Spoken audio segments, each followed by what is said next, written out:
Over the last year, I've uploaded 31 videos covering over 500 comics. So, in honor of both those facts, I've thrown together a compilation of every single comic on the channel, re-edited into original release order from the oldest story I've read all the way to the newest, kicking it off in 1939 with Motion Pictures Funnies Weekly #1, which, fun fact, is one of the rarest comics of all time. Less than 10 are believed to exist in the entire world. The story starts with some salvage divers searching a sunken ship for treasure, when suddenly they spot a nearly naked man swimming around. That man being Namor the Submariner, who has some insane eyebrows in this first appearance. Anyways, he straight up murders the divers, so the rest of the crew tries to drive away, but Namor grabs the rudder and forces them to crash. He heads back to his kingdom with the divers' corpses, and his mother orders them to be turned into statues as a sign of revenge, while we get Namor's backstory, explaining that his home was bombed by humans, so his mom snuck into the army and tried to seduce the general, which worked and got her pregnant with Namor, but they still ended up bombing Atlantis anyways, killing the majority of Namor's people. Marvel Comics #1. The inventor, Phineas Horton, has just created a synthetic man, but for some reason, whenever exposed to oxygen, the man lights on fire, deciding to show him off to some other scientists, but they just tell him to destroy the creature, Phineas burying him underground instead. We then cut ahead as everyone slowly forgets about the fireman, until one day he randomly bursts free as a tiny bit of oxygen leaked into the tank, running through town while some firefighters attempt to extinguish him, the man escaping before jumping into a pool to hide. Unfortunately, the pool belongs to Sardo and his mob, who put on a cover trapping him inside, them realizing they could use him for a fire insurance scam, trapping him in a tube before bringing him to a warehouse that he instantly lights aflame, jumping out of the burning building before heading back to the scammer's house, lighting it on fire as well. One of the grunts trying to hide under a car, but the torch jumps on top of it, roasting him to death underneath, before discovering the mob's leader, Sardo. The two getting into a brief fight until Phineas randomly shows up, the torch having to save him from a nitro canister, which starts to leak, turning off the torch's flame for a brief moment while Sardo tries to throw a tank of sulfuric at him. But his flame comes back, exploding the tank, which kills the criminal. The torch then realizes he can now control his flames, proving it to a judge, which gets him cleared of any crimes. His inventor, Phineas, announcing they could make a fortune together, but he decides he doesn't want to do that and jumps away. Marvel Mystery Comics #8. Immediately getting our character Namor as he's discovered the Human Torch wants to arrest him, deciding to give Jim a good reason to find him by blowing up the Hudson Tunnel, before flying over to the Central Park Zoo and setting all the animals free. Unfortunately, they aren't nearly as friendly as he expected, having to punch out a lion before stopping an elephant from trampling a human baby, quickly flying away to destroy a bridge, which finally gets Jim's attention, sparking an incredibly brief fight, which ends when Namor just gives up and dives into the water. Captain America Comics #1. Some spies are blowing up American arms manufacturers, General Chester Phillips informing the president, who decides they need someone like the Human Torch to join the army. We then cut ahead as Chester and some other government men arrive at a shop, the old lady inside pulling out a gun before realizing who the men are, bringing them into the basement where a scrawny Steve Rogers is injected with a new serum by Abraham Erskine, turning him into the very first super soldier. Right as one of the men watching, Heinz Kruger, fires at Erskine, killing him before Steve beats the hell out of the spy, throwing him into a bunch of electrical cables, which kills him. We then cut ahead as Steve becomes Captain America, hanging out at his army base with a young orphan, Bucky Barnes,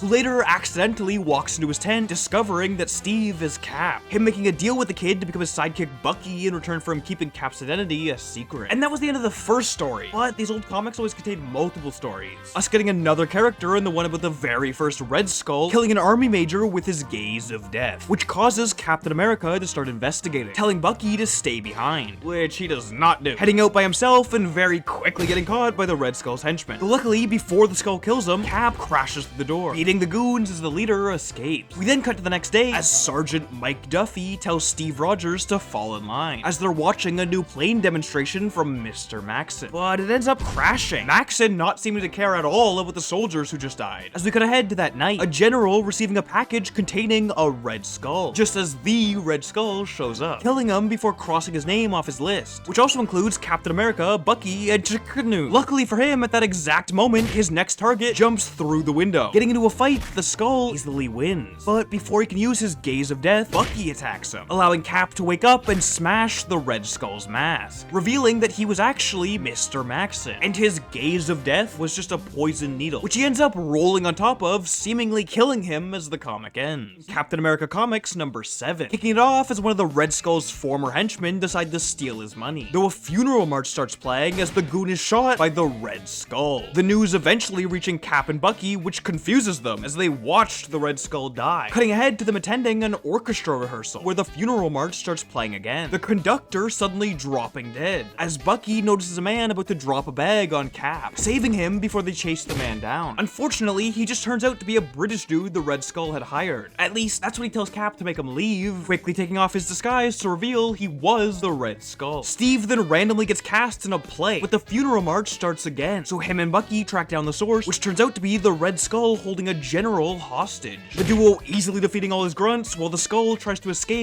with the hostage, though they quickly find him on a dock, Cap punching him into the water where he suddenly disappears, them assuming he must have drowned as the comic ends. All Winners Comics number 3. Steve Rogers and Bucky Barnes are on a walk around their army base when they suddenly spot a dead general. The comic cutting to an artist who'd made a painting of the dead general, quickly making another one of a second general hanging himself, before showing it to that second general, which causes him to decide, hey, maybe hanging myself is a cool new idea. We then cut back to Steve and Bucky, who are investigating the deaths, realizing that the two generals were part of a trio who knew important war positions. Tracking down the third one, though he's gone missing, finding a note at his house telling them to head to the artist's apartment, him revealing a painting of Cap stabbing himself, which immediately causes Cap to try and stab himself. But Bucky attempts to stop him, Steve backhanding the child straight into the painting, tearing it, which snaps Cap back into reality. The duo then gets into a fight with the artist, though it turns out he's just a regular guy with magic paint, easily being beaten, and deciding to huff a wall of paint, which instantly kills him. The comic ending with Steve realizing the artist was the third general in disguise. Venus number 6. The goddess Aphrodite is hanging out on Earth as a model named Venus, her boss announcing that he's just entered her into a parade where she'll be dressed as Aphrodite. We then cut ahead as Venus attends the celebration, spotting a weird goblin creature in the crowd, but brushing it off before climbing onto the float. The entire crowd going crazy as suddenly a new float enters the parade, Venus noticing that Loki is on top of it, though he instantly vanishes the moment she sees him. She then decides to just casually teleport to Hell, where Loki is supposed to be trapped, but he claims that Zeus set him free, monologuing about how much hate he's gonna spread on Earth before tying up Venus. But she dances for some goblins in exchange for them letting her go, teleporting back to Earth just as her boss fires her, before announcing he's gonna sell his entire company. Venus realizing that Loki has taken over his body, calling upon Apollo, who gives some really shitty advice before vanishing. Venus then uses her powers to seduce Loki, but claims that she can only love him in his true form, tricking him into leaving her boss's body as the duo heads back to Hell. Though on the way, they're confronted by Zeus, who gets pissed off at the god of evil for being evil and announces he's locking him in Hell again. Venus number 11. A group of journalists are interviewing a scientist who's invented a way to go beyond the third dimension, Venus also being there despite the fact she works for a fashion magazine. The group leaving the lab as Venus decides it's too dangerous for the scientist to test the machine on himself, sneaking back in as he randomly sets off the device, trapping her within his brain, creating a bunch of thought monsters to attack her, as he monologues about his evil plan to enslave the Earth. Venus then offers to use her powers to force any woman he wants into falling in love with him, which actually convinces the scientist to let her go. But unfortunately, before she can Bill Cosby a random woman, it's revealed that the monsters have become too strong for him to control, the scientist suddenly exploding as Venus escapes his mind, flying to Olympus to ask for Zeus's help, before we cut to a montage of a massive battle that the Norse god Thor is for some reason a part of, but the monsters actually seem to be winning, so Venus lures them back into the scientist's brain right as he dies, killing them all as well. The comic ends with Venus smashing the machine that caused it all. For suspense number 7. This story focuses on Sandor Xavier, who is the world's leading expert on the vampire Dracula. Suddenly a stranger shows up at his home, begging for Sandor to teach him everything. They go through the entire history of vampires, including Sandor's recent discovery that Dracula is still roaming the streets, the duo deciding to work together to finally end this vampire menace once and for all. Their hunt doesn't last long though. In fact, they find Dracula instantly, as Xandor himself was Dracula in disguise the entire time, ending the comic by attacking the stranger. Astonishing number 4. Starting with the timely comics writer Hank Chapman having a nightmare, deciding to write it down for a future comic plot before heading back to bed to have more nightmares. The next day, delivering his ideas to his editor, Stan Lee, who asked that his upcoming story be about someone who gets trapped inside a nightmare. Hank deciding to buy a load of pickles and whipped cream, which apparently give him interesting dreams, dreams. Unfortunately, this one ends up being too interesting, as past characters he's created show up, forcing him to relive what he did to them in his comics, before transforming him into a monster, deciding to write the idea down before realizing he's still in the nightmare, calling out for the readers to contact Timely and let them know that he's stuck. Black Knight #1. We travel all the way back to the medieval era, where Sir Percy has just been summoned by Merlin. It turns out Percy's cousin Mordred is planning to assassinate King Arthur, so Merlin transforms Percy into the Black Knight before the duo is immediately attacked by assassins. Percy wipes the floor with them as we cut to King Arthur, who's also being attacked, but the Black Knight manages to arrive in time to save him. So Arthur makes him an official Knight of Camelot before we cut to the next day where Arthur has gone missing. Sir Percy is about to go search for him, but Merlin decides to give him a sword equal to Excalibur, the Ebony Blade, using it to slice through the kidnappers and a metal door, saving Arthur as the comic ends. Tales to Astonish #13. Yep, it's Groot. But he's not quite the lovable I am Groot toting guy you probably know. First of all, he can just talk normally, and second, the stuff he's saying isn't very nice. He's come to Earth from Planet X to eat all of their wooden objects and then capture an entire town to bring back to his home planet to study humans. The townspeople are slightly annoyed at this suggestion, so they throw fire at him, but it does nothing, and he starts surrounding the town and taking to space. But before he can finish, a scientist releases a bunch of termites that take Groot down. Fantastic Four #1. You all know the story. 4 researchers go into space, get bombarded with cosmic rays, and crash back down into Earth, gaining various strange powers and immediately deciding to become heroes. Like, I just want to stress how quickly this happens. Their ship crashes into the ground, one of them lights on fire, another is made out of rocks, and they instantly go, yeah, we're the Fantastic Four now. You're the Human Torch, you're Invisible Woman, you're the Thing, and I'm Mr. Fantastic. We cut to a few days later, and Reed Richards sends off a flare to summon the group, which doesn't go quite so well. The Thing gets shot at by the cops before falling into a sewer, while Invisible Woman won't turn off her powers, so she scares off her cab driver. And Johnny is literally being shot at by the military. Eventually, they all meet up, Reed revealing that a bunch of monsters have begun attacking the world, so they track down the source, Monster Isle, and fly there. Turns out, the place is run by the Mole Man. They try to fight him, but he just summons more monsters before running away and blowing up the entire island. Fantastic Four #3 for the introduction of the Fantasticar, but more importantly, Sue Storm finally designing the classic first family outfits for the entire group, because if they're gonna be superheroes, they may as well look the part. The Thing's suit also originally came with a shirt and helmet, but he rips them off before we're gonna fight the Miracle Man, a magician who hypnotizes people into thinking he has magic powers. They eventually take him down by blinding him before Johnny Storm decides to quit the Fantastic Four. The Incredible Hulk #1, starting at an army base where Bruce Banner has created a gamma bomb. General Thunderbolt Ross suddenly storming in and asking why they haven't tested it yet. As Banner responds, there's a load of safety precautions they have to take first, which causes Ross to insult the scientists for being cowardly, though his daughter, Betty Ross, defends Bruce.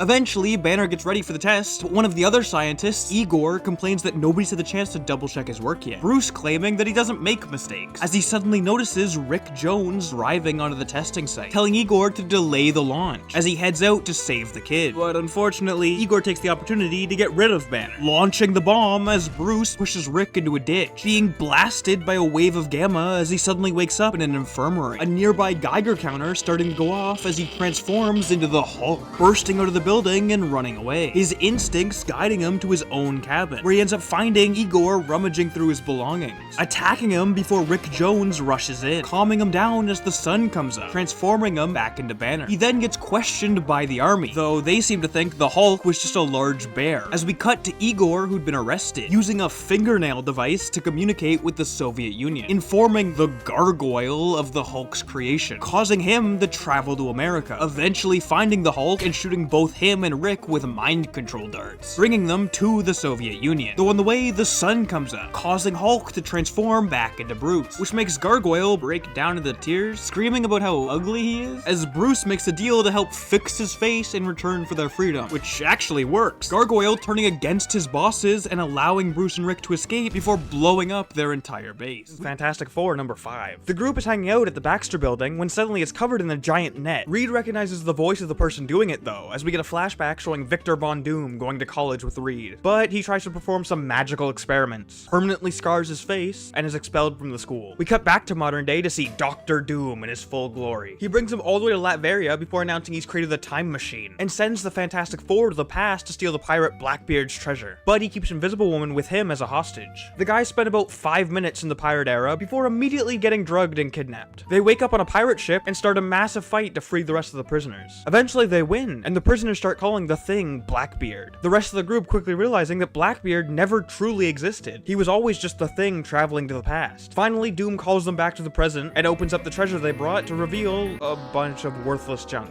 as the thing smashes him over the head. But alas, it was just a Doombot. Glad to see Doom's been pulling that trick since his first comic. The story ends with the Fantastic Four escaping Latveria. It's an Amazing Fantasy number 15, which tells the story of lonely nerd Peter Parker getting bit by a radioactive spider and developing superpowers. He decides to test out his abilities in a wrestling match and easily wins. Doing so well, he gets invited onto a TV show, but he needs a better outfit, so he makes his classic Spider-Man suit. After appearing in the show, he sees a thief running to the studio with a bag of cash. He doesn't do anything to stop him though, because he decided after a life of being bullied, he's only going to use his power to help himself. But that same night, his uncle is killed, so Spider-Man tracks the killer down, and oopsie daisies, it's the same thief he could have stopped before, ending the story by vowing to use his power to protect anyone he can. Journey into Mystery number 83. Dr. Donald Blake is roaming Norway, quickly discovering some rock aliens who've landed on Earth, planning to kill everyone, which freaks Donald out, tumbling off the side of a cliff and crawling into a cave for safety, before being blocked by a boulder and immediately giving up. Though suddenly, a wall opens, walking in and discovering a random stick, which doesn't seem to be much help until he smashes it into the ground, transforming into Thor, the stick becoming Mjolnir, quickly using his newfound strength to escape the cave and challenge the aliens, who've managed to scare off the Norwegian army by creating an illusion of a dragon, them sending out a mechano monster to fight the new god. But he destroys it in a single hit, terrifying the aliens and causing them to run away as the comic ends. Journey into Mystery number 84. Starting with a flashback to Donald Blake discovering a magic stick that transforms him into the god Thor, cutting ahead as he works on a patient with his nurse, Jane Foster, thinking to himself how beautiful she is, but claiming she could never love a loser like him. The duo driving around as she explains that while he was off becoming Thor, a revolution broke out in the country of San Diablo. A group of doctors being asked to go there in order to help the wounded, which Donald and Jane do. Unfortunately, on the way, a bunch of jets attack their boat, Donald transforming to Thor to take them all down, before swapping back and lying about having fallen off the boat. They then finally arrive at San Diablo, immediately getting caught by the army. So Donald taps his cane twice, which summons a massive storm, allowing the doctors to escape. He then starts destroying some tanks, but Jane is caught, so he switches back, claiming that she's just a nurse, so they should kill him instead. Them grabbing his cane and leading him to a firing squad as he insults them, causing the executioner to try and hit him with the cane. Donald grabbing it, which transforms him back into Thor, using a tent to trap a bunch of soldiers while the rest try to escape. Thor setting off a volcano to stop them as the executioner tries to run away with all their gold, getting shot down by his own firing squad. The comic ends with Jane asking what happened to Donald, as he claims he was hiding behind the execution wall, which causes her to think he's a pussy. Strange Tales number 102. A group of civilians are watching footage of the Human Torch, questioning if anyone could possibly beat him, though it turns out one of them is the super genius Wizard, heading home to his futuristic mansion and ranting to himself about all his cool accomplishments, before deciding he could beat the Human Torch, faking a mining accident to lure Johnny Storm into saving him, inviting the hero over to his house, which turns out to be a trap, dousing Johnny in a liquid that stops his powers, except on his head, before the Wizard dons a suit that mimics the Torch's abilities, going on a massive crime spree to destroy his reputation. Eventually, the liquid dries off and Johnny is able to escape, the Wizard revealing that he took photos of himself getting into the Torch costume, but will only release them if Johnny fights him man to man, which would force him to fully flame off and reveal his identity, even though I feel like his identity isn't really a secret. I don't know why the Wizard is making such a big deal out of this. Though suddenly, the pictures lift out of his hand, Johnny quickly calling the cops to arrest the Wizard, as the comic ends by revealing Sue Storm was with them the whole time. Fantastic Four number 8. Instantly kicking off with Ben Grimm trying to enter Reed Richards' lab, though Sue and Johnny stop him, which pisses him off, starting to storm away before they spot a man about to jump off a bridge, saving him as the comic cuts to the Puppet Master, revealing he was controlling the guy, getting mad at the Fantastic Four for saving him and creating a puppet of the Thing, forcing him to come to his home. Sue spots Ben leaving and decides to follow invisibly, unfortunately being gassed and knocked out once they arrive. The Puppet Master quickly realizing his blind daughter, Alicia Masters, looks a lot like Sue, disguising her as Invisible Woman and sending the duo back to the Baxter building to kill the rest of the Fantastic Four. They get into a brief scuffle, but the Thing ends up falling into a vial of liquid that transforms him back into Ben Grimm, snapping him out of the Puppet Master's control, as Reed reveals he's secretly been working on a cure, though it turns out to be a prototype, quickly wearing off, as they head back to the Puppet Master's home, getting into a fight with his giant robot that he just has for some reason, which gives him the time he needs to start a prison riot, distracting the team as he grabs a puppet of himself as king, though his daughter decides he's gone too far, trying to grab it, which causes him to lose his balance and seemingly fall to his death as the comic ends. Journey into mystery number 85. Loki has been magically sealed within a tree, only being able to escape if someone sheds a tear for him, which he manages to pull off by shaking a leaf loose right as Heimdall walks by, causing a tear to drop, which releases the trickster god, quickly deciding to get revenge on his brother Thor, and heading to Earth where he turns some people into negatives, gaining Donald Blake's attention as he transforms into Thor and spins his hammer to save them. Loki then immediately reveals himself, using some magic to make Thor hypnotize himself, forcing him to give the hammer to an illusion of a second Thor, before telling him to set some zoo animals free. Though exactly 1 minute after Thor stops holding Mjolnir, he transforms back into Donald Blake, which snaps him out of Loki's control, taking back his hammer and getting into a chase with the trickster god, which goes on for a long time, until Thor eventually throws a pipe, knocking him into the water and allowing Thor to tie Loki to Mjolnir, before throwing him all the way back to Asgard, where Odin is waiting. Tales of Suspense number 39. The millionaire inventor Tony Stark is at a US Army base in Vietnam, demonstrating his new transistors, which can massively boost the power of anything they're attached to. We then cut to a nearby town as it's taken over by a man named Wong Chu, forcing Tony to flee the area until he accidentally steps on a trap, causing an explosion that launches shrapnel into his chest. Wong Chu then capturing Tony and forcing him to spend his final days building them weapons, though he does send another prisoner, Dr. Yinsen, in to help Tony, him actually recognizing Yinsen as he was a famous physicist the world assumed was dead. The duo then working together to build a suit of armor that can stop the shrapnel from killing Tony. Unfortunately, before they're able to power it on, an alarm goes off, warning them that Wong Chu is approaching, Yinsen deciding to sacrifice himself to allow Tony enough time to complete the Iron Man armor. Stumbling around the room a bit before using some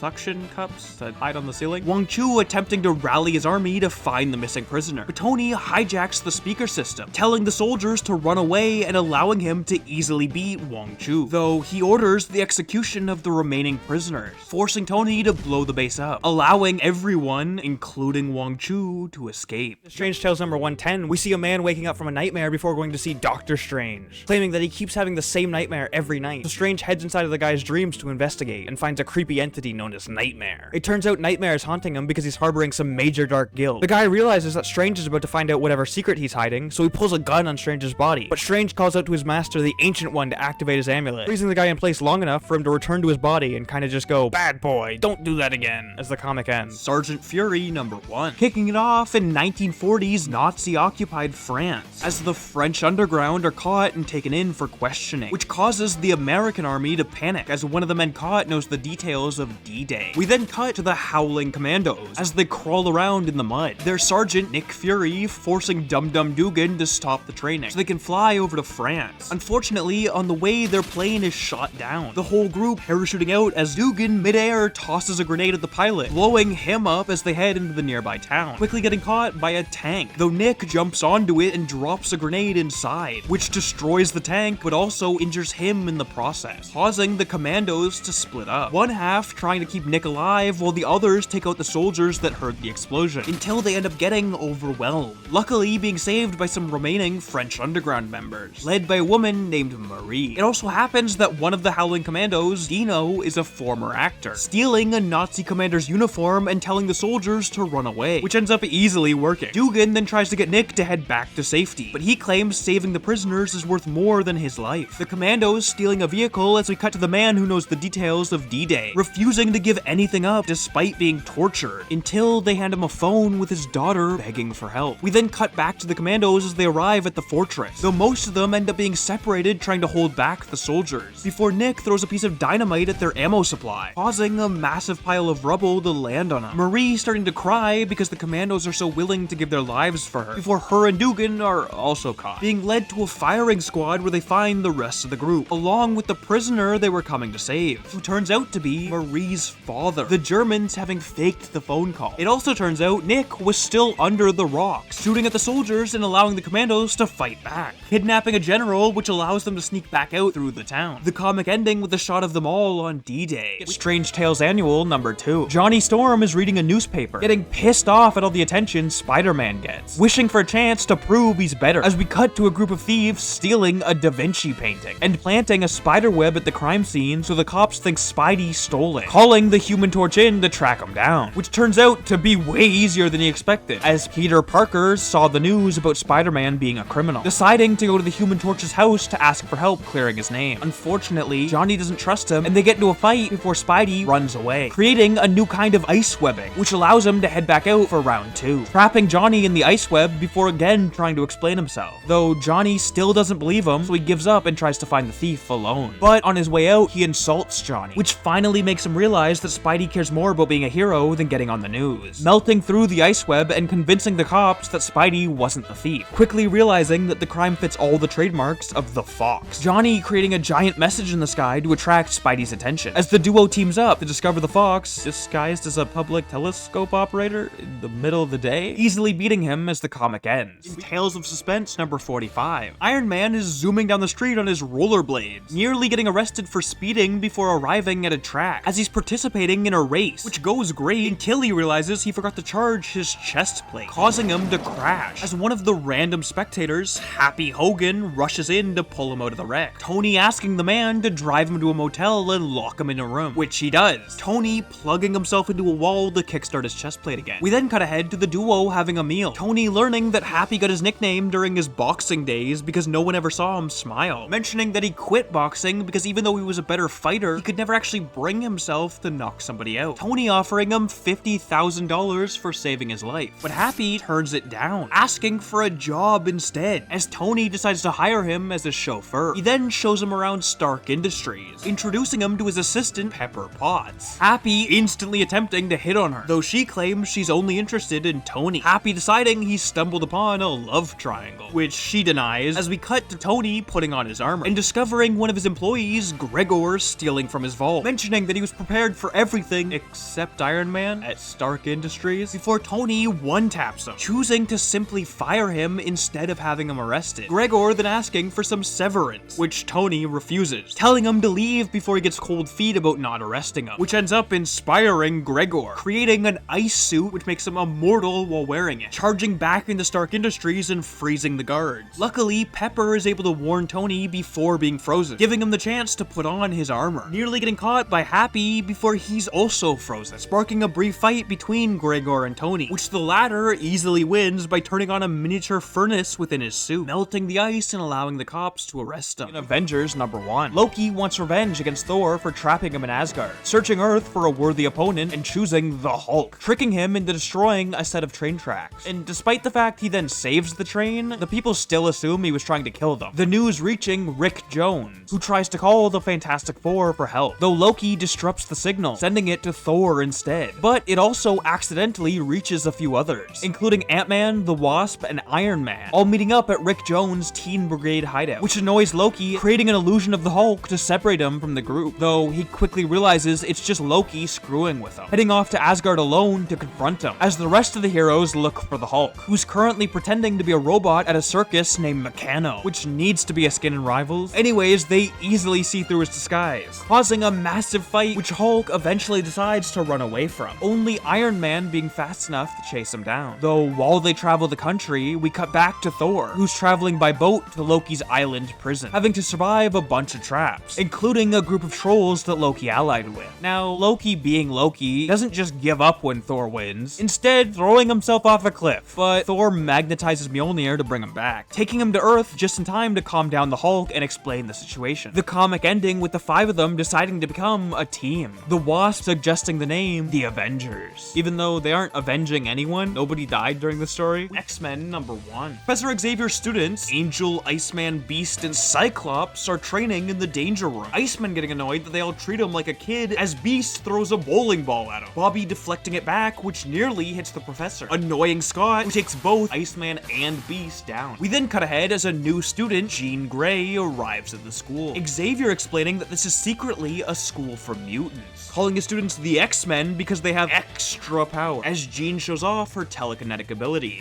Beast creepily grabbing her face as we cut ahead to Magneto attacking some army bases, before writing his name in the sky, which causes Xavier to send the X-Men, who switch into their costumes. The guys watching Jean change from behind a corner. They then arrive at the army base, though Magneto's abilities allow him to easily hold off the entire group, until they're eventually able to use an explosion as a distraction, allowing Cyclops to dig under the ground, catching Magneto off guard as the comic ends with him flying away. In Tales of Suspense number 46, the leader of the Soviet Union is meeting meeting with his top scientist, Anton Vanko, who's just created a suit of armor that can control electricity, as Anton shows off its capabilities, including destroying Iron Man, which the leader realizes they could use, as killing him would leave the US's biggest arms dealer, Stark Industries, vulnerable to attack. We then cut to Tony as he's testing out a new rocket, though Anton uses his suit to send it spiraling, Tony quickly putting on his armor and barely managing to catch it. As we flash forward through the weeks, every Stark Industries plant mysteriously being sabotaged, which leads the US government to thinking Tony might be a communist spy purposefully destroying his own weapons. But eventually Anton goes for the main headquarters, finally encountering Iron Man as the duo get into a fight, Tony tricking Anton into admitting it was him destroying everything on tape, before threatening to drop his suit into the water, which would kill him. He then creates a fake broadcast from Anton's bosses, where they explain how they plan to kill him, which convinces Anton to betray them, Tony offering him a job at Stark Industries as the comic ends. There are Strange Tales number 115 releases. This one is split into two halves, with the first being Spider-Man and the Human Torch teaming up to beat Sandman. But the second half is where we'll find our outfit in Doctor Strange's origin. The story's pretty simple. Stephen Strange is a surgeon obsessed with ego and money. Gets in a car crash, damages his hands so he can't be a surgeon, then searches the world for a way to heal himself, eventually finding the Ancient One. Strange doesn't believe in any of the mumbo-jumbo magic until he sees a student Mordo attempt to assassinate the Ancient One. Now knowing it's all real, he devotes himself to becoming strong enough in black magic to defeat Mordo, ending the comic by donning the Master of Black Magic outfit. In Tales of Suspense number 51, Iron Man has just spotted a man robbing a theater, chasing him down, though a contortionist manages to stop him first, Tony mentioning that he's glad a guy with his abilities is on the right side of the law, which accidentally ends up inspiring the guy to become a criminal, stealing a scarecrow costume along with some of his co-workers' crows, training them to steal. He quickly decides his first heist will be Tony Stark's apartment, though unfortunately for the villain, Tony and his chauffeur Happy arrive back home while he's still there, Happy attempting to fight the scarecrow and easily being taken out, but it provides a distraction, allowing Tony to slip into his Iron Man suit, Scarecrow throwing a cloth over his head and slipping into a pot while his crows fly away, tricking Tony into chasing after them, Scarecrow taking the opportunity to steal some weapon blueprints before Happy scares him off, ransoming the plans back to Tony, though even after he pays, the Scarecrow announces it's only the first payment, getting into a boat and heading towards Cuban waters, attempting to sell the weapon plans to their military, though Tony suits up and chases them down, beating them all, but his suit loses too much power during the fight, allowing the Scarecrow to swim to Cuba. There's also like a 5-panel long side plot where Pepper Potts sabotages Tony's date with Veronica Vogue out of jealousy, and then at the end, Tony gives Veronica's ticket to Pepper, which gets her excited, thinking she's going on a date with him, before he gives the other ticket to Happy. X-Men number 4. Magneto has recently been defeated by the X-Men, so he's decided to assemble a brotherhood of evil mutants to help him, including willing members Toad and Mastermind, along with Wanda wearing her Witch of the Evil Eye outfit, though she's only there as she owes him a debt for saving her life, bringing her twin Quicksilver along for protection. They decide to invade the country of Santo Marco, Mastermind using his illusion abilities to make it seem like they have an entire army, allowing them to completely take it over within a few hours, though the X-Men quickly show up to stop them. But the Brotherhood turns out to be stronger, beating the shit out of the young mutants, until Professor X shows up, using his abilities to see through Mastermind's illusions and lead them straight to Magneto. Unfortunately, he was one step ahead of them, setting up a bomb that Xavier dives into, protecting his students, but also somehow disabling his powers in the process. Magneto using the distraction to set up another bomb, this one being nuclear, before the Brotherhood escapes using a slide. Luckily for the X-Men though, Quicksilver decides he's not chill with nuking an entire country, running back in and disabling the bomb before it goes off. In Tales of Suspense number 52, Anton Vanko is working at Stark Industries, Tony Tarzaning to save him from an experiment gone wrong, as we cut behind the Iron Curtain, Anton's old bosses tasking Boris and Natasha Romanoff to kill both Anton and Iron Man, before we cut ahead to them arriving at Stark Industries, Natasha seducing Tony, which allows Boris to wander around the facility unattended, eventually discovering Anton's lab and shooting him with a cocoon gun as he puts on Anton's Crimson Dynamo armor, destroying everything around him, which alerts Tony, though he assumes the person in the armor is Anton, attempting to help fix the machines as he's shot in the back. He then wakes up locked in a small room, but he manages to plug his armor into a light bulb to charge it back up, saving Anton and confronting the new Crimson Dynamo, the duo seeming evenly matched. So Natasha tries to distract Tony, which makes him realize they're working together, but also allows Boris a chance to short-circuit Tony's armor. Anton then deciding to grab some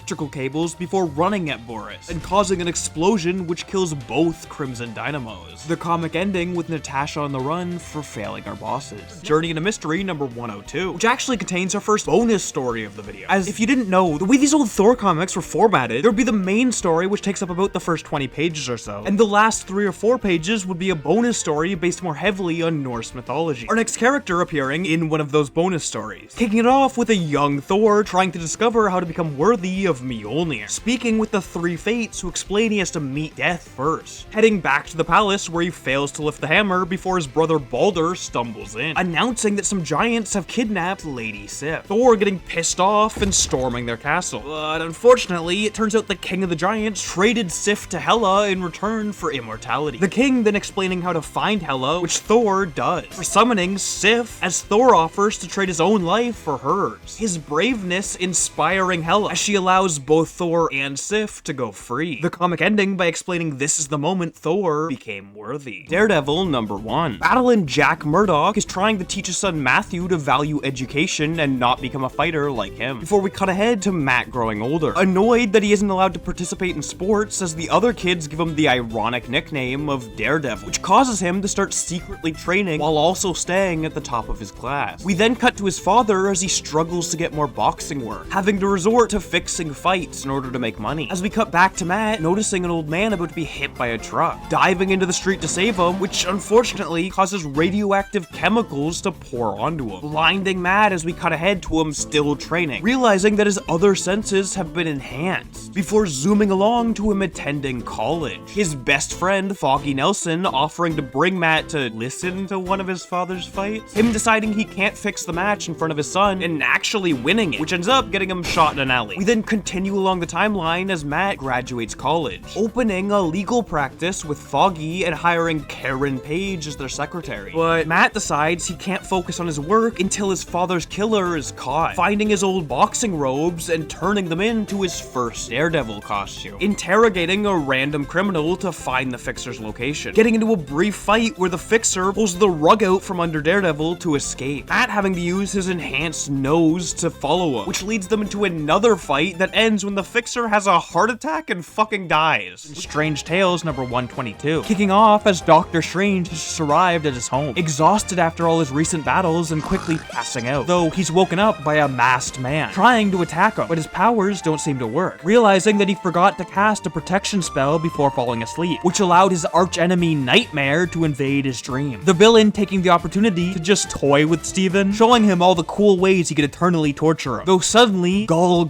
a creature who never sleeps, invades the dream realm, which terrifies Nightmare, Steven managing to convince him to give him back his powers so he can fight off Gol, which he does incredibly easily. As it turns out, Gol wasn't real. Steven had just managed to take control of his dream and summoned it. The comic ending as he wakes up. Tales of Suspense number 57. Tony Stark has just asked Pepper Potts on a date to Coney Island, where the archer Clint Barton is performing, though a nearby ride starts to break down, causing Tony to swap into his Iron Man suit to save everyone, which ends up making Clint jealous of all the attention he's getting, deciding to create his own superhero suit and calling himself Hawkeye. He then stops the thief, but some cops assume he was the thief, having to run away before Natasha Romanoff suddenly pulls up, offering him a ride to a lab, which inspires him to create some trick arrows. Natasha announcing she'll fall in love with anyone who can defeat Iron Man, which Clint instantly agrees to do. He then breaks into Stark Industries, alerting Iron Man, though he shoots him with an arrow that starts to rust Tony's armor, forcing him to take it off, which allows Clint to steal his technology. Tony putting on one of his backup suits before catching Clint escaping in a car, launching the duo into a fight that Tony easily wins, until it turns out Clint was just faking being unconscious, shooting another arrow which bounces off Tony's armor, hitting Natasha instead, as Clint starts to freak out, grabbing her before escaping on a boat as the comic ends.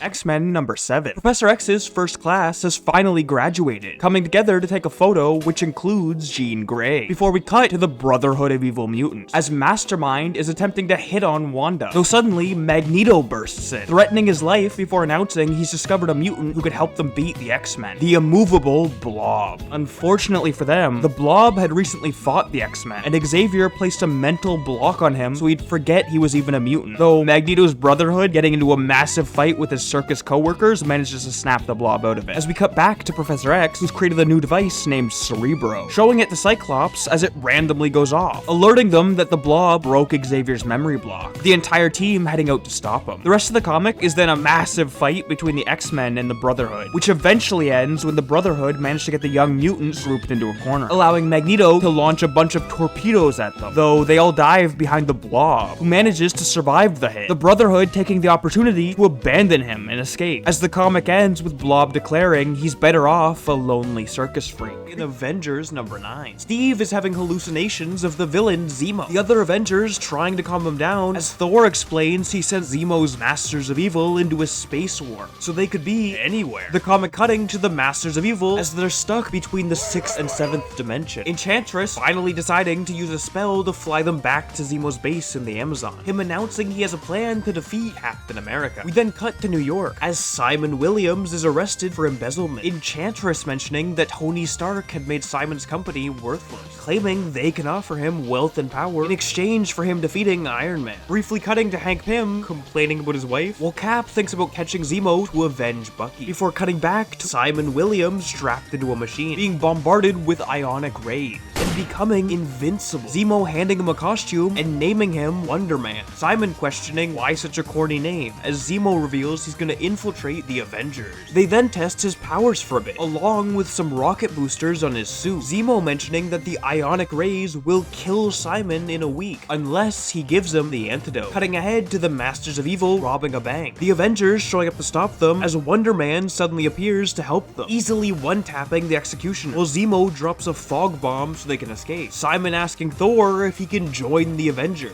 which works, though Cap starts asking him questions about his backstory, him giving the real story but claiming that Zemo kidnapped him. But Steve doesn't believe that Zemo would let anyone escape. Enchantress using some magic to convince Steve that Simon is dying and needs his help. The entire team then searches for a cure, as Simon kidnaps the Wasp, lying that they've both been attacked by Zemo and need the team's help, leading them straight into a trap, as Iron Man is caught by a magnet before Simon pushes Thor into a hole, covering it with a boulder and separating him from Mjolnir, which transforms him back into the mortal Donald Blake. They then easily defeat the remaining members as Zemo announces he's gonna kill them, which Simon isn't chill with, pushing the boulder and allowing Donald to become Thor, freeing the rest of the team as they try to stop the villain. But unfortunately, Zemo had an escape plan, blowing up the tunnel behind him, as the comic ends with Simon dying in Tony's arms. Tales to Astonish number 63, instantly kicking off as a masked man lore dumps his entire backstory, explaining that he used to be the janitor Samuel Stearns, until a random gamma cylinder exploded, causing him to suddenly start becoming insanely intelligent, though his head also grows big and green, as we cut to the chameleon who's working for Samuel, spying on the base that Bruce Banner is currently working at, discovering that they're shipping some important nuclear device by train, the leader testing out his new humanoid before sending it out to steal the device. We then cut back to Banner, who's on the train, the army noticing the humanoid approaching as Ross locks Bruce in a cart, causing him to transform into the Hulk before breaking out and getting into a fight with the humanoid, accidentally knocking the nuclear device loose before Hulk manages to push the creature onto the tracks, the impact cutting off the leader's control, as Hulk jumps back to catch the device before it falls off the train, transforming back into Bruce as the comic ends with him being arrested. Journey into Mystery number 112, starting centuries ago as Laufey battles Odin, but the Asgardian is clearly winning, so the rest of the Jotunheim giants join in, causing an all-out war between the two sides that Odin ends up being victorious in, rampaging through the giant's castle before discovering Laufey's baby, Odin deciding to raise him as his own son. Tales of Suspense number 64, Hawkeye is training when suddenly his window is shattered, as Black Widow swings through, explaining to him that her bosses have given her one final chance to kill Iron Man, but she has gotten a tech upgrade to do it, including sticky boots and some kind of silk launcher or grapple gauntlet or, I don't know, a web shooter. Hawkeye agrees to help her out as we cut to Happy Hogan asking Pepper Potts to marry him, though she says no. Luckily, the awkward moment is saved by Hawkeye running their vehicle off the road, before bringing them to a train station surrounded by guards to hold them ransom against Tony Stark, who quickly shows up, though as soon as they try to check his briefcase, he drops a smoke bomb, putting on his suit and easily beating the entire army of guards before challenging Hawkeye. But he whips out a bunch of trick arrows, eventually using one that starts to corrode Tony's suit, so he attacks Natasha instead, easily beating her, which which causes Hawkeye to abandon the mission to save her, driving away as she yells that once again his love has caused her to fail. Journey into Mystery number 114. The main plot of the comic is about Thor fighting the Absorbing Man, but our character doesn't actually show up in that, only appearing in a bonus story at the end about the goddess Iduna traveling to Odin's palace to deliver some immortality apples. Unfortunately, she's being stalked by Fenris, the wolf god, and also one of Loki's children, along with Hela, a snake, and a horse. Imagine being Hela and showing up to this family reunion. Anyways, he transforms into a human and tries to convince Iduna to let him guard the apples. But she doesn't trust his strange hands, his strange voice, and his strange eyes. So he transforms back into a wolf, just in time for Hakun the Hunter to show up, throwing his heat-seeking battle axe at Fenris. And despite his ability to shrink, the axe still ends up hitting him at an infinitesimally small size. The comic ending with Hakun and Iduna continuing along the road, while a text box mentions this was the true story of Little Red Riding Hood. Daredevil number 7. Starting off in Atlantis, as their top warlord Krang demands Namor get revenge on the surface world. The prince agreeing to do it, though instead of declaring war like he normally would, he decides to hire a lawyer, walking into the first office he finds, which happens to belong to Matt Murdock, asking him if he can sue the entire human race, though Foggy quickly explains that's impossible. So Namor storms out, destroying the city, as Matt changes into his brand new red Daredevil outfit, chasing the prince down by grabbing onto a plane. But Namor drags Matt into the water and easily beats him, though instead of leaving him to die, he saves him and surrenders to the police, hiring Matt as his lawyer. Unfortunately, the court case doesn't go so well, as Namor can't stand being treated like a criminal. Plus, his girlfriend Lady Dorma shows up, letting him know that Krang has started a rebellion in Atlantis to take the throne. Namor declaring the humans have 24 hours to finish the court case. But the next hearing gets pushed to a week later. Namor immediately busting out of jail the moment Matt tells him, though he whips out his new grappling batons to bite Spider-Man's shtick, swinging through the city until he finds Namor, sparking another fight. Luckily, this one is far enough away from water that Daredevil actually stands a chance. Not a big chance, since Namor can still fly, but Matt does manage to grab his feet wings, causing him to fall to the ground, where he hits him with a wrecking ball before lassoing him with a piece of broken telephone wire, electrocuting both of them. But Namor does end up regaining his strength first, Matt grabbing onto his leg and begging him to spare the innocent civilians, as Namor claims that out of every hero he's fought, Daredevil has been the most courageous, diving back into the ocean as the comic ends. In Amazing Spider-Man number 25, an inventor named Spencer Smythe shows up at the Daily Bugle offering J. Jonah Jameson a new way to catch Spider-Man, his Spider Slayer, which is programmed to only hunt the most spidery thing in the area. They try to test it out on a regular spider, but it ends up capturing Peter instead, quickly realizing the robot is stronger than him. Despite the fact it clearly didn't work, Jonah still wants to rent it. So later that day, as Spider-Man is roaming New York, he encounters one of my favorite early Spider-Man villains, this goofy-ass robot that runs around with Jonah's head. They get into a big fight as we cut to Peter's home, where his two love interests at the time, Betty Brant and Liz Allen, have just shown up hoping to meet him. Unfortunately, he's not home, but a third woman is, Mary Jane Watson, whose face is obscured for this entire story. MJ had kind of a strange introduction. Aunt May is constantly trying to get her to date Peter, but because of his life as Spidey, he always ends up missing her. And this literally goes on for the first like 3 years of Spidey comics. Anyways, the robot overpowers Peter, but Jonah has to turn it off to go pick up Spidey, so he slips out of his costume and leaves it there as a distraction, which pisses off Jonah. Unfortunately, when he gets home, not only has MJ already left, Aunt May has managed to find his spare costume. Luckily, she believes that it's just for parties, whatever parties Peter Parker is going to, but she still decides to keep the suit, so now he has no more Spidey outfits left. For X-Men number 11, Xavier's newest machine has just detected the strongest mutant they've ever seen, as we cut to that mutant overpaying for a hotel room before wandering out above the street and walking into a random wall he feels mysteriously drawn towards, discovering the Brotherhood of Evil Mutants, which includes the Scarlet Witch. Magneto asking him to join them and trying to prove his strength, though the mystery mutant turns out to be way stronger, transforming Mastermind into stone as we cut back to the X-Men. We're searching New York for the mutant, Cyclops getting accosted by some cops who take off his glasses, causing a brief scuffle before they hear Mastermind's stone body crash through a floor, running towards the noise. They end up in a massive fight, Iceman freezing Quicksilver as Wanda manages to hold off the rest of the X-Men, the mystery mutant taking the opportunity to teleport away, Magneto begging to come with them as Toad also jumps in, though the moment they disappear, Wanda stops fighting, starting to freak out about her frozen brother, so Cyclops thaws him out, the duo claiming they're done working for the Brotherhood, as we cut to Magneto asking the mystery man's name and mutant ability, though he replies that he's nothing more than a a stranger, and that he isn't a mutant at all, surrounding Magneto and Toad in some cocoons as the X-Men arrive. The stranger announcing he's gonna take them on a journey, and the X-Men just let him do it, as the comic ends with Xavier removing a few names from Cerebro. In Tales of Suspense number 66. It's the 1940s, and the Red Skull has just kidnapped Captain America, questioning how he figured out that the other Red Skull, Maxson, was an imposter. Steve begging to know where Bucky is, as the Skull decides to lore dump his backstory, explaining that he used to be an orphan in Germany who could only find work as a janitor. Cap retorting that plenty of people had tough lives, as the Skull socks him in the face, continuing his story as Adolf rises to power. Johann working at the hotel he's staying in, delivering him a drink, as Johann's sheer levels of pussiness inspire Adolf to turn him into the perfect Nazi. We then skip ahead as he goes through basic training, which pisses off the leader as he wants him to be more than a normal soldier, personally training him before giving him a Red Skull mask, forcing him to kill his instructor, as he also tries to shoot Cap. Though even tied up, Steve is easily able to dodge the bullets. The Skull then again continuing his story, as he gains more power, killing other high-ranking Nazis to steal their positions.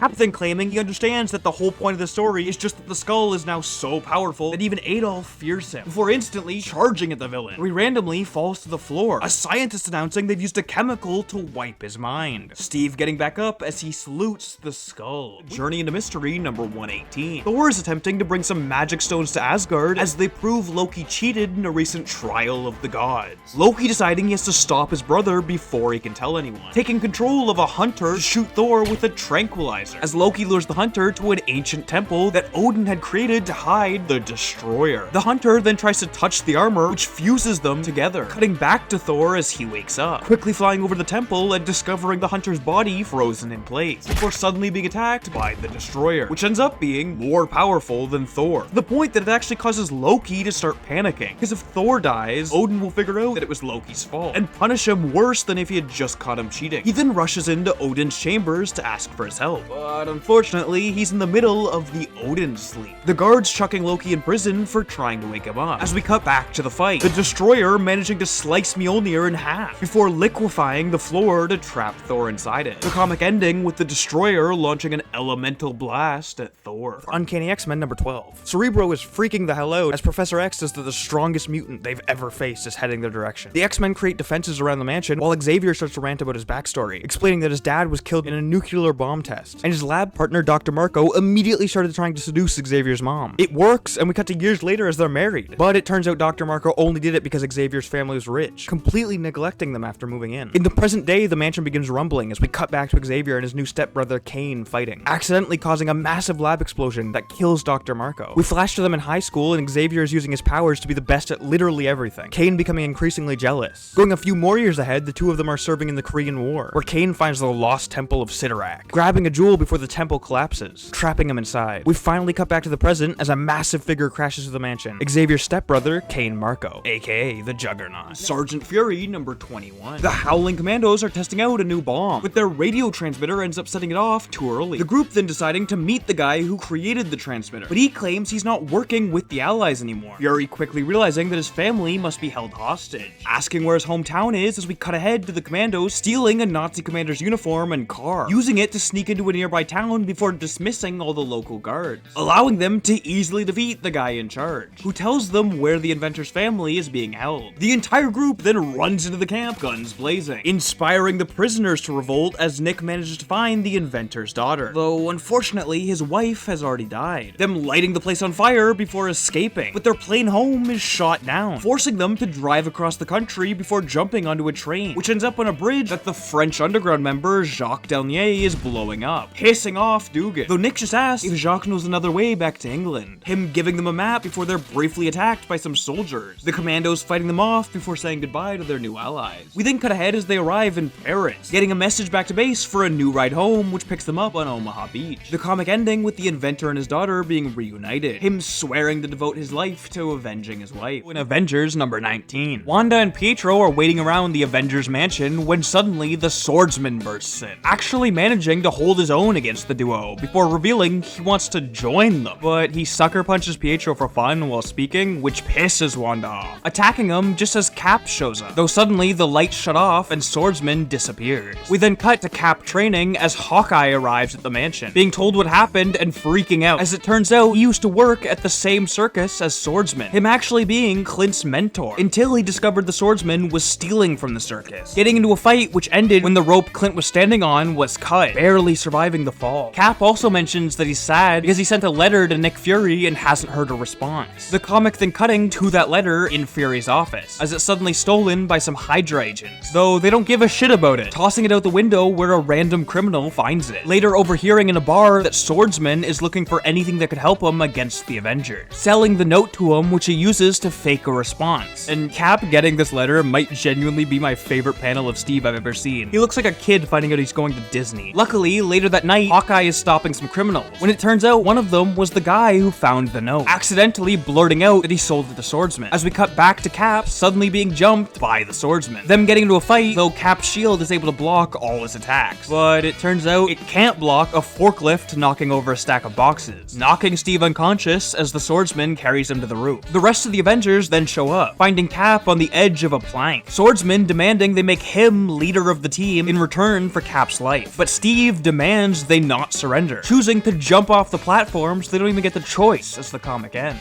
Journey into Mystery number 119. Now, the main plot of the comic is about Thor defeating the Destroyer, but our character only appears in the bonus story at the end, where Thor is assembling an army of Asgardians to figure out what has caused a crack to appear in Odin's oversword. Some new volunteers recruited by Loki starting to arrive, which include Hogun the Grim and Fandral the Dashing. Though suddenly a brawl breaks out, Thor heading to investigate as it turns out to be Volstagg the Enormous, the god smashing his hammer into the ground to end the fight, as the group prepares to set sail. The story ending with Odin revealing that the words Ragnarok is coming have randomly appeared on the palace walls. Fantastic Four Annual number 3. Reed and Sue are about to get married, the news quickly reaching Doctor Doom, who decides to get revenge on them by using his emotion changer to summon an army of supervillains. As we cut to the Baxter building, everyone's starting to arrive for the wedding, and I truly mean everyone. Even some forgotten 40s and 50s characters like Patsy Walker show up. Unfortunately, the first villains also arrive, as Puppet Master starts controlling an assassin, though Nick Fury is able to knock him out, before the Mole Man suddenly bursts through the floor, the X-Men managing to hold him off while the Thing checks on Sue and Alicia, who are being attacked by the Red Ghost and his Super Apes. But Doctor Strange appears, banishing them to another dimension, as Reed decides to tell the lawyer, Matthew Murdock, to announce that the wedding will be delayed, him quickly switching into his Daredevil costume, and spotting a group of Hydra soldiers transporting a bomb, easily taking control of the truck as we briefly cut to Hawkeye, fighting Mr. Hyde and the Enchantress, the latter summoning a safe above his head to crush him, before Spidey catches it, as the comic cuts to the Atlantean Atuma arriving with a massive army, though Daredevil drives the bomb into the water, immediately blowing them all back into the sea. We then get a montage of a massive battle between New York's heroes and villains, as the Watcher appears, offering to bring Reed to his 4th dimensional home, where he's storing a bunch of random technology. Reed grabbing one before heading back to the fight, as it turns out to be a time displacer, which he could easily tell just by the way it was built, of course, as we all can, sending all the villains back to where they were right before the fight, with no memory of what happened, finally allowing the wedding of Reed Richards and Susan Storm to take place. The comic ending with 2 men being kicked out for not having an invite, walking off as they're revealed to be Stan Lee and Jack Kirby. Tales of Suspense number 77. Steve is watching a documentary about an old victory of his, though it actually ends up depressing him, as it turns out the footage is from the last day he ever saw the woman he loves. Flashing back to World War II as Cap easily defeats a group of soldiers, Peggy Carter claiming she'll never forget these past few weeks she's worked with Cap, saying that she loves him even though she's never seen his real face. But unfortunately, Steve quickly gets called into another mission while Peggy is sent to Paris alone, which leads to her getting captured. Though luckily, on the day of her execution, the base is blown up, as an army of allied soldiers, including Cap, show up to save the prisoners. But after winning the fight, the celebrating soldiers hold Steve back from being able to find Peggy, cutting to her as it's revealed she lost her memory in the explosion, wandering off as the comic ends with modern day Steve claiming he has no idea if she's even alive anymore. Strange Tales number 144. The Druid has just launched a flying egg to attack Nick Fury, who's currently inside of a crashed plane searching for a nuclear device that could go off at any moment. The rest of the SHIELD agents assuming he's gonna die and leaving, while Dum Dum Dugan just stands there praying that he comes out safely, which he does. The duo driving off as they notice the egg rapidly approaching them. Luckily, they're in Nick Fury's car, so he launches a bomb at the egg which damages it, but it's still able to set up some roadblocks in front of the car, which they survive with the insane SHIELD invention of car airbags, like just normal car airbags. But I guess in the 60s they were new enough to be considered like spy gadgets. Unfortunately, the crash still flips their car, so Nick has to activate flying mode to land safely, the two abandoning the vehicle before launching grenades at the egg, finally destroying it. We then cut to Jasper Sitwell at a barber shop, claiming that he's a new SHIELD recruit and wants to get into the base, but the barber says he has no idea what Jasper is talking about, so he whips out a device that forces the man to do anything Jasper wants, which just pisses the guy off as Nick and Dugan show up, briefly speaking to Jasper, who goes on a monologue about how hard of a worker he is before the duo disappears into the floor. Fantastic Four number 48. The story kicking off in Atalan, as the Inhuman Maximus has decided to create a massive dome of energy around the city, which unfortunately separates Johnny and his girlfriend Crystal, as the Fantastic Four drag him out of the bubble. If things couldn't get any worse though, as they're flying back to New York, a second sun appears, blowing up and lighting the entire sky on fire. People start panicking, so Johnny tries to calm them down, but for some reason, they assume the guy on fire is responsible for the fire and attack him. Luckily, the Thing shows up, saving the defenseless superhero from the horrible civilians by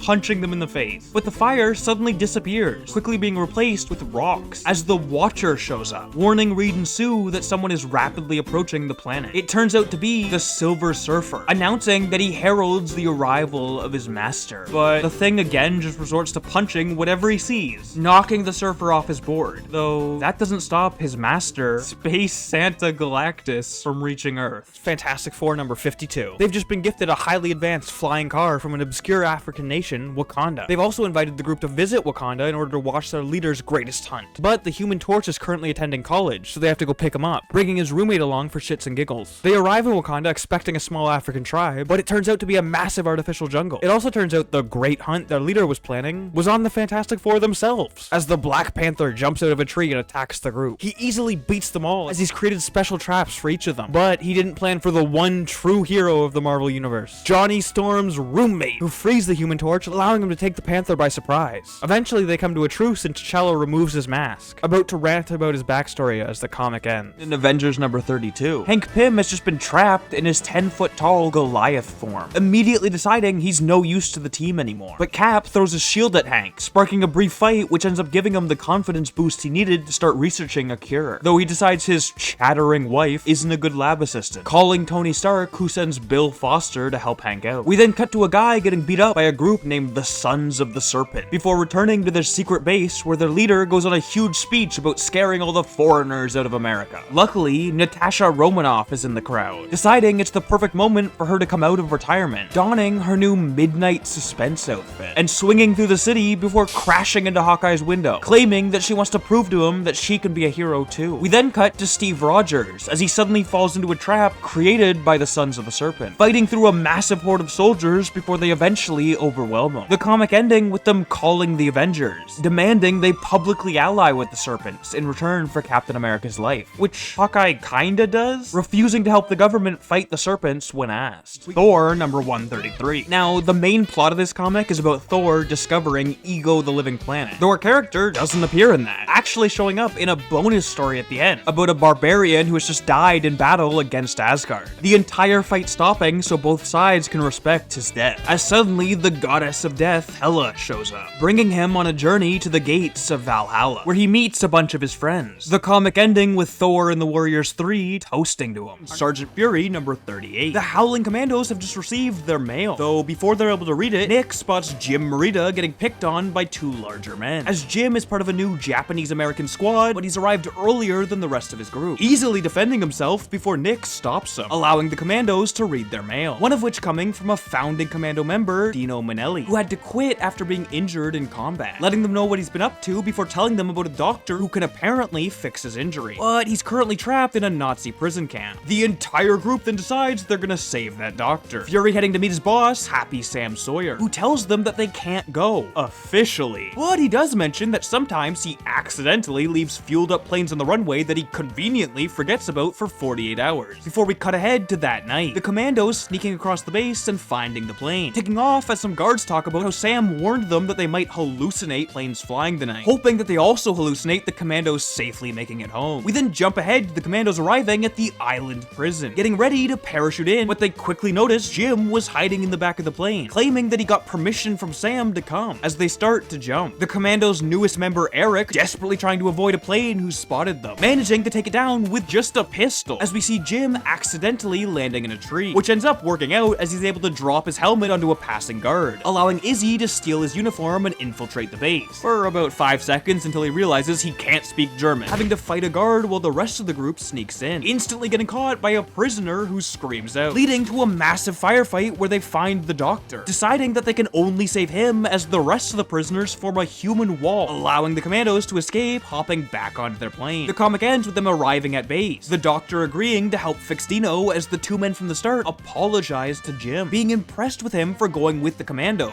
before the rest of his squad finally show up. Tales to Astonish number 90. The Stranger has just taken control of the Hulk's mind, forcing him to destroy Earth's weapons, though before he's able to actually do anything, he transforms back into Banner, breaking the Stranger's control, though Bruce believes if he transforms back into the Hulk, the Stranger will then regain control, deciding that the Hulk has to die, heading back to his lab to try and recreate the accident that created the Hulk, in the hopes that it'll end up destroying him. Unfortunately, he ends up getting caught by Thunderbolt Ross, sending some guards to grab him, but one of them, Emil Blonsky, sneaks around the lab, deciding to use the machine on himself, which transforms him into the Abomination, proceeding to trash Banner's lab, which causes him to transform into the Hulk. The duo getting into a fight that Abomination actually ends up winning, grabbing Betty before jumping away. The comic ending with Ross mentioning that they finally defeated the Hulk, but might have ended up with something worse in his place. The Fantastic Four number 67. We start with the villain organization, the Beehive, forcing the Thing's blind girlfriend, Alicia Masters, to search the sublevels of their labs for an experiment that's gone rogue. The Fantastic Four manage to track her down and teleport to the Beehive's base, but they're too late, as she's already found the experiment's cocoon, and shoots it with a ray that with 60s comic logic will make the person it hits want to fly as far as possible into space. Suddenly the cocoon breaks open and Adam Warlock emerges.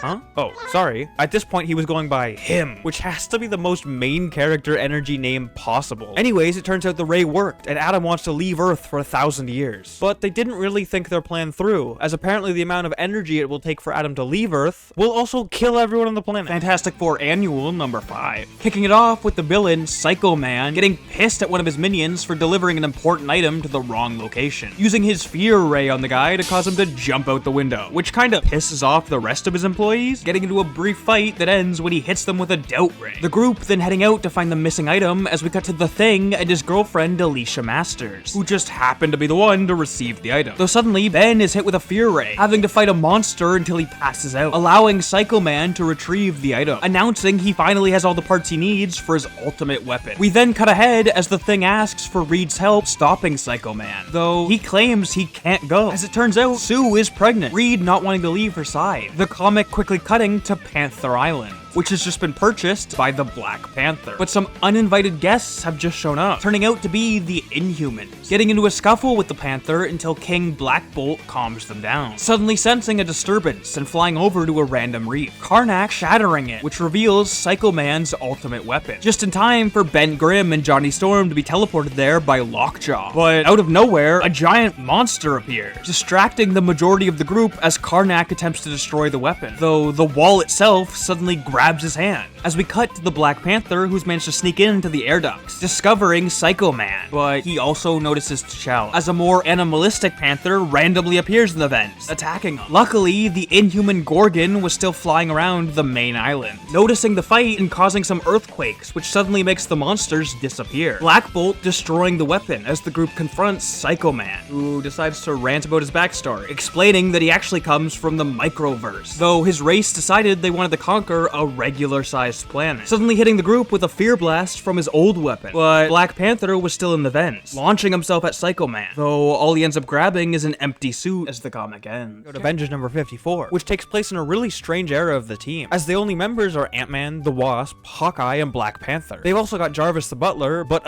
he's betraying them to the new Masters of Evil led by a mysterious figure only known as the Crimson Cowl. Luckily, there's also a spy in their organization, as the Black Knight only joined so he could warn the Avengers ahead of time. Unfortunately, the Masters of Evil catch him before he can make it to Avengers Mansion, and a fight breaks out, which ends up fulfilling his goal anyways, making enough noise to alert the team, causing an even bigger fight to start. The Avengers actually losing. Suddenly, out of nowhere, a second Crimson Cowl appears and unmasks the first one as merely a robot puppet, revealing that the real Crimson Cowl is Jarvis. In X-Men number 49, Professor Xavier has died and the X-Men disbanded, though Angel is back at the mansion to retrieve some stuff when Cerebro suddenly activates. Angel calling out to Jean Grey to summon the rest of the team, which isn't a great time for Beast as he's currently skydiving, though Iceman is able to catch him. It turns out Magneto has also seemingly died, as we cut to his followers and their new leader, Mesmero, the mutant that set off Cerebro, as he's created his own device that will subconsciously summon every mutant in the world, though one of them, Lorna Dane, slips on some of Iceman's ice, snapping her out of it, and they end up talking before heading back to Bobby's apartment. Unfortunately, Mesmero also shows up, freezing Iceman in place before bowing to Lorna, as it's eventually revealed she's Magneto's daughter, later going by the name Polaris. In Avengers number 57, Hank Pym has just abandoned his date with the Wasp to go look at bacteria in his lab, though the moment he leaves, a synthezoid shows up, Wasp calling him a Vision. They get into a fight, but he suddenly just shuts off, so Janet calls up the rest of the Avengers to investigate, though Vision quickly wakes up and tries to fight the entire team, before they're able to convince him to explain why he's here. Him mentioning he actually doesn't really know why he's here. He just knows his creator, Ultron, told him to kill the Avengers, deciding to help by bringing them to his base, which turns out to have been Ultron's plan all along, fighting the Avengers with a giant mech suit. But he didn't plan for Vision to actually befriend the Avengers, his own son turning on him and then demolishing him into a pile of scrap, though they can't quite find his head, and the comic ends with a kid finding it and tossing it away. Thor number 159. Donald Blake is taking a nap at work, starting to question who he really is and how he became a centuries-old god, mentally projecting Thor to Asgard so he can question Odin, who decides to give him an explanation, waking up Donald so we can flash back to a younger Thor getting into a fight with a dragon, which unfortunately leads him into Storm Giant territory, which Asgardians are forbidden from entering, pissing off a group of giants as Thor refuses to leave, kicking off a huge fight until eventually his brother Baldur rides up, claiming that Thor is in the wrong and bringing him back to Asgard. Donald's starting to question how this relates to him as we flash ahead to Thor arm wrestling Gandalf, but Volstagg accidentally bumps into the table, knocking everyone over. Gandalf assuming this was Thor's plan to avoid losing, which then launches them all into a bar fight. But suddenly, Thor hears Odin calling him, heading out to meet him as he goes into a rant about how Thor lacks humility because he's never known any weakness, deciding to banish him to Earth in the frail mortal form of Donald Blake, who then went on to become a surgeon to heal people, finally finding his hammer again once he'd learned his lesson. The comic ending with Donald announcing that he is and always has been Thor. Fantastic Four Annual number 6. Sue Storm is pregnant, but the cosmic radiation that gave them their powers might kill the baby, so Reed, Johnny, and Ben head into the negative zone to search for Element X, which will apparently solve their problems, flying around for a bit before they're suddenly kidnapped by some alien creatures, and are confronted by their leader, the immortal Annihilus. He steals their jetpacks and starts toying with them, releasing a giant boot to stomp them, and then setting an angry sponge after the Human Torch. Of course, the Fantastic Three win the fight, and steal Annihilus's cosmic wand, which is the source of his immortality, but also contains the right energies to save Sue's baby. They also steal a ship, nearly getting away, before Annihilus shoots them down, landing on a floating rock inside some weird zone where their powers don't work. Annihilus showing up and starting to taunt them, Reed making a deal to exchange the cosmic rod for their jetpacks, but before giving it back, he drains the rod of its energy. Finally, they're able to fly back through the portal, right in time to deliver Element X, so Sue can give birth to their healthy baby boy, Franklin Richards. Fantastic Four number 81. Sue Storm is currently on maternity leave, so they've replaced her with Johnny Storm's girlfriend, the Inhuman Crystal. Well, not quite. She's wearing the outfit, but Reed still hasn't decided if she can officially join. Luckily, she quickly gets a chance to prove herself, as we cut to the Wizard, who's made a glove that gives him all the powers of the Fantastic Four. He starts causing mayhem, hoping to attract the group's attention, which works, and they show up in the Fantastic Car. But he easily counters the main three. Unfortunately, he didn't plan for the new member, and the fact that she has control over all natural element, allowing her to stop his flight with wind before burying him under some earth and attempting to gas him. He manages to get away, diving into the water and swimming to safety. The comic ending with Reed officially deeming Crystal a member of the Fantastic Four, despite the fact she did kinda let the villain get away. Thor number 165.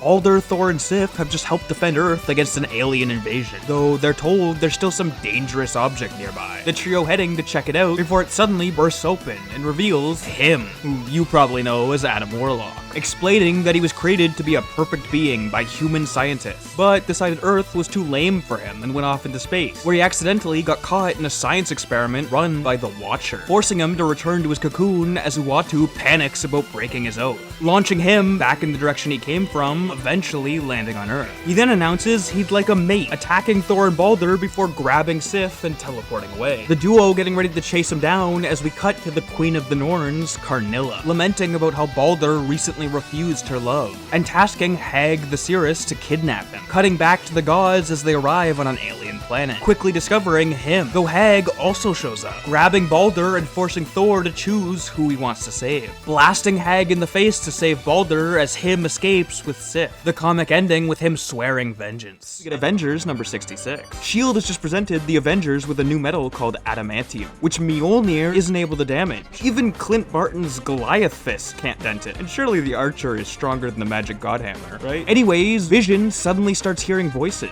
disappearing off the helicarrier to hang out at Wonder Man's grave, before realizing whose voice he was hearing and heading back to the helicarrier after the Avengers have left, phasing through a guard which mentally fucks him up, allowing Vision to steal the adamantium. We then cut to the Avengers mansion as Iron Man is in a training session, though the safety parameters suddenly shut off, nearly killing him, before they discover Janet in the same state as the helicarrier guard. Vision suddenly showing up and also phasing through Hank Pym, getting into a fight with the rest of the group as the ground begins to shake. Vision announcing that Ultron's new adamantium body has arrived. Captain America number 117. The Red Skull has just used the cosmic cube to switch bodies with Steve and banish him to an island in the middle of nowhere, which happens to be the same island Red Skull banishes everyone he doesn't like, which is a little unfortunate because Steve is currently in the body of Red Skull, so everyone attacks him. But the real Red Skull decides to stop watching at that exact moment, assuming Cap must die here, right? Well, suddenly a falcon flies out of nowhere and saves him, allowing him to rush into the forest and take off the Red Skull mask, hoping nobody recognizes the Skull's actual face. We cut to the real Skull, who's living it up in Steve's body, taking an interview where he tells everyone Bucky's death was just a publicity stunt, before the comic ends with Steve meeting the bird's owner, Sam Wilson, aka the Falcon. Iron Man number 28. A woman is sprinting through a forest, being chased by the Controller, though it turns out she'd called Tony Stark for help, cutting to him driving with his S.H.I.E.L.D. bodyguard Jasper Sitwell. The duo hearing the woman scream out as Jasper runs off to check it out. Tony then putting on his armor and flying around the forest, which scares off the Controller as he doesn't want to be spotted, before Tony finds the woman, realizing that by arriving first, he's made Jasper feel useless as a bodyguard. The woman suddenly whispering, "The Controller lives," as she passes out. Jasper mentioning that the Controller had recently been moved to the Pinewood Sanitarium for special treatment. He then heads back to the car as Iron Man disappears, Tony mysteriously demanding they have to bring the woman to Pinewood Sanitarium, as he mentions that her name is Meredith McCall, explaining that when he was 17 years old, he'd fallen in love with her, but she was the daughter of one of Stark Industries' rivals, Howard Stark, refusing to allow Tony to date her and forcing them to never see each other again. They then arrive at the sanitarium as the doctors explain that Meredith is actually an escaped patient, showing Tony the Controller who's currently in a coma. They then lore dump the Controller's backstory, explaining that he gains power by absorbing people's mental energy, as Jasper decides he's not needed as a bodyguard anymore, driving off before Tony asks to see Meredith's patient files, which the doctors give him, revealing that she's actually employed there as a therapist, not a patient. One of the doctors taking off a disguise to reveal they are the Controller, kidnapping Tony and forcing him to upgrade his Absorbatron. We then cut back to Jasper as he notices one of the Controller's slave discs in the nearby forest, deciding to head back to the sanitarium as Tony has just finished building the Controller's new helmet. Jasper rushing in and easily being beaten by the villain, but it gives Tony enough time to slip into his Iron Man suit, the two fighting for a bit before shooting lasers at each other, the controller's helmet being overloaded. As Tony explains, he half-assed creating it. The comic ends with Tony and Jasper driving off, Sitwell asking why they didn't wait for Meredith to wake up, as Tony mentions he saw her husband's name in her file. With Incredible Hulk number 131, Bruce Banner and the Hulk have been separated, Ross teaming up with Bruce to hunt the Hulk down, as we cut to a woman whose purse is stolen by Jim Wilson, though he immediately feels guilty about it, dropping it for her before hiding out in an abandoned house, which turns out to also be where the Hulk is hiding. The duo getting into a conversation where they bond, as Jim offers Hulk the last bit of food he has, Hulk using his newfound friendship to convince Jim to lure Banner into a trap, though within seconds of sneaking into the army base, Jim ends up getting caught, betraying the Hulk and giving them all the information he has. Their radar then notices something rapidly flying towards the base, assuming it must be the Hulk, though it actually turns out to be Iron Man, deciding to help them stop the Hulk by creating a weapon that can kill him. Jim then heading back to the Hulk's home to trick him into wandering in front of it, but he ends up using Jim as a shield, causing them to hold off on using the weapon while Iron Man directly confronts him, allowing Jim to escape before Tony knocks down an entire building onto the Hulk, quickly bursting back out as they fire the weapon, Bruce running towards him as the blast hits them both, recombining them into one being, as the comic ends with Tony pointing out he's still in Hulk form despite being unconscious, which might mean Banner is permanently trapped inside. Submariner number 36. The Inhuman Triton has just arrived at a UN meeting, announcing that Namor is getting married and he hopes that it could help foster peace, but none of the world leaders really give a shit, briefly cutting to one of Namor's exes hearing the news, before again cutting to Namor's enemy, Queen Lyra, who recently lost a battle against him and has been trapped in a coma, her mother trying to shock her awake, as we finally cut to Namor arriving at the ancient priest Proteus's cave, as he's required for all royal Atlantean marriages. The duo swimming off together as a dying Atlantean suddenly shows up, announcing they're under attack by Atuma and his army. Unfortunately for Namor, they've also somehow gotten a massive tech upgrade, nearly being killed by a squid vehicle, before some of Atlantis' neighbors, the Lemurians, show up, saving him as Atuma whips out his ultimate weapon, which sucks the oxygen out of the water, though Namor is able to dig through the ground and destroy it, before easily one-tapping Atuma, finally allowing the wedding of Namor Mackenzie and Lady Dorma to take place. Well, he thinks it's Lady Dorma, until he kisses her and realizes she's actually Lyra in disguise. Savage Tales number 1. Ted Sallis is working in a lab where he's created a bioweapon for the government, but he decides he can't live with the blood that would be on his hands if they used it, so he steals the only vial and runs away into a swamp with his girlfriend. But it turns out she was only dating him for his money, so now that he's leaving his job, she's turned on him and tries to steal the vial. He fights off the men she's brought and drives away, crashing into a swamp where the vial cracks open, mixing with the water and transforming him into Man-Thing. He climbs out and kills the two men before sparing his ex after she begs for her life, ending the story by climbing back into the swamp, his new home. In Incredible Hulk number 141, Betty Ross has just been turned to crystal, her father hiring the psychiatrist Leonard Sampson to fix her, as he decides Hulk's gamma radiation could possibly be the cure, before we cut to the Hulk just casually wandering around town, Glenn Talbot appearing to try and convince him to help them, though Hulk doesn't remember Betty, until Leonard creates a hologram of her, causing the Hulk to transform into Bruce as he agrees to help them. We then cut ahead as they set up the experiment, which sucks the Hulk form out of Bruce and restores Betty back to normal. Leonard spending the entire night studying the energy they extracted, deciding to inject some into himself, which makes him super buff but also gives him long green hair, as we again cut ahead to him becoming the hero Doc Samson. Betty starting to fall in love with him, which pisses off Bruce, sneaking back into the lab and using the machine to become Hulk again, the duo getting into a fight to figure out who's stronger, as it turns out to be the Hulk, though Betty suddenly runs in, freaking out about Leonard being in danger, the comic ending with the two of them heading off together as Hulk stands in the street alone. Fantastic Four number 120. A group of thieves has just broken into the Baxter building, though they're just a bunch of guys with guns, so of course the superheroes have zero trouble taking them down. Their landlord is a different story though, getting pissed off at them for trashing the place and threatening to kick them out, though the thing scares him off. Suddenly they get a mystical call from Agatha Harkness, who's currently taking care of their kid Franklin, warning them that something is rapidly approaching the planet, as we cut to see each corner of the world watch a mysterious figure fly by, eventually being revealed as Galactus's newest herald, the Airwalker. General Thunderbolt Ross starts sending the military to attack him, but he easily takes them all out, so the Fantastic Four try to threaten him by showing off their powers, but he wipes the floor with them as well, announcing the end of the world is at hand as the comic ends. Marvel Premiere number 1. The High Evolutionary is flying around space in his asteroid base, when he suddenly runs into a cocoon just floating floating around. He manages to make contact with the being inside. It turns out to be the man known only as him. He explains that he got into a big fight with Thor recently, so he retreated into his cocoon to heal, but he's not quite ready to come out yet. The High Evolutionary says, "That's cool, I'm gonna go make a planet now," and then just makes a planet called Counter-Earth, rapidly evolving it through time until a new race of humans is born, using all his energy to erase any natural aggression they have, making them a peaceful species. Unfortunately, one of the High Evolutionary's past creations, the Man-Beast, shows up while he's passed out, reintroducing aggression and war into the world, and evolving it thousands of years into the future so there's no way it can ever be fixed. Like, they straight up have a Counter-Earth Jesus. Eventually, the High Evolutionary wakes up and gets into a fight with Man-Beast, but he's still weak from earlier, so he's actually losing. Luckily, the cocoon bursts open and him emerges, diving at the Man-Beast. But the creature teleports down to Counter-Earth, so the High Evolutionary asks him to go track the Man-Beast down, gifting him our very first Infinity Stone, the Soul Gem, which is kinda confusing, because at the time, technically all 6 of them were called the Soul Gems, but this one is the Soul Gem. The comic ends with him crashing into the planet, while the High Evolutionary declares men shall call you Warlock. Got Avengers number 112. The team filling up a little, now containing Iron Man, Captain America, Thor, Black Widow, the Vision, Black Panther, and the Scarlet Witch. A tribe in Africa has just summoned a lion god, and it possesses the body of a reporter, who incites a riot outside the Avengers mansion. As soon as the group actually shows up though, he just goes, "I'm a god," and then teleports himself and Black Panther away. It turns out the lion god is pissed off that the Panther god is getting more love, so he's kidnapped T'Challa and threatens to kill the rest of the Avengers if he doesn't convert Wakanda to following the lion god. Surprisingly, the Avengers don't just let him kill them though, and fight back, eventually even beating him. Black Widow deciding to quit the Avengers so she can go hang out with Daredevil. And honestly, I don't even know how to insert this character into this recap. She just completely comes out of nowhere. Halfway through this story, we cut to thousands of miles away as Mantis is informed that Hawkeye has recently left the Avengers. She wants to fill his slot in the team, along with a mysterious figure she talks to that we never get to see. But that is Mantis' first appearance for 3 panels in the middle of a story. Fantastic Four number 132. We start off in the inhuman city of Atalan as their slaves, the Alpha Primitives, have just started a revolution, incited by a massive android named Omega, who's currently attacking Johnny, Crystal, and Quicksilver, though they quickly realize that their attacks are only making him bigger and stronger. He bursts through a wall and ends up in the main palace. Mr. Fantastic and the Thing are helping out the Inhumans before the trio from earlier comes rushing in, fighting against their own friends.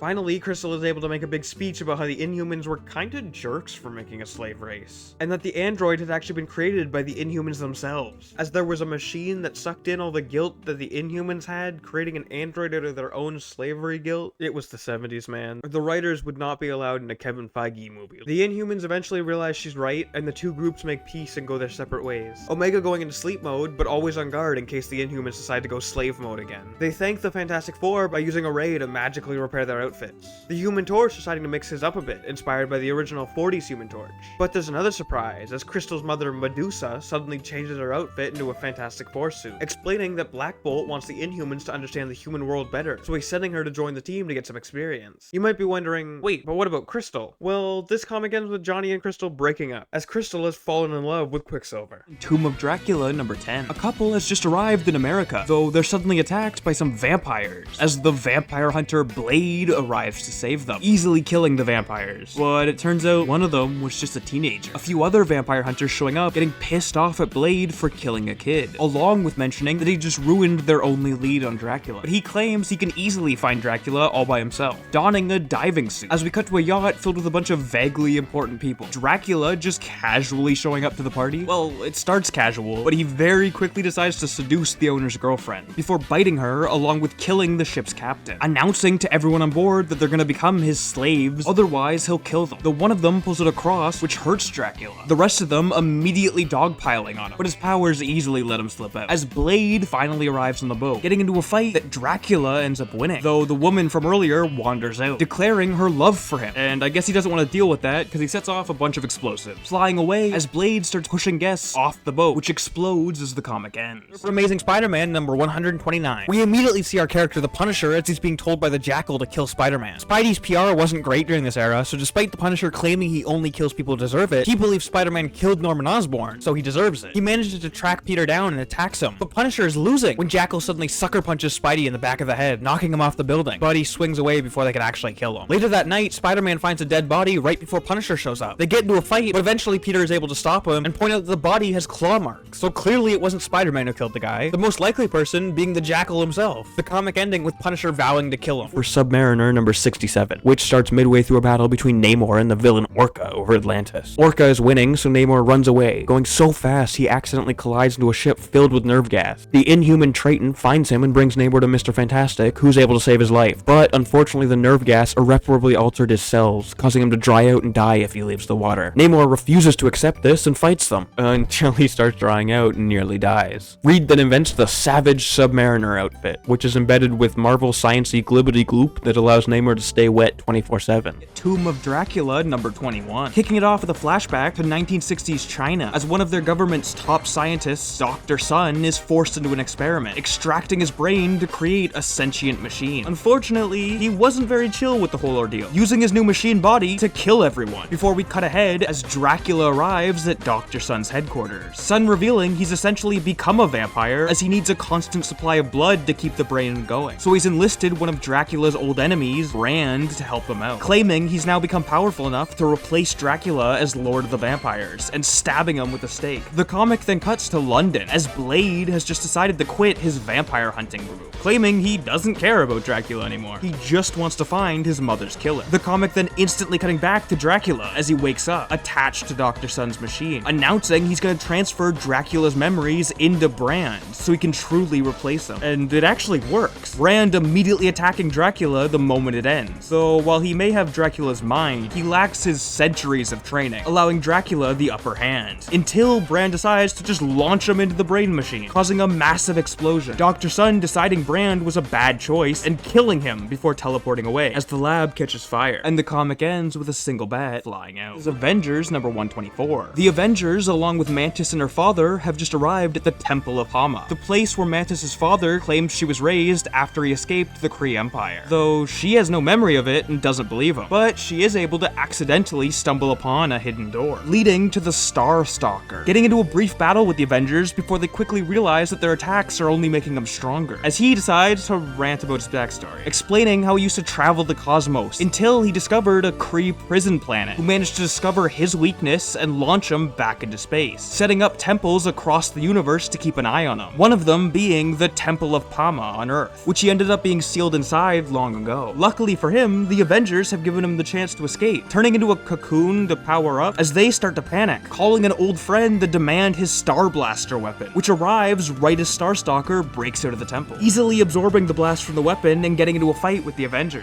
wiping the floor with them until Mantis realizes his weakness, ordering Vision to hit him with solar rays, which works and instantly kills him. Vision mentioning that she must have unlocked her innate Kree memories of his weakness to sunlight, though she claims she only figured it out based on context clues.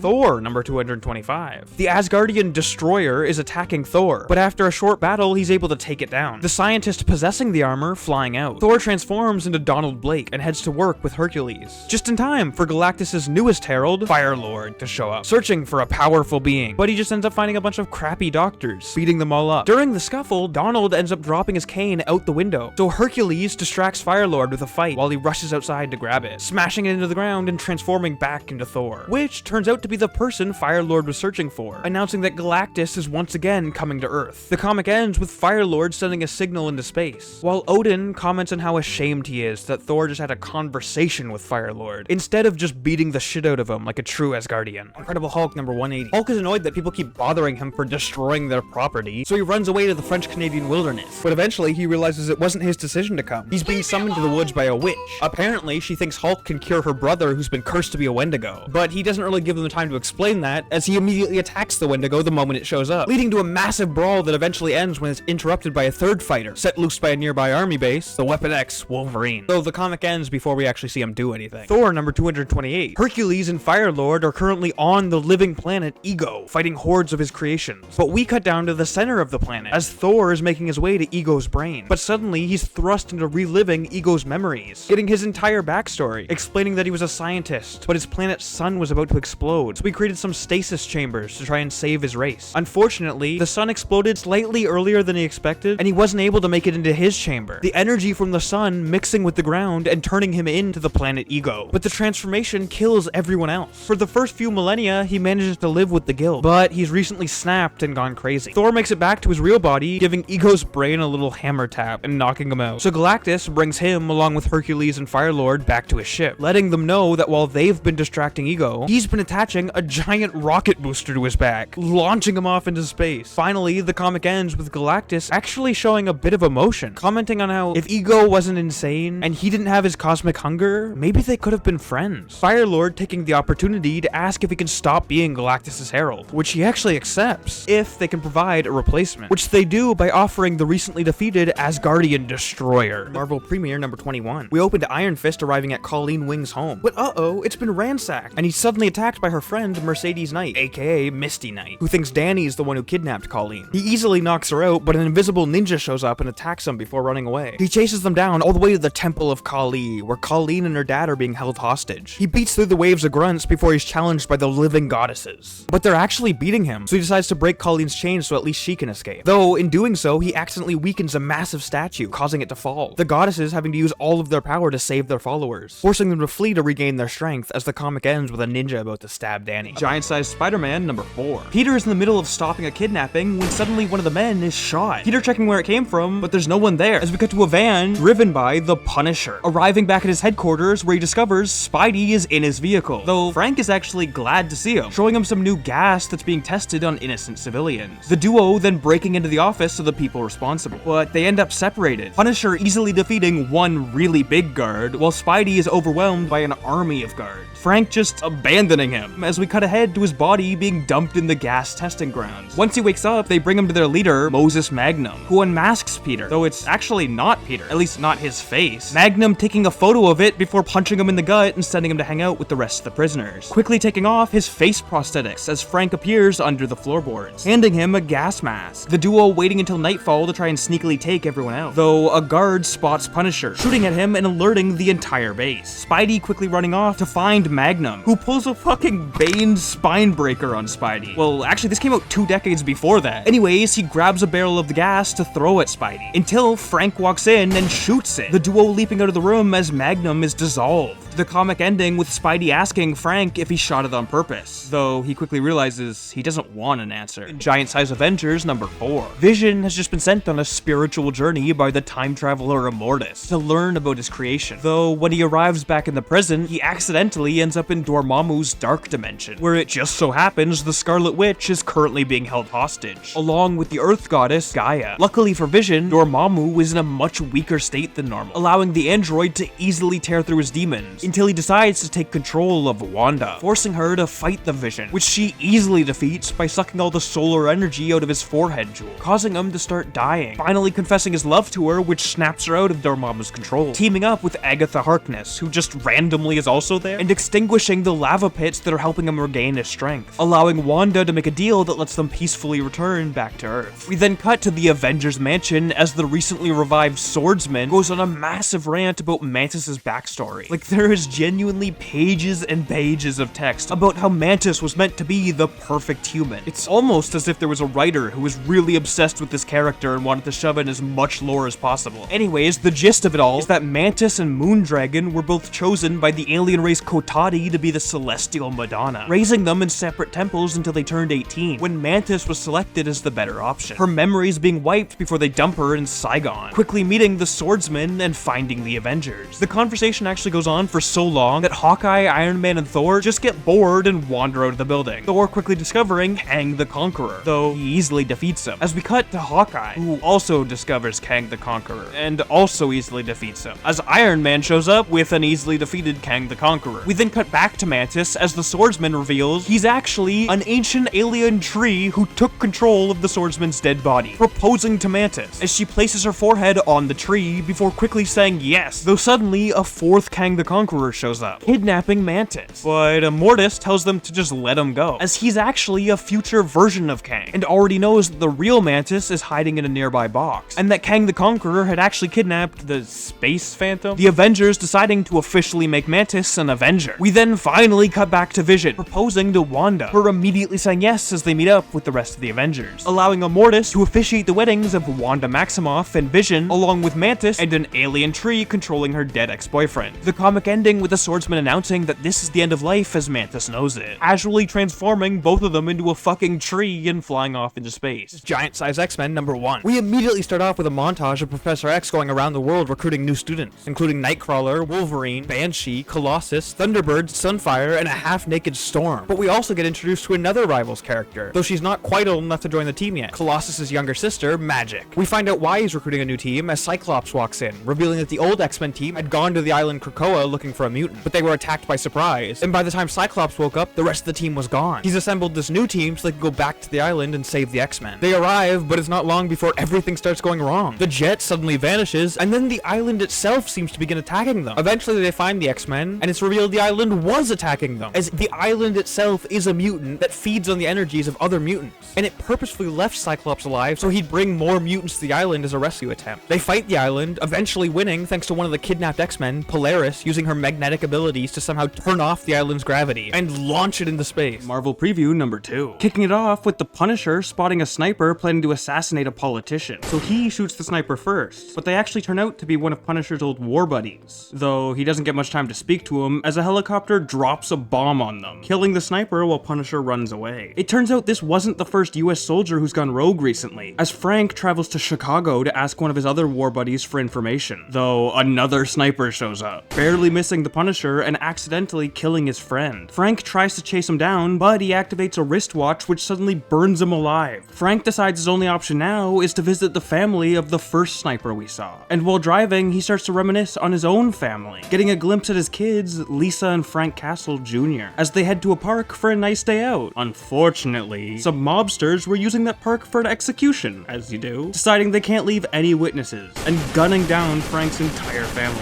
He also gets hit, but barely survives. We then cut back to the present as he's arrived at the family's house, though they don't trust him as his face is all over the news. So he slaps the shit out of the mother before a grenade launches through the window, setting the entire house on fire. Frank quickly saving the entire family and gaining their trust, letting them know that her husband visited a mansion before going rogue, so he heads there and steals a guard's outfit, as the place ends up belonging to the International Industrial Alliance, a group that wants to start a revolution in America, immediately seeing through Frank's disguise and attacking him with a load of high-tech weaponry. He decides not to fight them though, instead running outside to find the mansion's power source, placing a bomb on it and blowing the entire property to smithereens as the comic ends. Werewolf by Night number 32, which picks up right after the Werewolf by Night has accidentally put his best friend into a coma. And if things couldn't get any worse, a hitman has been sent after him, and he's been given a special set of gear perfect for killing werewolves, the silver-bladed Moon Knight. They start fighting while Moon Knight's partner Frenchie uses the distraction to kidnap the werewolf's sister. A crowd of people gather to watch the battle, and Moon Knight ends up being the winner, right in time for Frenchie to come pick him and the werewolf up. In Amazing Spider-Man number 149, Spidey has just been kidnapped by the Jackal, who instantly goes into a villain monologue about his backstory, explaining that he was once a regular teacher at Peter's college, who started stalking Gwen Stacy, treating her like his own daughter, until she died, and he mentally snapped, cloning her and then killing his coworker after being caught, convincing himself that an alternate personality called the Jackal did it. Then he knocks Peter out. Later waking up inside of a stadium, right next to his first clone, Ben Reilly. Or wait, no, which one's the clone? They get into a fight over which one is real before realizing Jackal has Ned Leeds held hostage, deciding to team up to save him. Their heroism suddenly unlocking the clone Gwen's memory. So she unmasks the Jackal, which causes his original personality, Miles Warren, to come back out, realizing he's responsible for his coworker's death, and then diving into a bomb he made. The bomb also buries one of the Spider-Men, the survivor deciding he must be the real Peter, right? Well, that question is going to be a recurring theme for this video, as the Spidey in the rubble is eventually revealed to have actually survived. X-Men number 95. The new X-Men team, which includes Wolverine, has just been shot out of the sky. The two flyers, Storm and Banshee, narrowly saving everyone. Well, except Colossus, who just torpedoes into the ground perfectly fine, before Nightcrawler teleports into the secret base they were coming to attack. As it turns out, Count Nefaria and his Any-Men have stolen a US nuclear arsenal and plan to launch it all, Kurt having to fight a frogman before finding a door and letting the rest of the X-Men in, starting a massive battle between them and the Animan. The mutants eventually managing to win, though Thunderbird and Banshee are knocked out by Gort. The still awake mutants manage to find the control panel, though it turns out the nuclear arsenal is already disabled, and the entire base is about to self-destruct. As we cut to the X-Men who were knocked out, waking up and noticing Count Nefaria leaving, Thunderbird jumping onto his jet and pounding it while he flies away, as Xavier and Banshee beg him to stop. The rest of the X-Men making it out of the base just in time to watch the jet explode in the distance, as the team suffers its first casualty. Marvel Preview number 4, which tells the story of a man who doesn't believe his wife's child is his, so he kidnaps the baby and tries to kill it, but he gets a heart attack and dies first. That baby turns out to be Peter Quill. He gets a bit older when suddenly aliens show up and kill his mom. Nobody believes him though, so he dedicates his life to reaching space, trying to find a way to get revenge for his mother. He eventually gets hired at NASA and works his way up the chain, but he doesn't get picked to go on a rocket, just getting stuck on a space station orbiting Earth. All his coworkers are making fun of him for believing in aliens when suddenly they get a vision of the Star-Lord, who announces they have 14 days to choose one human who will fulfill their destiny and become the Star-Lord, whatever that means. Once again, Peter isn't chosen, so he steals a guard's weapon and attacks the guy who was picked just in time to be grabbed by the aliens, who end up being this old god-looking dude who calls himself the Master of the Sun, and he gives Peter a flight suit and a cool gun that can shoot any element, making him the Star-Lord. Star-Lord sets off to get revenge against the aliens who killed his mom, and he does, but it was just a vision given to him by the Master of the Sun, so that he could experience vengeance without actually having to commit mass murder. X-Men number 99. Banshee, Wolverine, and Jean Grey have just been kidnapped and are being held in an abandoned S.H.I.E.L.D. space station. So the rest of the X-Men, including Storm, fake a rocket mission with help from an astronaut friend of theirs to head into space and save them, quickly being attacked by a bunch of Sentinels which blow a hole in the ship, causing Storm to shoot out as they decide to just crash it straight into the space station, ending up in a battle against more Sentinels. The comic cutting back to Storm, who realizes she can control the solar wind, flying back to the space station as they defeat the Sentinels, noticing they're much weaker than the ones they're used to fighting. Cyclops then suddenly gets a vision of Jean racing across the station alone to find her, along with Professor X and the man who kidnapped them, Steve Lang. Cyclops nearly beating him to death before he's knocked out by a mysterious person. Cutting back to the rest of the group as they discover the original The original Sex-Men team? Hold on. The original 60s X-Men team. Professor X commanding them to kill the new X-Men. Fantastic Four number 168. Ben Grimm has mysteriously lost his powers in a fight with the Hulk, so the group has decided to hire a hero as a replacement. Wait, hire a hero? That could only mean the hero for hire, Luke Cage, aka Power Man. He proves his strength by randomly destroying one of the team's robots before they're called into battle against the Wrecker. Ben still comes along though, desperate to prove he doesn't need his power to be useful. He's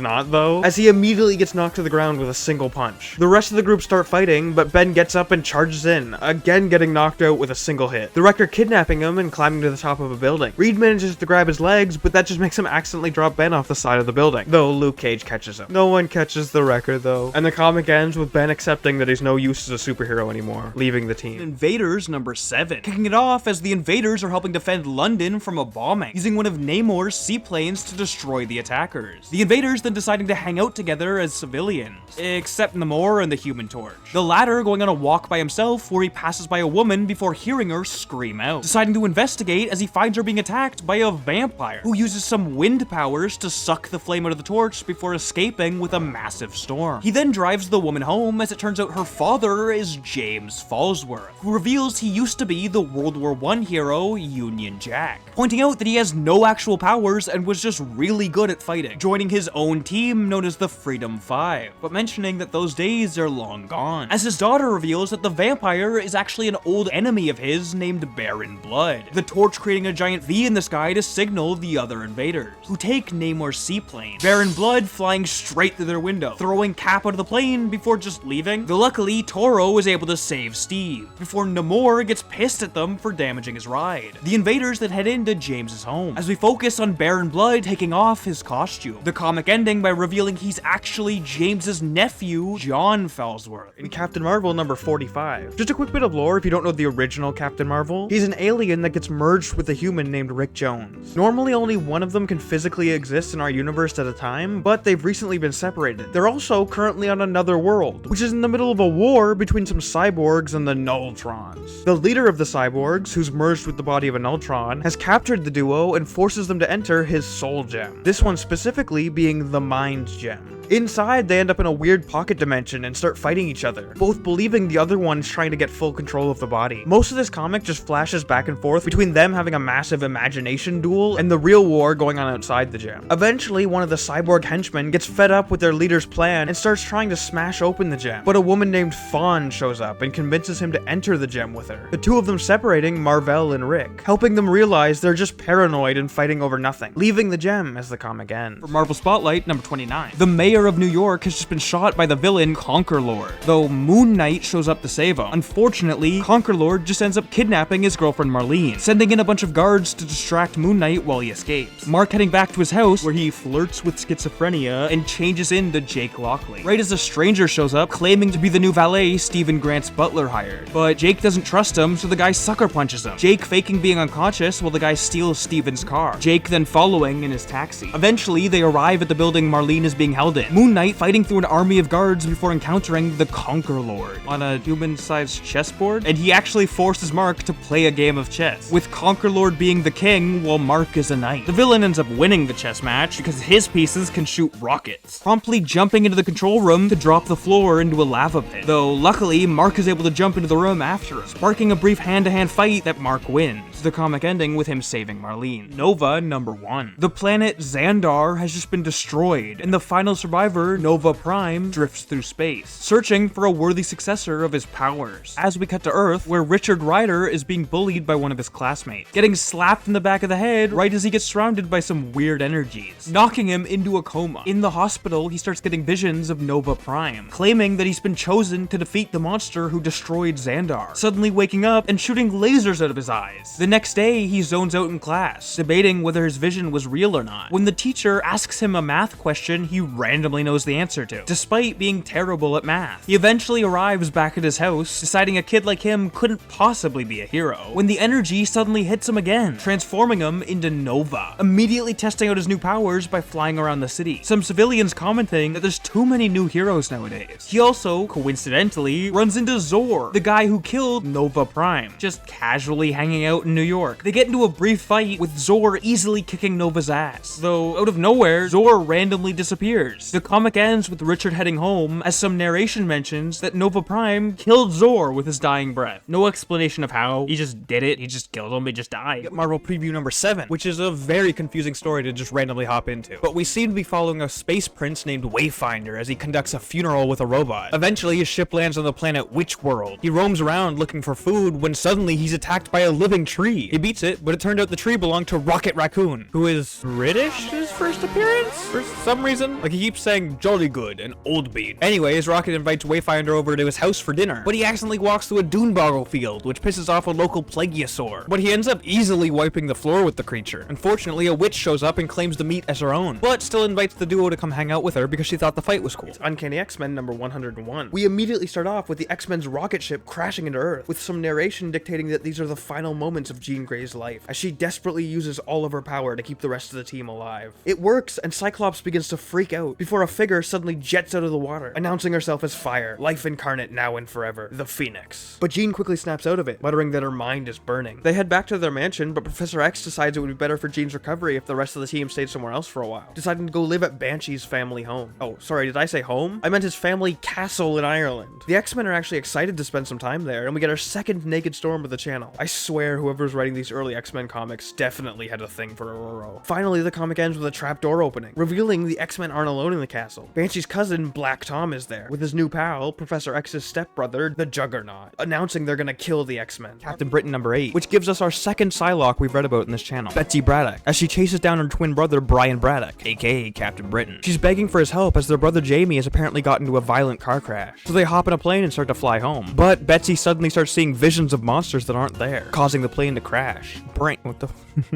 my script straight up says brain. I'm a fucking dumbass. I wrote brain. Brain transforms into Captain Britain and saves her before it explodes, when suddenly the villain who was causing the visions appears, Dr. Sin. Captain America number 208. Steve has just escaped from a South American prison, but he's suddenly attacked by the man-fish. They get into a big fight, but it's interrupted by some prison guards, who scare off the creature before trying to recapture Steve. He tries to fight back, but ends up falling into a trap. One of the guards throws his own cousin in the hole too, for some reason, before attempting to incinerate the duo. But the man-fish comes back and kills them all. Cap is prepared to fight it again, but some music begins playing that drives it back into the water. The comic ending with its creator, Arnim Zola, appearing. Captain America number 209. Steve and a woman named Donna Maria have just been attacked by a robotic man, who calls down his minion, Doughboy, the creature grabbing them all before flying to the edges of space, consuming the group as Cap realizes they can breathe inside of it. We then briefly cut to Sharon Carter, who's currently out of action, discussing how Cap and Falcon have both gone missing, as a higher-up S.H.I.E.L.D. agent hands her a file labeled 116 containing photos of monsters, asking her to to help them track down the man responsible for creating them. We then cut back to Doughboy, who's now transformed into a UFO. The Robo-Man explaining that he has full control of the creature, creating chairs for them, as Cap realizes this must be the guy that File 116 is about. Then, like every comic villain, the man lore dumps his backstory, mentioning that during the 40s he was known as Arnim Zola, deciding to stay out of the war, as he uses some ancient documents to create biological life, eventually even creating himself a new body, killing the original Arnim as his personality is placed into the stronger body. Cap then tries to grab the device he uses to control Doughboy, but it sinks into his armor, as Cap breaks his face screen, Zola deciding to summon another monster, Primus, as we cut to Falcon finding a massive bird's nest, him also realizing this must be related to File 116, before deciding to discover whatever lives in the nest. A bunch of rocks being thrown at him before we cut back to Steve getting his ass whooped. The comic ending with Primus claiming Donna as his own. Avengers number 160. The Avengers, including the recently revived Wonder Man, are hanging out at Avengers Mansion. Beast suddenly being shot through the wall as Simon's brother, the Grim Reaper, shows up, easily defeating the entire team. Cutting ahead as they wake up chained to a table. Eric mentioning that court is in session, claiming that he needs to figure out whether the zombie Wonder Man or the android Vision is his real brother, putting Vision on the stand first. He then explains how he was created by Ultron using the original Human Torch's body and Wonder Man's brain. Eric screaming that if he's a fake, he must be destroyed, though he also points out the last time he fought the Avengers, Vision had actually helped him, like a brother, though he reveals that Cap had given him permission to fake being Eric's ally. Black Panther claiming that Vision is his own man, completely separate from Simon, bringing up his wedding to Wanda. Eric then puts Simon on the stand, going over how Zemo gave him powers which ended up killing him, before he was revived as a zombie by the villain Black Talon. The Avengers helping him become whole again. Eric responding that he wants to believe Simon, though T'Challa claims that he doesn't believe Simon, as nobody can simply return from death unchanged. Simon taking off his glasses to reveal that his eyes glow now, mentioning that he has no idea what he's become. Vision then exclaims that he's his own unique man, and that he's more of a brother to Simon than Eric has ever been, which pisses him off, attacking the team, though Simon defends them. Eric launching an energy bolt that he easily tanks, though it destroys his suit, knocking his brother out, as the comic ends with Beast asking if he could do anything to help Simon, him asking to just be left alone for a while, though Beast doesn't really listen and creates him a new suit. Marvel Team Up number 55. Spider-Man is trapped in a rocket ship hurtling through space, but luckily he's caught by Adam Warlock, who helps him land safely on the blue area of the moon, a spot on Marvel's moon that has oxygen. It's also where the Watcher lives. They end up in a massive garden, but are suddenly attacked by the Stranger, a cosmic being who, just like Warlock, has an Infinity Stone embedded in his forehead, his being the Power Gem. He tries to steal Adam's Soul Gem, and they get into a big fight, but the Power Stone is simply too, well, powerful, so they get their asses whooped. Spider-Man ends up getting launched away and meets the Gardener, another cosmic being, but this one's much more chill. He just wants to garden on the moon peacefully. Spider-Man swings away to keep fighting the Stranger, but they're still losing, so the Gardener decides to intervene, revealing he also has a stone in his forehead, his being the Time Gem. He uses the stone to suck all the life out of the garden, and then shoot it at the Stranger, which does enough damage that he needs to teleport away to safety. The comic ending with the Gardener flying off to find a new place to garden. Spidey Super Stories number 25. Peter's Spidey senses suddenly start going off, leading him into a room with nothing but a mirror, assuming it must have just been wrong. But it turns out the mirror is a device invented by Dr. Doom, creating Webman, an evil clone of Peter. He starts just committing crimes until Spidey shows up to stop him, quickly realizing the mirror must have been the cause. Because of course, that makes more sense than it just being, I don't know, another guy in a costume. Anyways, he heads back to the empty room, and Doom sets the machine off again, creating Webby 2, though Peter just dives through the mirror, disintegrating the clones and capturing Doom. Marvel Preview number 11. The peaceful planet Windhome has just been conquered and their entire population taken as slaves, though one of them, Kip, tries to fight back, getting the shit kicked out of him before the lights suddenly shut off and he's dragged into a vent by another prisoner, Sandy, as we cut to the pilots of the prison ship noticing Star-Lord just sitting in front of them, though it turns out to be a hologram, transforming into his sentient ship, which is also just named ship, blasting a hole in their ship so the real Star-Lord can fly in, easily beating through the guards on board as Kip grabs a gun to help fight, inspiring all the prisoners to rebel, easily taking over the entire ship, though Kip still wants vengeance vengeance on whoever sent the slavers, demanding that Star-Lord find them. But Ship mentions they've scanned Kip and noticed he has psychic abilities, which instantly allow him to get a vision of the man responsible, and setting a course to his home planet, Cinnabar, though they accidentally set off a bunch of robot super soldiers, barely managing to fight them off before the room goes dark and they suddenly appear back on Kip's home planet, riding his parents' boat. As a Kraken attacks, Star-Lord fighting the creature while Kip has to relive the memory of his parents dying. But out of nowhere, Peter's eyes disappear, one of them showing Windhome while the other shows Cinnabar, Star-Lord having to decide which one is real, as he fires at a psychic crystal on Cinnabar, which turns out to have been controlling their minds, quickly finding the man who sent the slavers as Peter attempts to question him, though Sandy throws a knife at his throat, mentioning that she noticed he had a secret finger blaster. Ship then checks through his computers as they realize the building has been set to self-destruct, barely making it out as it causes a massive explosion. Peter announcing he's discovered the slavers were actually part of a coup by Prince Gareth to replace the galaxy's emperor, heading to the capital planet Sparta, where they fight a bunch of people and sneak through a palace, and Kip gets captured, and Peter finds a sword and he uses it to fight a bunch of guards and saves Kip, and holy shit, how is this still going? Anyways, they eventually find Prince Gareth, though it turns out he's working with the man who killed Peter's mother, instantly stabbing him straight through the stomach, and then getting into a sword fight with Prince Gareth, which Star-Lord ends up winning, though he decides to spare the prince's life. But Gareth is a much less honorable man, throwing a poisoned blade at Peter, who instantly reacts in self-defense, the prince falling off the side of the palace as the guards arrive to arrest Peter. Though suddenly, Ship appears, as Kip and Sandy have found the true emperor, Jason, who turns out to be Peter's father, explaining how he fell in love with an Earth woman, but had to return to space to rule his empire, and by the time he went back to Earth, she was already in another relationship. Prince Gareth ordering her murder just to fuck with Jason and lying that Peter had died as well, now offering his long-lost son the throne, but Peter refuses, offering Kip instead as he flies away. The comic finally ending with Ship admitting she loves Peter? Get Avengers Annual number 7. Tony Stark is at the Avengers Mansion with a strange feeling something majorly bad is about to happen. Suddenly, Captain Marvel and Moondragon show up, both having felt the same thing. Finally, Adam Warlock appears, announcing that they have a good reason to be afraid. Thanos is coming. He gives a quick recap of Thanos' past adventures, along with letting the team know he's collected all 6 soul gems, finding the Mind Gem on a cyborg planet, stealing the Power Gem from the Stranger, digging up the Time Gem that was dropped on Earth's moon, breaking into a space prison to find our first new stone, the Space Gem, and finally slaying an alien monster to collect the Reality Gem. Technically, he didn't actually get Warlock's soul gem, but apparently he sucked enough energy out of it that he basically has all 6 gems, using them to create one big gem, like literally some Sonic Master Emerald shit. The whole team assembles and flies off into space, where they run into Thanos' massive armada of ships, but they actually manage to put up a good fight, eventually finding Adam Warlock's friend, Pip the Troll, in a catatonic state. Warlock gets pissed off and finds Thanos, getting into a big fight where Adam is killed. The rest of the team quickly shows up though and destroys the gem, as we cut back to Adam, who wakes up inside of the Soul Gem's pocket dimension, discovering his friends Gamora and Pip, along with a bunch of other people living there. In Avengers number 167, Nick Fury has just called the Avengers Mansion, mentioning that a massive space station has suddenly appeared right next to S.H.I.E.L.D.'s space station. The entire team heading into space to check out the mystery ship, quickly realizing that they can breathe inside of it. So they take off their spacesuits, revealing Wonder Man's iconic safari jacket. They then split up to explore the station, Beast running into Charlie 27 and Nikki Gold, attacking them before he's suddenly blown up by the rest of the station's crew. Mjolnir flying by and hooking onto Beast's leg, the rest of the Avengers pointing out that he's fighting the Guardians of the Galaxy, which the rest of them had met before when they traveled to the future to fight Korvac, though the Guardians mentioned that Korvac escaped into a time vortex, which has brought him to the modern day where he could easily kill a young Guardians founder, Vance Astrovik, asking for the Avengers' help to stop him. We then cut to a fashion show that Janet Van Dyne is a part of, though it's suddenly attacked by the Porcupine and his goons. Her and Hank Pym trying to beat them, as it turns out Nighthawk is also there, helping them win the fight as the comic ends.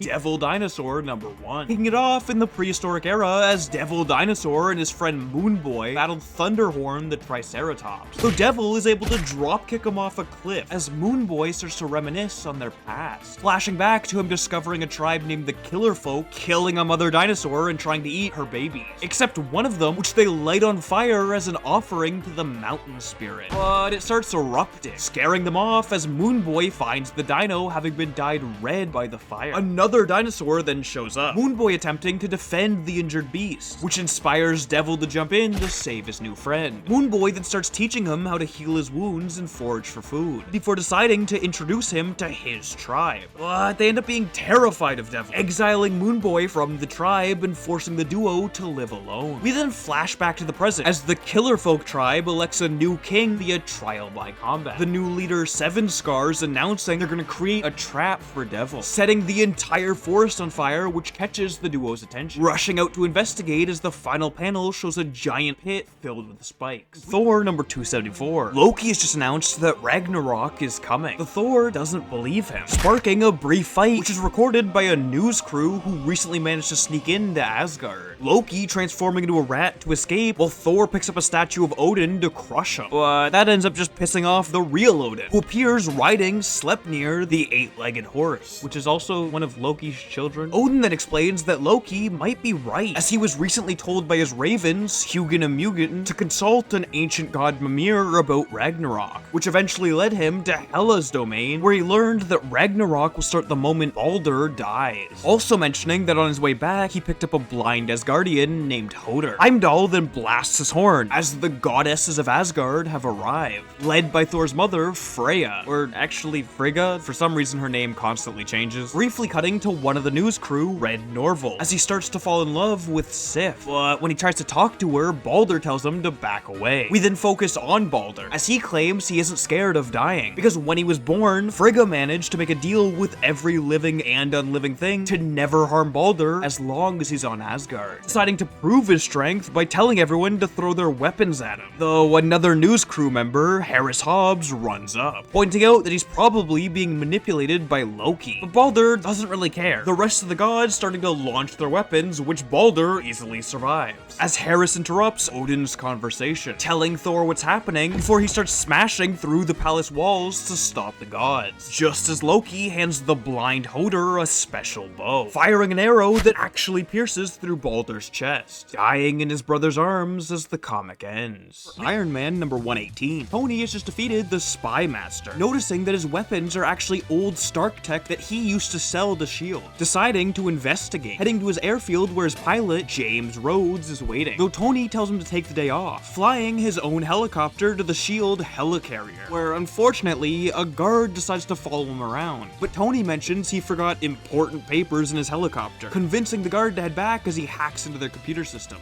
The guard then notices he's missing, alerting a few others as they activate some gas, knocking everybody on the helicarrier out, including Nick Fury, as they throw Tony's body out an emergency hatch, the rushing air waking him up as he luckily has his Iron Man suit and a briefcase chained to him, desperately trying to put it on before barely managing to avoid hitting the ground and flying back to the helicarrier. We then focus on the guards who tried to kill him. As it turns out, they're rebels within S.H.I.E.L.D. trying to get Stark Industries to start producing weapons again. Tony overhearing their plans from the shadows as his chest light randomly goes off, alerting them to his position as he knocks most of them out, though one manages to escape. Tony flying through the helicarrier before discovering him holding Nick Fury hostage, telling Iron Man he should kill himself now. Iron Man number 120. Tony is casually flying on a plane when a tank is suddenly launched into its wing, causing Tony to have to yank an old lady out of the restroom to change into his Iron Man armor and slow the plane down enough for a safe landing, ending up near an island which turns out to be the US government's radioactive waste dump. Though they mentioned to Iron Man that recently an old man showed up and they can't get him to leave as Namor is keeping him trapped on the island. Tony heading off to confront the Sea King, though he claims that Tony is falling for lies as they start to fight, during which the old man shoots Tony, allowing Namor to catch him off guard, taking the fight into the sea. We then briefly cut to Rhodey and Bethany Cave, as Miss Arbogast informs them of Tony's plane crash, the duo rushing out to check on him, before again cutting, this time to a mansion where a mysterious man mentions that he's been manipulating Tony Stark, telling his minions to move on to Phase 2, as it's revealed the man is Justin Hammer. The comic ends by cutting back to Tony as Phase 2 activates, his armor being disabled while he's under the water. Peter Parker, the Spectacular Spider-Man number 31. Peter is just woken up after being kidnapped by Carrion, a clone of the Jackal who got left in the cloning pod after the original one died, rapidly aging beyond death, before a random college student let him out, eventually realizing he has the power to disintegrate organic matter. And just like the original Jackal, he's decided to clone Peter, though his didn't turn out quite right, so it wants to become become one with Spidey, before the college student who helped Carrion comes rushing in, though he turns on him, resulting in one of the most visceral deaths I've seen from this era of comics. Peter uses the distraction to break free, just in time for the White Tiger to also come rushing in, getting into a fight with Carrion that starts a fire. Spidey and the Tiger managing to escape, but Carrion gets too close to the spider amoeba, being dragged back into the burning building, quickly realizing his powers don't work on the clone as the comic ends. Amazing Spider-Man number 194. Instantly kicking it off as Black Cat sneaks across the New York skyline, breaking into a police headquarters and grabbing a bunch of files. She then finds two men stealing some tires, distracting them before throwing their tires back at them, catching the boss as she convinces the other guy to work for her. We then briefly see a man setting up some explosives as the Black Cat shows up, before cutting to Peter Parker at his aunt's new nursing home. Though after he leaves, we focus on the manager who's being held hostage by the man who killed Uncle Ben, claiming that he had actually targeted him to get some mysterious valuable item from the Parkers. But it turns out only May knows the location, deciding that Peter is going to get in the way of his goal and telling the nursing home manager to kill him. We then cut to the Daily Bugle as they notice Peter's name under a photo for a rival newspaper. Spidey showing up to mess with Jonah for a bit before swinging over to the Daily Globe, taking off his suit and heading into his own private office. His boss showing up to tell him what a good job he's been doing, as we cut ahead to him swinging around town, spotting Black Cat and placing a tracer on her, which leads him to an arms deal, briefly attempting to fight the cat, though she easily uses the environment to dodge and then hit him instead. But he does eventually land a blow, right as a shelf of guns falls onto him, the cat nearly getting away, though he catches up to her. So she takes off his mask and kisses him, leaving him stunned as she escapes. We then cut ahead as he gets into an argument with Flash and Harry, because he recently missed a party they threw for him, before he hears about the police headquarters break-in on the news, noticing that the files stolen match the people Black Cat's been meeting with, rushing off to find the fourth name on the list, unimprisoned thief Walter Hardy. But as soon as he arrives at the prison, Black Cat attacks him, allowing her new minions to sneak down and plant a bomb on Walter's window, which explodes, burying Spidey under some rubble as the comic ends. Fantastic Four number 209. A cosmic being known as the Sphinx is heading towards Earth, but Reed Richards has more important things to do, like create Herbie the Robot, who, fun fact, actually appeared in a Fantastic Four cartoon first, because they didn't have the rights to the Human Torch and needed to replace him. Double fun fact, that real life lore is also canonical in the comics. As Reed mentions, he got the idea from Herbie from their cartoon, and Johnny directly mentions the rights issue. Anyways, the reason he's made Herbie is to track down Galactus, as they've decided he's the only being powerful enough to stop the Sphinx. On their way to find him though, they end up in the middle of a space prison break, and have to fight off a bunch of criminal alien bugs. They eventually beat the creatures, and the comic ends with the Thing mentioning that something seems to be a little bit off about Herbie. Fantastic Four number 211. A cosmic being known as the Sphinx is heading to attack Earth, so the Fantastic Four have asked Galactus for help, and he agrees, but only if the group can help him find his next herald, as Loki recently stole the Destroyer from him, teleporting them onto a war-torn planet, where they immediately get attacked by some robots. But some nearby residents beg for them to turn themselves in, because if they don't, the entire town will have to face punishment. The group agrees and meets the Emperor of the planet, Tyros the Tamer, with Galactus announcing he's the dude he wants as his herald, but he needs to be humbled first. So they get into a big fight, but Tyros has never fought anyone with superpowers before, despite having some himself, so he ends up losing pretty badly. They get teleported back onto Galactus' ship, and he grants Tyros the power cosmic, finishing off the elemental theme he's been following, with the Silver Surfer as water, the Airwalker as air, Fire Lord as fire, and finally Terrax the Tamer as earth. Though he wasn't quite humbled enough, immediately turning on Galactus, but he simply turns Terrax into a worm for a few seconds, instantly humbling him into servitude. The comic ends with them setting off to find the Sphinx. Uncanny X-Men number 129. Banshee has just left the X-Men, and while flying back to their mansion, they're followed by the Hellfire Club's jet. Their leader Shaw is messing with Jean Grey's mind, trying to draw out the Phoenix by giving her visions of a life in the 1700s while she's married to him. Eventually, the X-Men make it back to their mansion, but the Hellfire Club are still spying on them, and we get a glimpse at one of their members, the White Queen, Emma Frost. The next day, the X-Men are tracking down a new mutant Cerebro found, Kitty Pryde. They've nearly convinced her to join the school when the Hellfire Club suddenly attacks. The X-Men easily beat the armored grunts, but Emma Frost walks in and telepathically knocks them all out, capturing the entire team, except Kitty Pryde, who sneaks onto the jet before it leaves. Savage She-Hulk number 1. Bruce Banner is on the run from the cops, so he decides to visit his lawyer cousin Jennifer Walters for help, revealing that he's secretly the Hulk before she agrees to let him stay with her. Though, unfortunately, Jen is currently defending a man who's been framed with murder, and she's discovered who actually committed it. So the real killer has tracked her down, shooting her in her own driveway, before Bruce Bruce hoses the guy and drags her into the house. Now, for $1 million, what does Bruce do next? Is it A, call 911 because Jen has just been shot, or is it B, decide to give her a blood transfusion with his own blood that he is fully aware contains lethal amounts of gamma radiation, then still call 911 afterwards, getting himself arrested, casually transforming into the Hulk to escape, and leaving Jen unguarded at the hospital after she's just been shot in a drive-by? Oof, now this is a tough one. Anyways, some hitmen disguised as doctors show up to kill Jen, luckily transforming into She-Hulk and beating the shit out of them before convincing them to admit their crimes in front of the cops. The comic ends with her transforming back to normal as she returns to her hospital room. X-Men number 134. The Hellfire Club has infiltrated Jean Grey's mind, convincing her she's living in the 1700s, married to one of the club's members, Mastermind. Unfortunately though, they've tricked her into thinking the X-Men are dead, which has snapped her out of their control, allowing the whole team to fight back. Most of the club manages to escape, but one member, Leland, starts using his mass manipulating powers to make Wolverine heavier. Sounds like a great plan, till you realize Leland is right underneath Wolverine, crushing him to death. Mastermind tries to take back control of Jean, but she just gives him full access to her mind, which is way too much power for him to handle. Eventually, the X-Men reach their jet and fly away, though it turns out the Hellfire Club had accomplished their goals after all, as Jean is suddenly transformed into Dark Phoenix. X-Men 141, taking it off in the future where Kitty Pryde is wandering the wasteland of New York, being attacked by some bandits before Wolverine saves her, arriving back at their base to meet up with Rachel Summers, Jean Grey's daughter, using her powers along with a machine Franklin Richards created to send Kitty back to the present to try and stop the world from going to shit. Unfortunately, she appears in the middle of a training session, nearly being killed before Nightcrawler saves her, and she's able to warn them that a senator is about to be assassinated, which will set off a wave of anti-mutant hysteria. We cut back to the future though, as the mutants are desperately trying to keep Kitty's body safe, though some Sentinels find them, killing Franklin, as we cut back to the present to see the X-Men arrive at the Senate, just in time for Mystique's Brotherhood of Evil Mutants to show up, ready to assassinate Senator Kelly as the comic ends. Uncanny X-Men number 146. Dr. Doom has kidnapped the villain Arcade, who surprisingly has enlisted the X-Men to help save him, though Doom managed to capture them as well, trapping them in rooms that exploit their biggest fears, mentioning that he has left a way out of the rooms just to test them, except for Storm, who he's created a robot duplicate of and then just frozen the real one in chrome, though she is still conscious enough to use her powers, slowly creating a massive storm above the castle. We then briefly cut to Cyclops and a boat captain desperately trying to survive the weather before cutting again to a group of former X-Men members, arriving at one of Arcade's old amusement parks, Murder World, as it's still being run by a woman named Miss Locke, and she's kidnapped a bunch of the X-Men's family members, one of whom being Ilyana Rasputina. She then sets off the trapdoor, separating the mutants into their own rooms, firstly focusing on Havoc, who seems to be in space fighting aliens, though he decides to crash his ship into theirs, diving out at the last moment, which allows him to escape the room, before we cut to Polaris, who's on a carousel with living horses, before Ilyana suddenly runs past, though she whips out a pistol and fires at Lorna, blowing them up as the carousel starts spinning wildly, but Polaris is able to create a magnetic bubble, saving her from the blast and falling into a hole. We then cut again, this time to Iceman as he's on an ice rink with a bunch of hockey players, though the ice is incredibly thin and there's lava underneath it. But suddenly, Lorna falls through a hole in the ceiling, Bobby catching her and freezing the wall to a point where he can smash straight through it, escaping the room as we cut to the final mutant, Banshee, in a western duel, though it turns out he has a microbomb in his pocket, tossing it at the wall and discovering Moira McTaggart tied to some roller coaster tracks, as suddenly Angel and Nightcrawler's girlfriends come rocketing down on a cart. Luckily, Polaris and Iceman show up just in time to save everyone, though it turns out the three women they just saved were actually robot duplicates, exploding as we cut to Havoc sneaking into the Murder World control room, shutting it off and saving the rest of the hostages as they notice the massive storm. The comic ending with Doom mentioning the hurricane now covers a quarter of America as Nightcrawler escapes his room. Uncanny X-Men number 151. Kitty Pryde's parents have just taken her out of Xavier's school, which she's not very happy about, though Storm manages to comfort her before she says bye to the entire team, Aurora driving her to her new school, which ends up being a lot more pretentious than Xavier's was, Kitty being separated while Storm quickly meets the headmaster, Emma Frost. Eventually, Kitty and Storm say bye, though once Aurora is out of view, she stops the car, randomly deciding to test her powers and donning Emma Frost's coat, calling Sebastian Shaw, as the comic cuts to Emma Frost waking up in a cell. Well, Storm in Emma Frost's body, as she used her psychic powers to pull a Freaky Friday. The comic then cuts to Nightcrawler and his girlfriend, as suddenly some Sentinels show up, though luckily they're close enough to the mansion that the rest of the X-Men show up to help. Nightcrawler grabbing a bunch of explosives and teleporting around to each Sentinel's leg to blow them all off as Emma Frost shows up, destroying the final surviving Sentinel before shocking the rest of the group. We then cut back to Storm as she's used her lockpicking skills to escape, bursting into Kitty's room as she accidentally blasts her with Emma Frost's psychic abilities. Dazzler number 10. The Herald Terrax has gone mad with power, abandoning his job and taking over a planet. But Galactus finds him pretty easily, so he runs away and hides inside of a black hole where Galactus can't follow him. Luckily for him, at that same time, Dazzler is in a fight with the supervillain Claw, where she absorbs all his sound energy, becoming more powerful than she's ever been, which attracts Galactus's attention, showing up and kidnapping her. Quasar tries to save her, but like, it's Galactus, so he fails. A robot gives her a tour of Galactus's ship before announcing he wants to send her into the black hole after Terrax, since her light powers will protect her from its darkness, bombarding her with the cosmic power and transforming Dazzler into his next herald. The comic ending with her flying into the black hole and challenging Terrax. In Avengers Annual number 10, Spider-Woman has just watched someone get pushed off the Golden Gate Bridge, catching them before swimming to a nearby hospital, where it's revealed the victim is actually Carol Danvers, aka the former Avenger Miss Marvel, though she's missing a large chunk of her memory. Spider-Woman deciding to contact Professor Xavier for help, who manages to dig out the memory of who attacked her, as it turns out to be Rogue.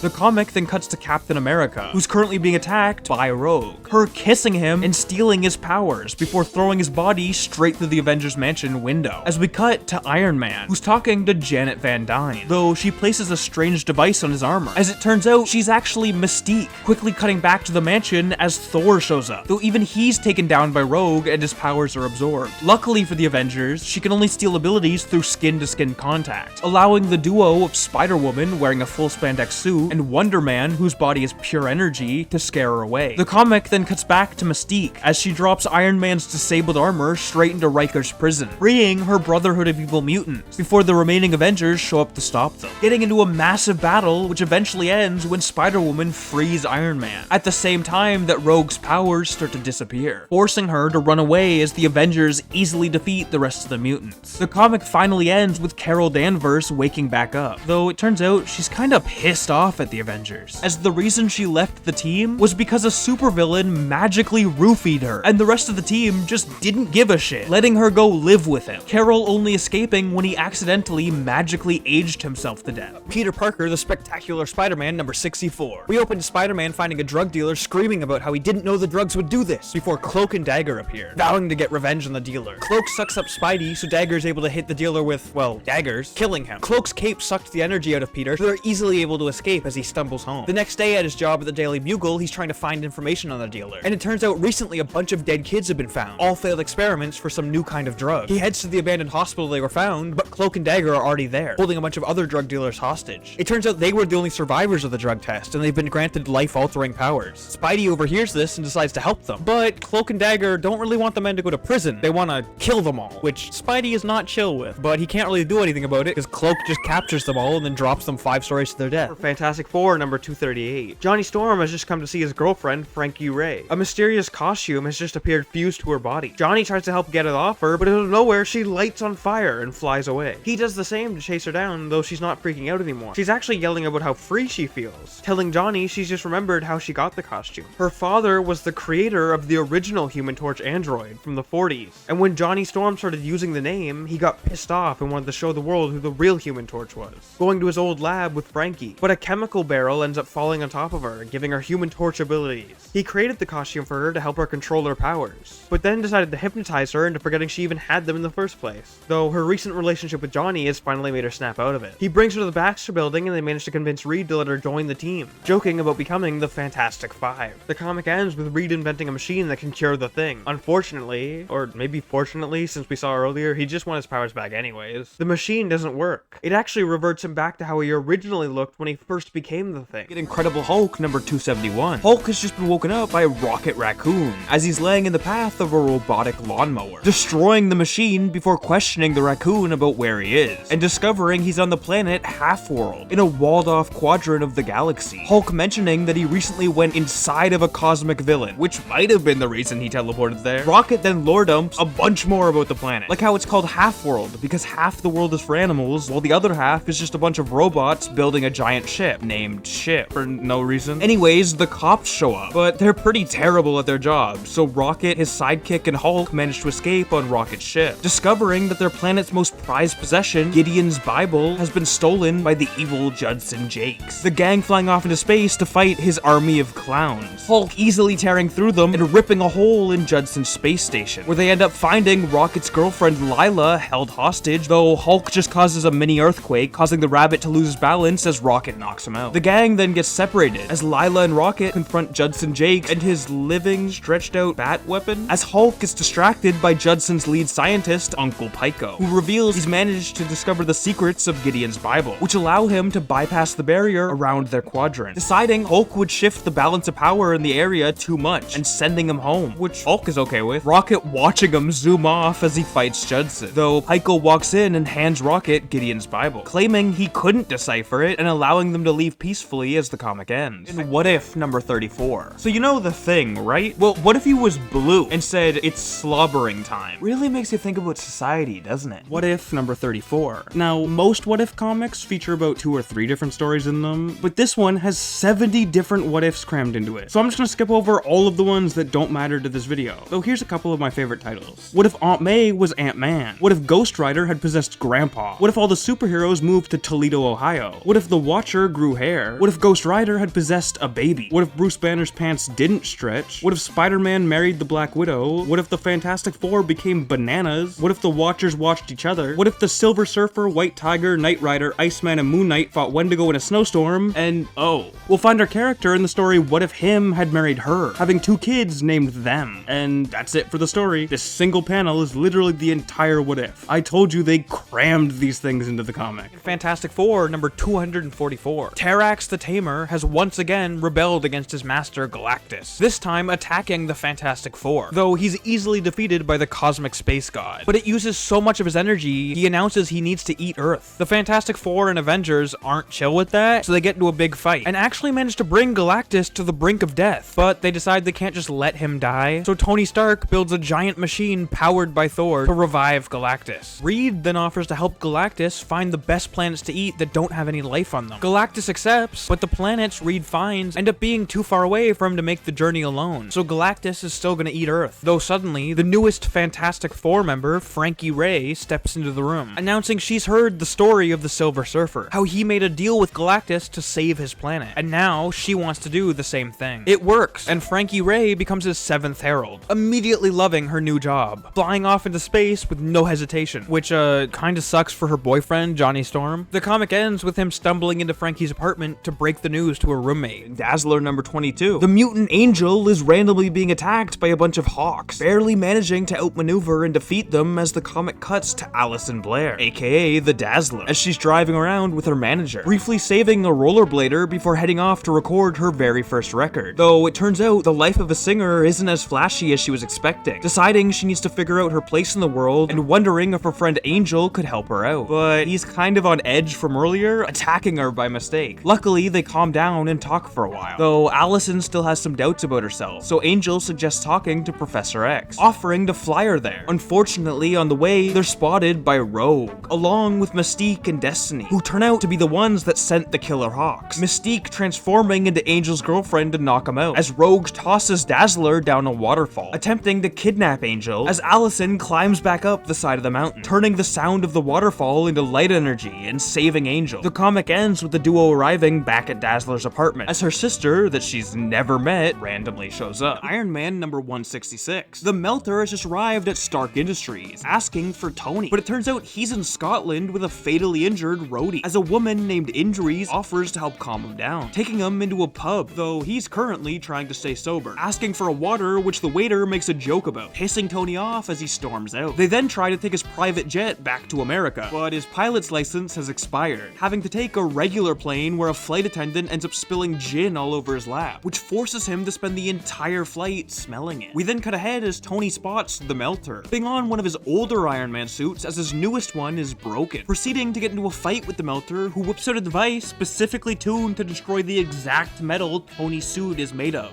which doesn't work as he's wearing the wrong suit. The villain easily being defeated as Tony gets a call claiming that all the troubles he's been having recently have been linked back to a man named Obadiah Stane, Stain. Tony then flying out to Stain's company headquarters in Utah, though the car he rented isn't there. So he puts on his suit, briefly flying around before being shot at by tanks, barely managing to avoid their fire as he's knocked out of the sky by a falling tower and run over by a tank. He then uses the tank to bust into a nearby building, discovering Obadiah Stane, who admits that he's been sabotaging Stark Industries and sending villains after Iron Man. But he also points out there's no actual evidence tying him to any crimes, meaning that Tony can't do anything, shamefully walking out as we cut ahead to later that night. Tony finding out that he's lost some major contracts, along with Rhodey having gone missing. The comic ends with him walking into his room and spotting a bottle of whiskey. Peter Parker the Spectacular Spider-Man number 81. The story starting in prison as Boomerang and the Punisher have teamed up to hatch an escape plan, nearly making it out before Frank turns on Boomerang, pushing him back into the prison as he escapes alone. The comic then cuts to Peter Parker as he notices his landlord being attacked by junkies, quickly scaring them off, though they aren't safe as Cloak and Dagger spot them, using their powers to cure their drug addictions before disappearing. Unfortunately, Punisher doesn't really give a shit about that. We then cut back to Peter as he briefly hangs out with Black Cat in the hospital, before heading out to find a house full of unconscious junkies, spotting Cloak and Dagger and immediately blaming them. Well, he blames Cloak, as he believes Tyrone is controlling Tandy, deciding to figure out the source of his powers by diving into his cloak. Luckily, his spidey sense allows him to find his way out, as the duo convince him that the junkies were already unconscious when they arrived, pointing out the bullet holes, which Spidey recognizes as Punisher's mercy bullets, as the comic ends with Frank announcing he's discovered the Kingpin's identity. Thor number 337. Donald Blake is on a nice walk in the park when he's suddenly kidnapped and forced into a car, though it turns out to be driven by Nick Fury. Donald transforming into Thor on the ride to the helicarrier, as it's revealed S.H.I.E.L.D. has discovered a spacecraft that eats suns for fuel, and it seems to be heading straight towards Earth. So Thor immediately heads off to confront it, smashing through the hull, though there doesn't seem to be anyone on board, until Thor checks out a life pod, and a hand bursts out, which belongs to Beta Ray Bill, immediately attacking Thor, though Bill keeps calling him a demon, which confuses the god. Unfortunately, during their fight, Thor is separated from Mjolnir, and during this era of comics, if Thor didn't touch his hammer every 5 seconds, he transforms back into the mortal Donald Blake, easily being knocked out. Bill's sentient ship, Scuttlebutt, manages to land them safely, as he picks up Donald's cane, revealing that he's worthy of wielding Mjolnir, just as Odin appears in the sky, demanding his son's aid and accidentally teleporting Bill instead. The comic ending with the real Thor crying out in the rain. Uncanny X-Men number 173. The whole team, at this point consisting of characters like Wolverine and Storm, Rogue, Colossus, and Nightcrawler, are in Japan for Wolverine's wedding, but they've all been separated. Viper shoots Rogue, so Wolverine kisses her, and I get it's like a heroic moment, he's saving her because she absorbs his healing powers, but brother, you are literally here to get married to another woman. Rogue can take your powers just by touching you. Like, you didn't need to kiss her. Anyways, Storm is also fighting off some enemies and mentions that this is the first time she's ever actually used her powers to harm someone, and she kinda likes it. Eventually, all the X-Men find each other and make it to Wolverine's wedding, Storm showing up in her Mohawk Rock outfit. The comic ends with Wolverine's bride getting hypnotized and then canceling the wedding. Amazing Spider-Man number 252. A bunch of major heroes and villains have gone missing, but suddenly they appear out of thin air. Spider-Man carrying Curtis Connors, aka the Lizard, while wearing the Venom symbiote suit. Though at this point, he thinks the suit is just some highly advanced alien technology. He returns Connors to his family before going to his apartment, where as soon as he thinks of changing into civilian clothes, the suit suddenly morphs into what he pictured. He develops the photos he took during Secret Wars, but out of nowhere gets pissed off, thinking nobody will believe them. That night while sleeping, his costume slowly slides across the floor and wakes him up to go crime fighting, him barely questioning it. Black Cat hears that he's back from Secret Wars and shows up at his apartment, but he's already left. He finds two people arguing over a bad date, so logically, he kidnaps them and swings them to the tallest building in the city to show them a nice view, before ending the comic by announcing that Spidey's back. New Mutants number 18. This comic is kind of split into 3 different stories, the first showing Sunspot, Cannonball, and Magma training in the Danger Room, while the second gives us our character, as we cut to another planet where Warlock is crawling along the ground. He's being hunted by his own father, but refuses to fight back, using the last bit of strength he has left to launch himself into space, his father vowing to track him down and finish the hunt. Finally, the third story is about Danielle Moonstar, aka Karma, going off to the woods to fight the demon bear that killed her parents. She finds it and they get into a violent battle, with her actually managing to win, but unfortunately, she was injured in the fight, and the comic ends with the rest of the team finding her bleeding out in the snow. Secret Wars number 8. A bunch of heroes and villains have been mysteriously teleported to Battle World. The comic starts with the villains having kidnapped She-Hulk, so the heroes break into their base to get her back. A massive fight breaks out, and I truly mean massive. It's most of this comic. I'll give you a quick play-by-play. They go blood for blood with Spider-Man one-tapping the bulldozer, before the thing mysteriously transforms back into regular Ben Grimm while fighting the Absorbing Man. Luckily, Spider-Woman is able to take him out while Thor ties up Doc Ock's arms. Hawkeye shoots Piledriver with a single arrow, and Enchantress seduces the Hulk, knocking him out. But Cap doesn't care and just smashes her in the face. Hawkeye and Ben Grimm get cornered by Lizard and Claw, while Spider-Man throws Titania straight through the outer wall of the base as we cut to Cap and the Human Torch who've just found Doom. Johnny Storm using the last bit of power he has left to take out his guard Ultron. But Steve quickly realizes that Doom is wounded and barely even sane after his recent encounter with Galactus, so he just leaves him. We then get one of my favorite Marvel panels, as the heroes find Ben Grimm playing patty cake with Claw while Hawkeye and the Lizard watch. Finally, they find She-Hulk, who's still unconscious, but they also find the Wasp, who they thought had died. Now that the fight's over, the heroes start to rest up, with Thor finding a machine that can magically repair their suits. Spider-Man finds the wrong machine and touches a ball of goop, which gives us our black suit as the comic ends. Secret Wars number 12. Dr. Doom has stolen the power of the Beyonder, the cosmic being who brought them all to Battleworld, and he's used it to kill off all the heroes. But the power is nearly too much for even him, as he has to concentrate so hard on not accidentally altering reality that he can't sleep, appointing the villain Claw as his guard to wake him up. Unfortunately, Claw is currently being possessed by the Beyonder, who wants his power back. So he starts ranting about how it's possible one of the heroes may have survived. Someone could have sacrificed themselves for Reed Richards. Captain America has survived death countless times. Could Doom really kill a god like Thor? Then Claw starts telling him about how he should unlock just a little bit of the power, just enough to check if they're really dead, which Doom does, his power accidentally reviving all the heroes. He starts losing control of it altogether, Claw convincing Doom to share some of the energy to protect him, which Doom does, and a massive fight breaks out between the heroes and Claw's cosmic creations.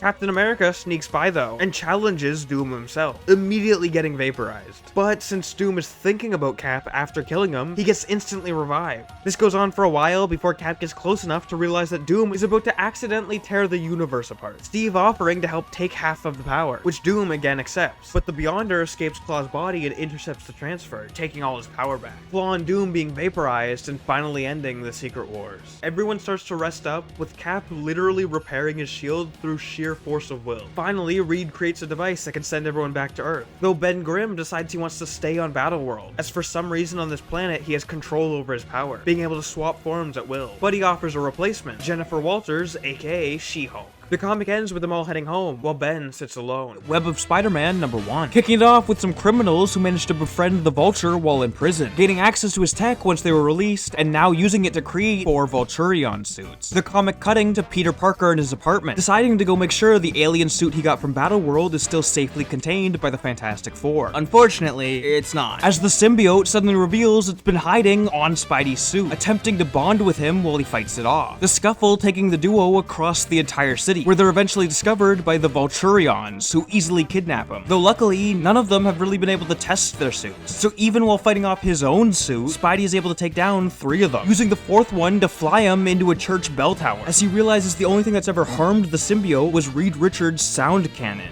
telling the 4th Vulturion to fly away as the bells start ringing, knocking Peter out as the symbiote crawls off him. But it turns out symbiosis goes both ways, the creature having learned empathy from Spidey, and deciding to drag his unconscious body away from the ear-piercing bells as the comic ends with it fizzling out. Avengers number 253. Starting off with Mockingbird easily taking out a group of drug smugglers, before heading to the recently formed West Coast Avengers headquarters, meeting up with Tigra and Hawkeye, as Wonder Man shows up in his new sleeveless costume. We then cut to the East Coast Avengers team as they help clean up an army base in Arizona that they just saved from Thanos' blood brothers, before cutting to the Black Knight, who's been kidnapped by Vision, announcing that he's discovered the only way to keep the world safe is to run it himself, briefly speaking to the planet Titan's AI superintelligence, before abandoning his physical body to bounce around the world's data centers, eventually ending up inside the Kremlin, discovering an AI named Quasimodo, who mentions that he was created by the Mad Thinker before being defeated by the Fantastic Four and Iron Man, getting trapped inside a computer system. He then begs Vision to help him escape, though the android refuses, the duo getting into a fight that accidentally destroys an electron, which wipes 3 months of some random guy's work, Vision getting scared of being caught in their systems and launching Quasimodo into space. We then briefly see Photon flying across the universe, mentioning that Vision sent her to check out some random starship he saw, before cutting back to the Black Knight, as he finally finally manages to summon his ebony blade. Smashing out of the tube Vision trapped him in, as the comic ends with the East Coast team calling the West Coast team, and realizing that Vision had lied to them about the West Coast team being too busy to help in Arizona. Hap and Wanda calling him as he decides to reveal he just needed them as far as possible from the East Coast base, so he can start his plan to take over the world. The duo claiming they have to stop him. Thor 354, which opens with Thor and Loki discussing a battle they had just won against Surtur. But it turns out that Odin disappeared in the battle, and they assume he's dead, so the goddess of death, Hela, shows up to claim his soul, wearing her aptly named Goddess of Death outfit. But Thor fights her off, so she runs away. Loki begins planning his takeover of Asgard, while Thor goes to chill off in some mountains. But Hela attacks him again, starting an avalanche and then turning his horse to bones. The comic ends with him being buried under the snow. Rocket Raccoon #1, an insanely wacky comic that opens with a clown invading a ship full of sentient animals to stop the production of toys so a trade war can kick off. Some cops track down Ranger Rocket, a raccoon living on the planet Half-World. Fun fact, Rocket is currently wearing the outfit that Rivals uses. Though I don't blame you if you don't recognize it, since this is what the Rocky outfit looks like in game. It's just his default outfit but green. Anyways, it turns out the toys are the only thing keeping the planet sane, so a trade war could genuinely start an actual bloodbath. Rocket heads to space with Wall to stop it from happening, fighting the entire Psycho Circus before the comic cuts off. Moon Knight Fist of Khonshu #1. We start off with a quick recap of Moon Knight's backstory, being left for dead in the desert by his mercenary group, so some strangers drag him into a temple where he's magically revived. He takes a cloak off a statue and officially becomes the Moon Knight, as we cut to the present where he's selling the statue of Khonshu in an auction, because he's done being the Moon Knight. However, while sleeping, he suddenly gets visions of the real Khonshu, and this is why I said it was complicated. Technically, Khonshu appears way before this, as he uses the statue to talk to Mark, but this is the first time he's actually shown and not just an object being possessed. Khonshu keeps appearing in his head until he finally listens to the voice and flies to Egypt, where he discovers 3 priests in a tomb who tell him he must become Moon Knight once again, giving him a new set of gear and setting him loose to find the guy who bought the Khonshu statue. Mark finds the guy who's dressed like Anubis, but his guards knock him out. When he wakes up, he's in the middle of some kind of ritual, but suddenly the moon appears between the clouds, and Khonshu demands his fist of vengeance to rise up. He breaks out of his chains and they get into a massive mystical fight, the comic ending with the temple beginning to collapse. Fantastic Four #280, which begins with the aftermath of the Baxter building being launched into space. A cop starts harassing She-Hulk's boyfriend, so she fights back and gets arrested. Side note, at this point in the comic, She-Hulk had taken the Thing's place in the Fantastic Four. After she gets put in a van, all the civilians in the area start randomly attacking the team, so they split up and get away, Invisible Woman being stalked by 2 creepy figures. The van transporting She-Hulk gets attacked, allowing her to escape. She slowly makes her way through the burning city before a new villain, Malice, appears. They have a little fight, which suddenly ends when one of the guys stalking Invisible Woman shows up to reveal he's laid a curse in the city that fuels everyone's hate. And huge, massive, big shocker incoming, Malice is actually Invisible Woman under the curse. Iron Man #200. Tony Stark and Rhodey have just barely survived a bombing, though their friend, Morley Irwin, didn't, which pisses off his sister, blaming Tony for his death, as he'd recently quit being Iron Man, him admitting that he's been afraid of falling back into old habits, deciding to finally accept his responsibility as Rhodey tries to give him back the suit, but he refuses, heading to the West Coast Avengers headquarters to put on his brand new Mark 7 armor, flying straight into the atmosphere before dropping back down to search the city. We then cut to Obadiah Stane as he's holding a few of Tony's friends like Happy and his wife Pepper in some tubes, though he allows another one of Tony's friends, Bethany Cabe, to stay out, showing her around his new additions to Stark Industries, which he'd recently taken over, mentioning they found one of Tony's old journals containing notes on the Iron Man armor. We then cut back to Tony as he arrives at the newly renamed Stane International, his new suit cloaking him from their radars, crashing through the wall and telling Stane's receptionist that he has an appointment, as a helicopter is sent after him, but he simply flies straight into it, Stane then sending his chessmen after Tony, but he takes them out even easier, causing Stane to decide he has to deal with the problem himself, donning his new Ironmonger armor and directly confronting Tony, blasting him into some experiment as the scientists mention it could now explode at any moment. They then keep fighting, but Tony clearly has the upper hand, so Stane resorts to attacking civilians,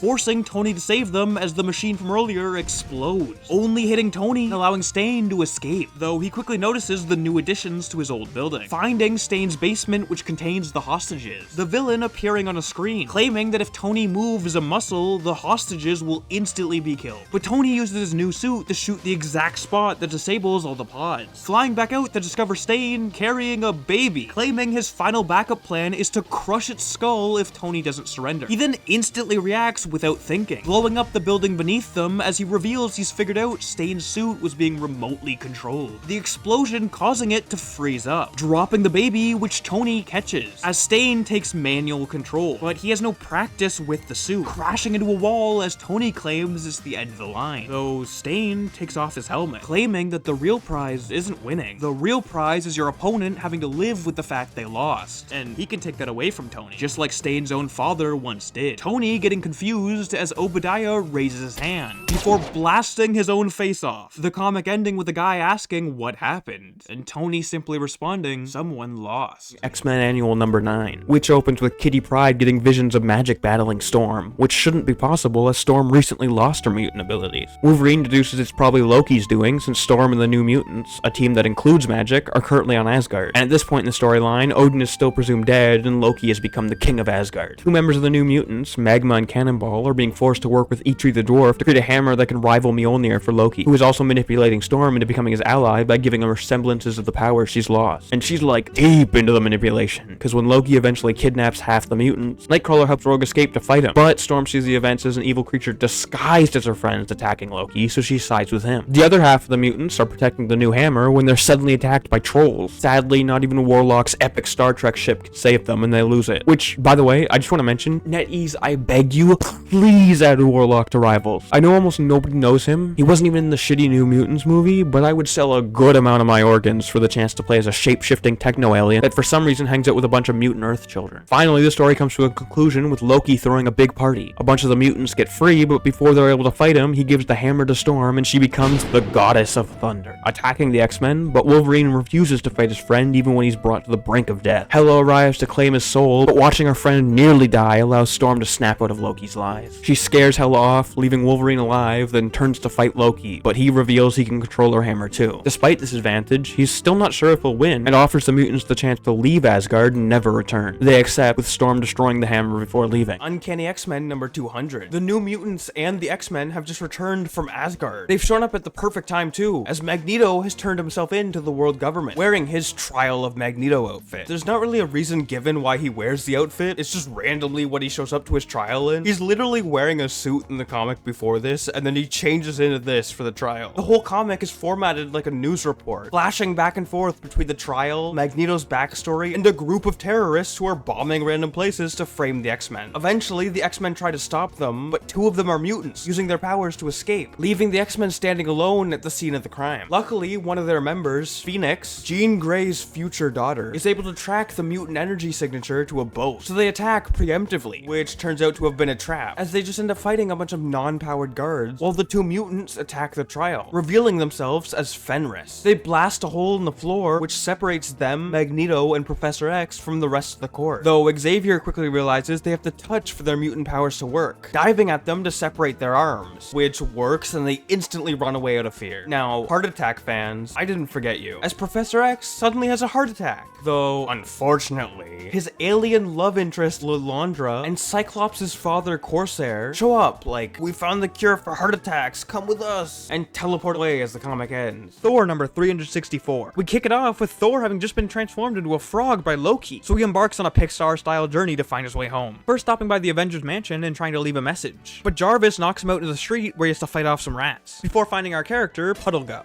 Oh, sorry. You probably know him better by his other name, Throg. But he actually doesn't get that name until like 30 years later. Puddlegup offers to bring Thor to his frog kingdom, but on the way they find the king's bodyguards dead. And after fighting off a couple more rats, they find the king himself bleeding out. Eventually, they find the rest of the frogs hiding out, and they reveal the rats are planning on dumping a bunch of rat poison in the water supply. So the comic ends with Thor heading into the sewers and running into some alligators. Get Incredible Hulk number 319. Rick Jones has just arrived at Bruce Banner's Hulkbuster headquarters, the duo reconnecting after a long time apart, as it's revealed Rick has shown up for Bruce's wedding. They then start to get dressed as Bruce goes on a massive rant about how he recently separated himself from the Hulk, which has finally given him the confidence to marry Betty, but it's also caused him to start doubting himself, as the comic cuts to the Hulk being attacked by a group of Hulkbusters, getting into a massive fight until Doc Samson, another gamma-powered superhuman, shows up, getting pissed at the Hulkbusters as he's decided he wants to take out the Hulk himself. Unfortunately, Hulk almost kills one of the Hulkbuster pilots, the other pilot convincing Samson to save the guy, which allows Hulk Hulk to get in an easy shot, knocking Samson out as he runs away. The comic cutting back to Bruce and Betty at their wedding chapel, both saying "I do" before Betty's father, Thunderbolt Ross, who recently went missing, randomly shows up with a gun. Rick Jones instantly diving at him, so Ross shoots him in the chest. Betty then gets in a huge argument about how her father has constantly gotten in the way of her happiness, and that she's not gonna let it happen again, placing his gun against her chest, which causes him to crumple to the floor crying, as Bruce mentions that Rick needs a hospital. But Rick says he doesn't want to ruin their wedding, so Bruce Banner marries Betty Ross, while Rick just bleeds out on the floor next to them. Very romantic. West Coast Avengers number 12. Immediately starting off with Wonder Man showing off his new outfit, mentioning now that he's an actor, he's gonna ditch the glasses covering his glowing eyes, along with moving his rocket boosters from his feet to his back for better aerodynamics. Hawkeye then mentions they've all had to update their uniforms for the LA weather, as Mockingbird shows off her new costume, before they point out that Tigra seems to be spending a lot of time in her tiger form, despite the fact she recently got the ability to switch back to being human. Her claiming that of course she wants to become human again, but she also specifically points out that the cat people have agreed to help her lift the curse, no strings attached, which makes Mockingbird a little suspicious, as it turns out the cat people are actually forcing Tigra to kill the villain Master Pandemonium. She then hangs out with Simon, hitting on him, though he seems to think she's in a relationship with Hank Pym, storming out to hit on Tony Stark, but he also thinks she's dating Hank, finally going off to end the rumor, but Hank asks for a kiss and she doesn't, later questioning why she did it as she runs around a forest, suddenly missing an easy jump and being knocked out. We then see a man fly out of the sun as a woman breaks out of a nuclear reactor, freeing an electric being named Zazax. The trio attacking LA as the West Coast Avengers show up to stop them, each fighting their obvious opponent, like Wonder Man fights the flying guy, Hawkeye fights the guy he's fought before, and Mockingbird fights the woman, but she starts getting her life force sucked out. Iron Man trying to save her, but her powers go through his armor, as Hawkeye realizes the only way he beat Zazax last time was with water, but there's none nearby. Wonder Man also getting his ass kicked, as it turns out the sun guy can duplicate himself. Clint quickly asking Simon if he can find a water main, spraying Zazax, which defeats him. Simon then flies over to the other two, grabbing Half-Life, as it turns out her powers can't affect his body, which is made of pure ionic energy, easily one-tapping her before Hawkeye shoots a smoke arrow at the Sun Man, realizing that he gets his powers from the sun, blocking its rays and knocking him out. The team then starts complimenting each other on how well they work together, as they're suddenly forced into the ground by Graviton, who appears with Tigra chained on a leash. Vision and the Scarlet Witch number 12. Wanda is about to go into labor, so Vision takes her to the hospital and asks Wonder Man to tell Wanda's student she won't be able to make it to their magic lesson. We then cut to the villain Necra as she revives Wonder Man's dead brother, the Grim Reaper, though she doesn't actually tell him he's undead, as apparently a zombie only acts like a zombie if they know they're a zombie, but if they think they're alive, they'll act like a normal person. Necra then also revives an assassin, telling him that they're gonna kill Wonder Man. We then cut back to Simon as he discovers Magneto at Wanda's house, getting into a brief fight before Magneto explains that he just wants to make sure his grandchild is born safely. Again cutting to Necra and the zombies as they raid a gun store for weapons,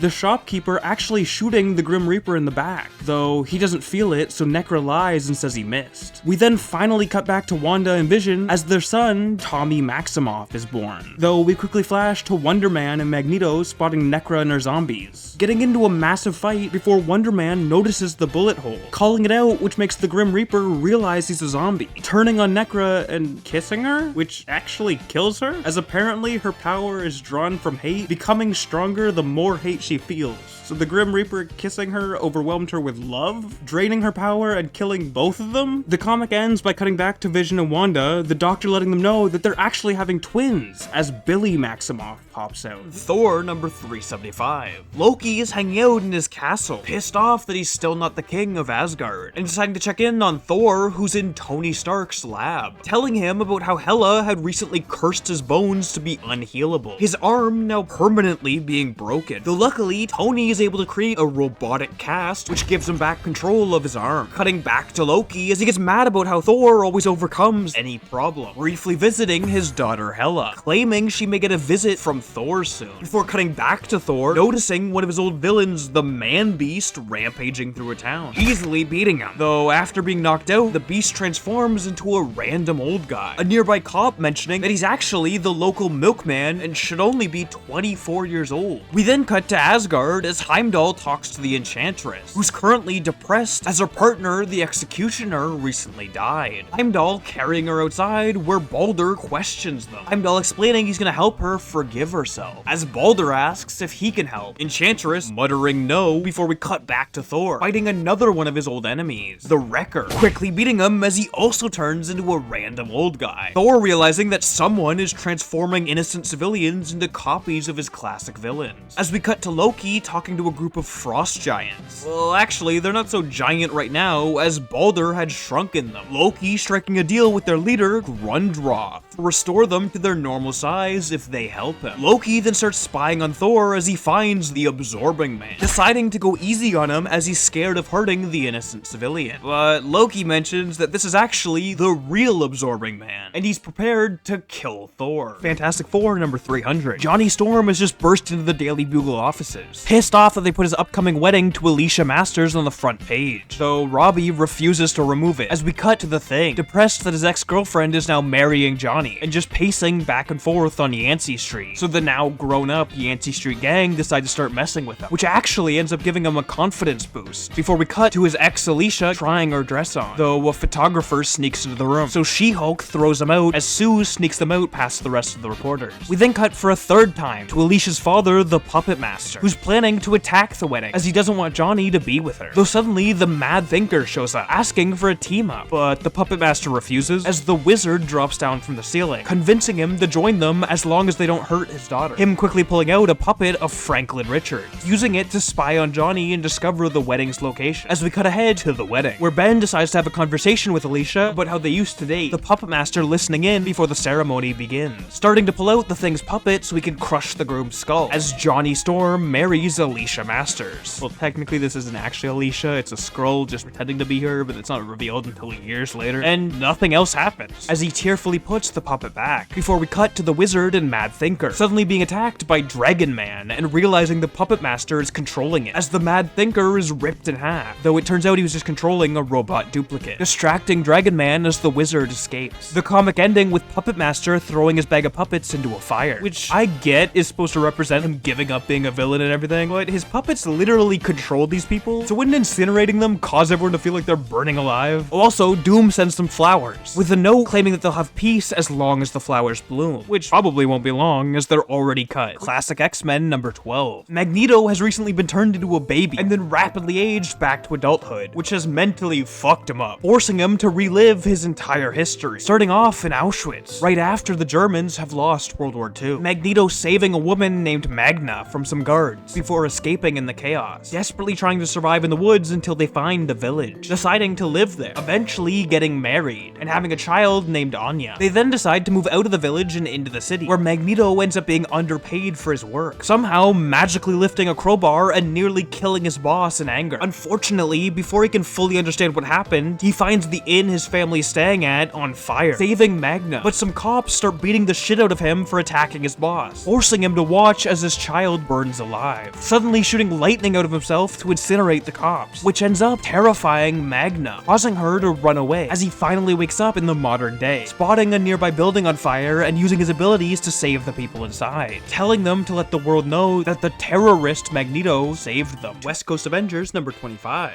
Instantly kicking off with Wonder Man's newest costume, as he beats the shit out of a bunch of flying guys with rocket launchers, though an announcer suddenly mentions that the fight is over, as Simon and the other actors fly down to the applauding crowd below, revealing this was all just a stunt for the premiere of Simon's newest movie, Archon 4, his manager having designed this new outfit for it. As they then watch the movie, people mentioning how cool Simon's glowing eyes are. Afterwards, his manager offers him a role as an alien boxer in Rocky 5, but Simon claims he's done playing villains because he's a hero in real life, before heading off to be on a talk show. The story briefly cutting to Hawkeye and Mockingbird hanging out in a hot tub, as Moon Knight decides he wants to stay with the West Coast Avengers for a bit, telling his pilot Frenchie that he won't be needing him for the foreseeable future. We then cut to Hank Pym as he notices Firebird at their headquarters, getting into a conversation where he admits that he loves her, but he doesn't love her, as she questions whether he believes in God, which he claims he doesn't, as she responds that they simply just aren't meant to be together, heading off into the woods for a spiritual journey, as we cut back to Simon finishing up the talk show, which is suddenly attacked by the Abomination. Well, it's the Abomination's body, but it's currently being controlled by an ancient robot Roman man named Tyrannus. The duo end up fighting, Tyrannus actually managing to hurt Simon until he wraps him in a bunch of electrical cables, which he tries to break, instantly shocking him and allowing Simon to hit him with a wombo combo. But he notices that the crew is actually packing up the cameras instead of filming it. As it turns out, they think this was just another marketing stunt like the fight before the movie premiere. One man mentioning that he prefers the shark from the Universal tour. The comic ending back with Hawkeye and Mockingbird, as Simon walks in, claiming that he's realized no matter how big of an actor he becomes, his biggest role will always be a West Coast Avenger. Get Amazing Spider-Man Annual number 21. Spidey has just spotted Electro escaping from an armored vehicle, briefly allowing him to clean his suit before they get into a battle that ends when he breaks open a fire hydrant, short-circuiting Electro. Peter then spends the rest of the day looking for as many crimes as possible and taking photos of them all before trying to sell them to the Daily Bugle, which turns out to be hosting a surprise party for Peter, as he recently announced he's marrying MJ. Even Jonah shows up to tell him how proud he is, letting Robbie convince him to sign Peter a bonus check, though he does mention he's docking the pay of everyone at the party to make up for it, as Peter starts to leave,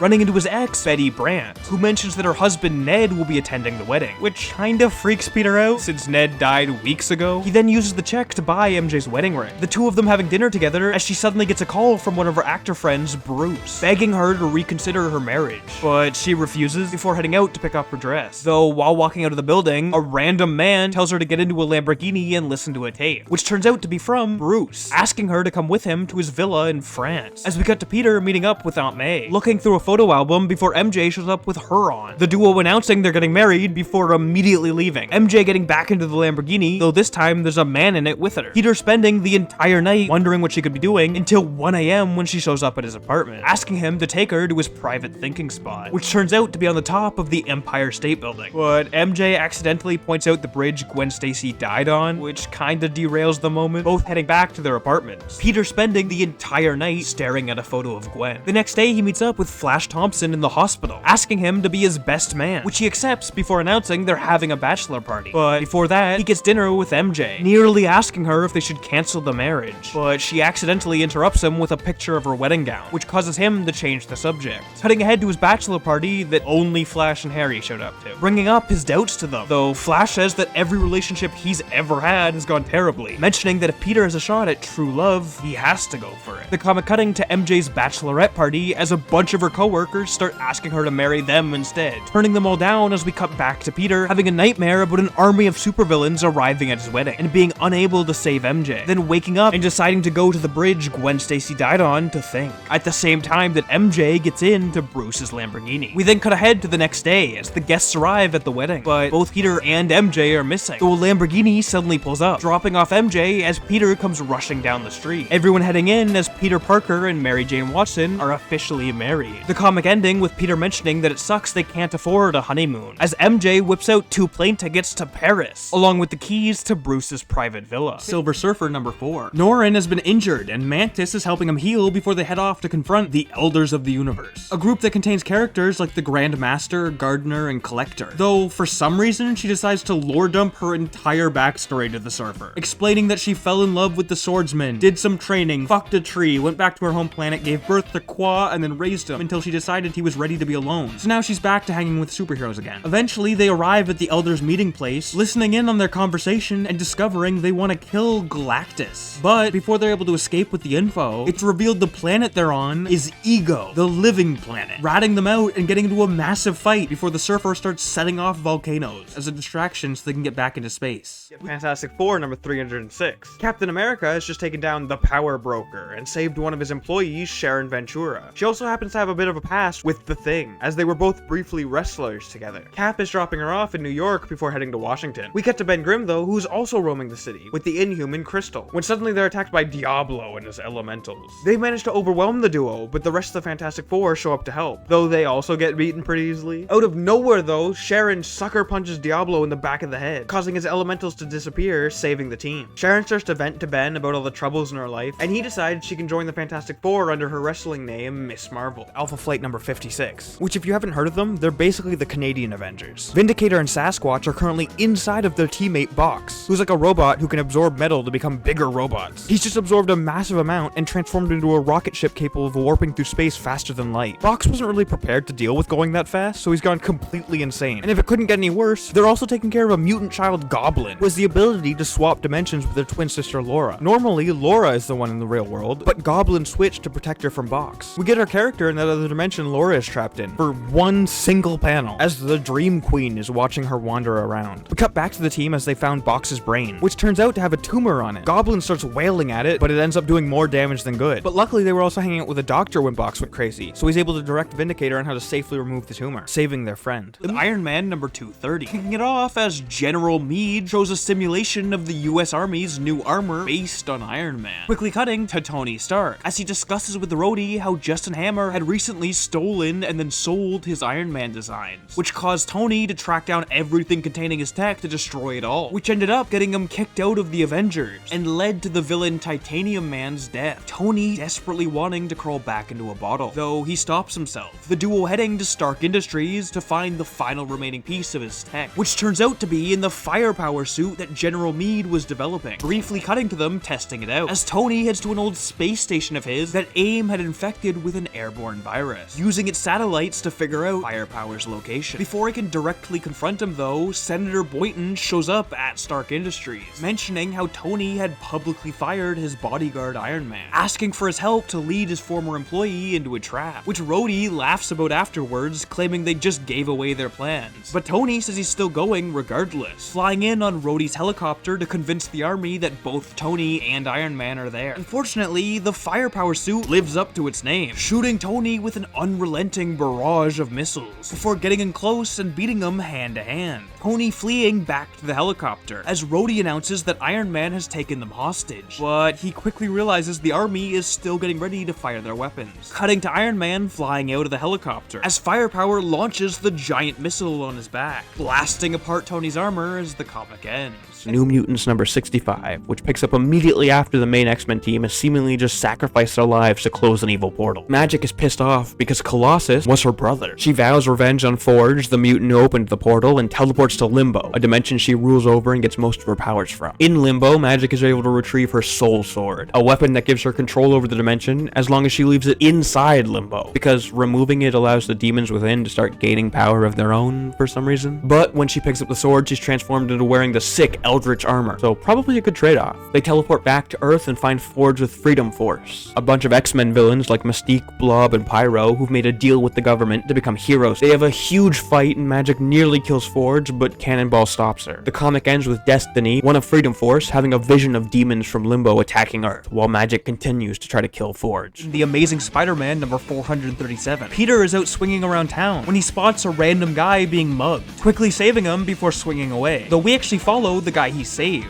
as it turns out to be Sync, a member of Generation X, continuing his walk in the park before again being attacked, this time by a flower, which ends up belonging to the villain Plant Man, transforming Sync into a monster as he immediately goes out and starts rampaging through New York. Spider-Man again shows up, this time fighting against Sync and nearly winning, though he turns into a plant cocoon and shoots into the ground, Spidey jumping in after him, which wasn't a very smart idea, as he's grabbed by a bunch of vines, before also being sprayed in the face by a flower, transforming into Man-Spider. But his willpower turns out to be stronger than Sync's, resisting Plant Man's influence and getting into a fight against his army of plant creatures, which Sync ends up seeing, inspiring him to also resist Plant Man, using his mutant ability to sync up with nearby superheroes, gaining Peter's Spidey senses, and defeating Plant Man by spraying him in the face with his own flowers, which forces him to reveal the location of the antidote, curing them. The comic ending with Sync laughing about how Spider-Man saved him twice in one day. The Incredible Hulk number 347, which throws us right into a Las Vegas casino. A man isn't having good luck with the slot machines, so logically he starts shooting at it. The casino boss shows up and threatens the man with Mr. Fix-It, which immediately makes the guy drop his gun and surrender to the cops. Later that night, the casino boss gets kidnapped by a rival casino boss, and they start beating the shit out of him when suddenly a giant figure crashes through the ceiling and fights the rivals before saying he's gotta leave for a date. The comic ends with Mr. Fix-It revealing that he's, huge shocker incoming, actually the Hulk, who faked his death a few months prior and has been keeping Banner trapped inside the entire time while working as casino security. Black Panther chapter number 4. T'Challa is about to embark on some kind of spiritual test, heading off into the woods where he has to battle the panther goddess, Bast. They get into a fight that takes up the entire comic. T'Challa is actually losing the physical one-on-one, so he runs away, luring Bast into some paralytic grass that seems to knock them out. But she immediately shows back up, pissed off at T'Challa for using a cheap trick to win the fight, just like he apparently does with his kingdom's politics. Finally, he learns the lesson that the goddess was trying to teach him, which I guess was just to be more involved with his people. Marvel Comics presents number 10, a 9-page long book that is the 10th part in a story I have not read. Anyways, it starts off with Wolverine escaping a house after a huge fight. He rescues 2 people, but then a man jumps out of some bushes and shoots Wolverine before one of the people he saved takes Roche out in return. Wolverine takes this opportunity to fake his death, since the 2 people don't seem to know about his healing factor. And because this story takes place in the fictional country of Madripoor, there's only one identity he could slip into now: Patch, who fakes being a waiter to get close to this woman named Tiger?